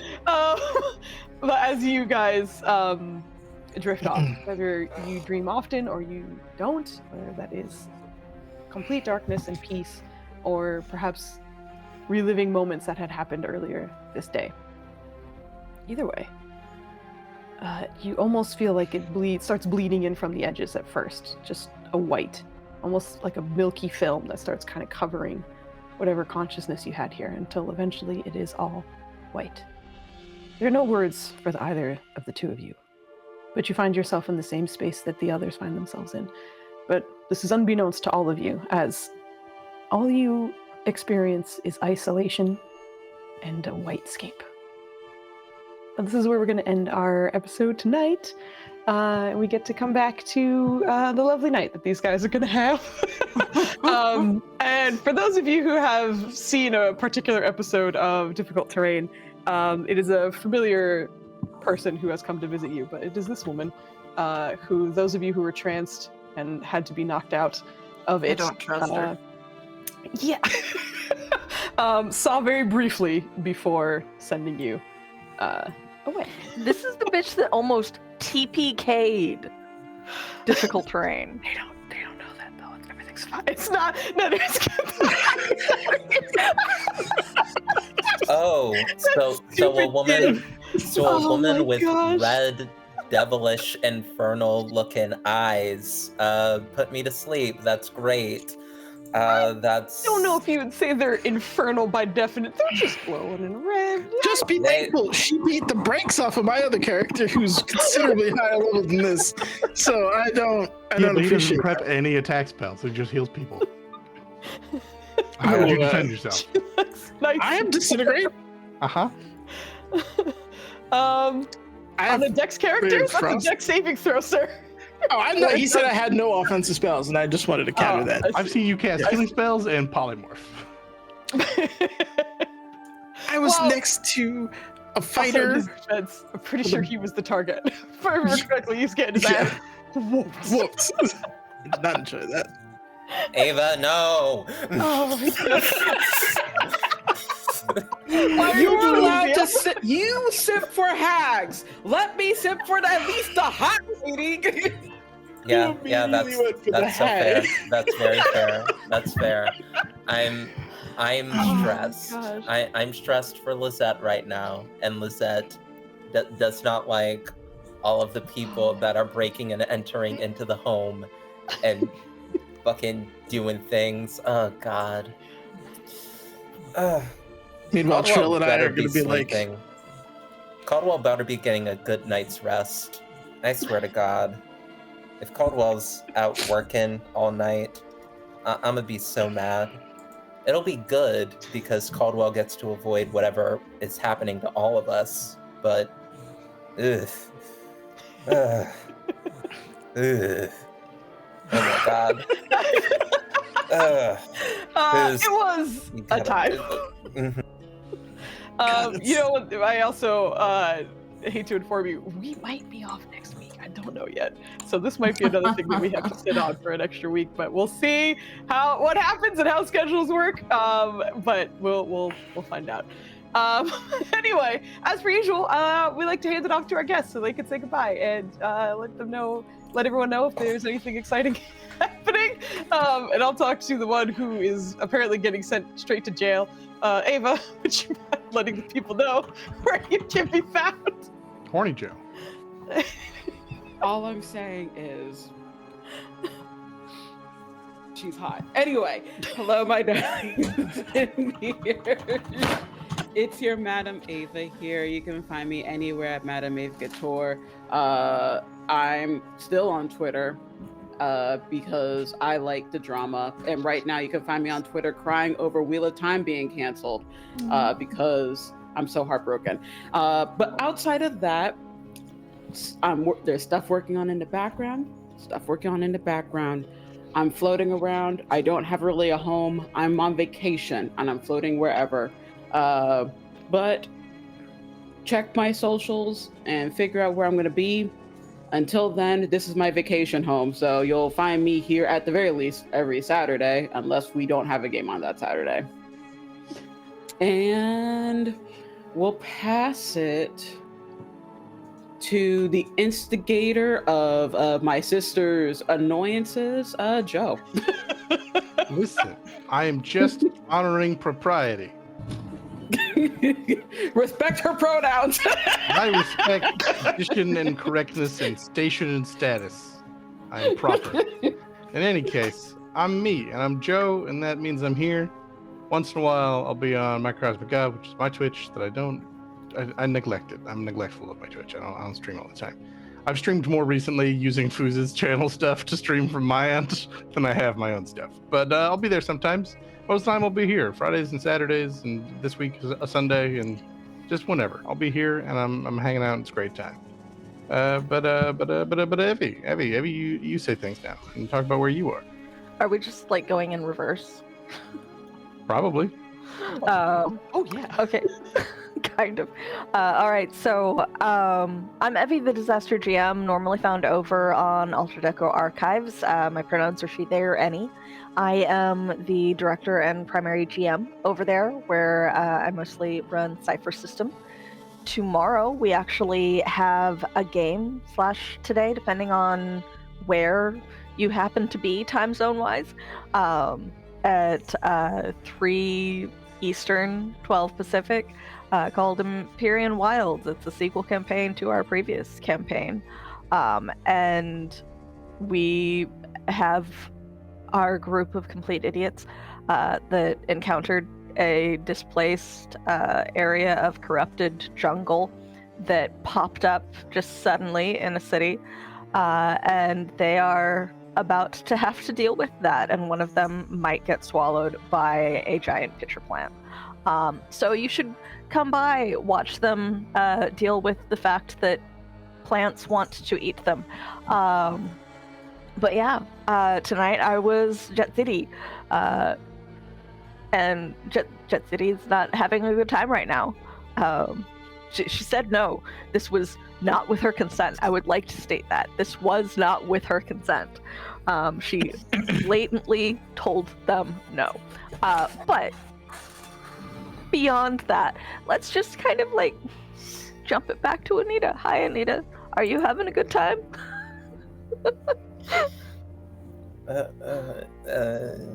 Anita. Hey, gang. Hello, internet. Anita here. I use they, them, and she, her pronouns.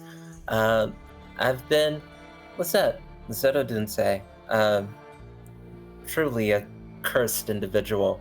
And she uses she, her pronouns. God damn. Like, so much PTSD in one body. Like, her legs don't work, so all the PTSD is just like confined to the torso and up. Anyway, yeah, like we're working on it. Fuck, I'm gonna be here all weekend, getting terrorized by the siblings of disaster and ruin. I got one pulling me through a Rogue One story. I got one. Don't do that. Don't be. Do it, Foos. Don't be cooler than me while you fucking terrorize my soul. It's fine. I'm gonna have to. Like, I went up to Jersey to throw hands with Foos last week, and she wasn't there because she was on vacation. So I'll have to take another trip back up to Jersey. Find a way to hitchhike. We'll make it happen. Yeah, I'm here tomorrow, 8:30, for Ghosts of. Void ghosts. I'm getting sucked into the void ghosts. Yeah, I complain, but I keep on coming back for more and more and more. I do love it here. And yeah, that's me, I guess. If you want to see me be a kobold pilot and way over their head, come back tomorrow night. And with that, I'll toss it. I don't know who the fuck has already gone. I don't. Who hasn't gone yet? LS and then LS. It's all you, bestie. Go for it. I don't want your pity throw. No, I'm just joking. All right, fine then. Nenners, you go. LS, please. I'm the problem. It's me. Hi, I am LS. I am nothing. I am nowhere.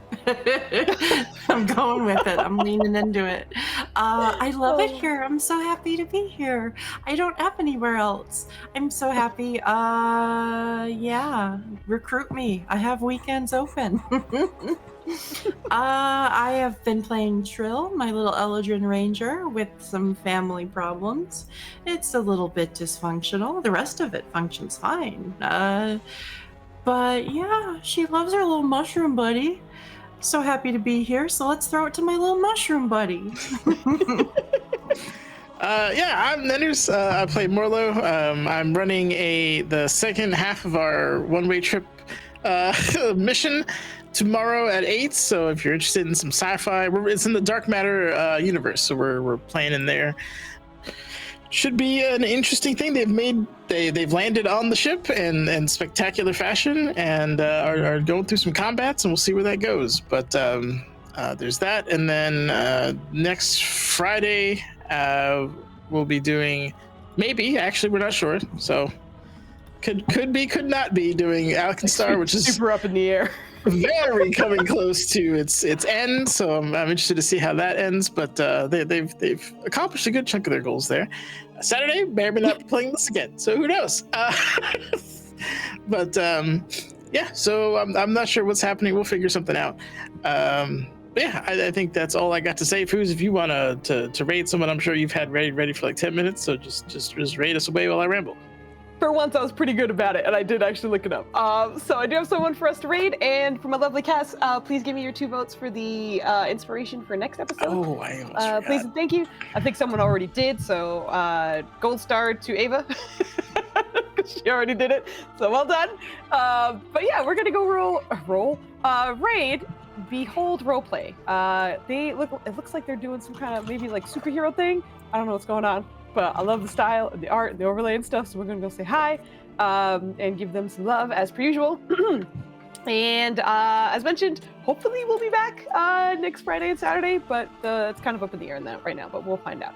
But anyway, have a wonderful night. Thank you for hanging out with us. Thank you for the raid. Oh my god, I forgot. I know Mur's last numbers are 88, and I immediately forgot. Praise the rest of sun. it is. Sorry. I gotta praise the sun 88. Thank you so much. That's what it was. Thank you for the raid. And that's all. I'm tired. Have a good night, guys. Bye. Meh.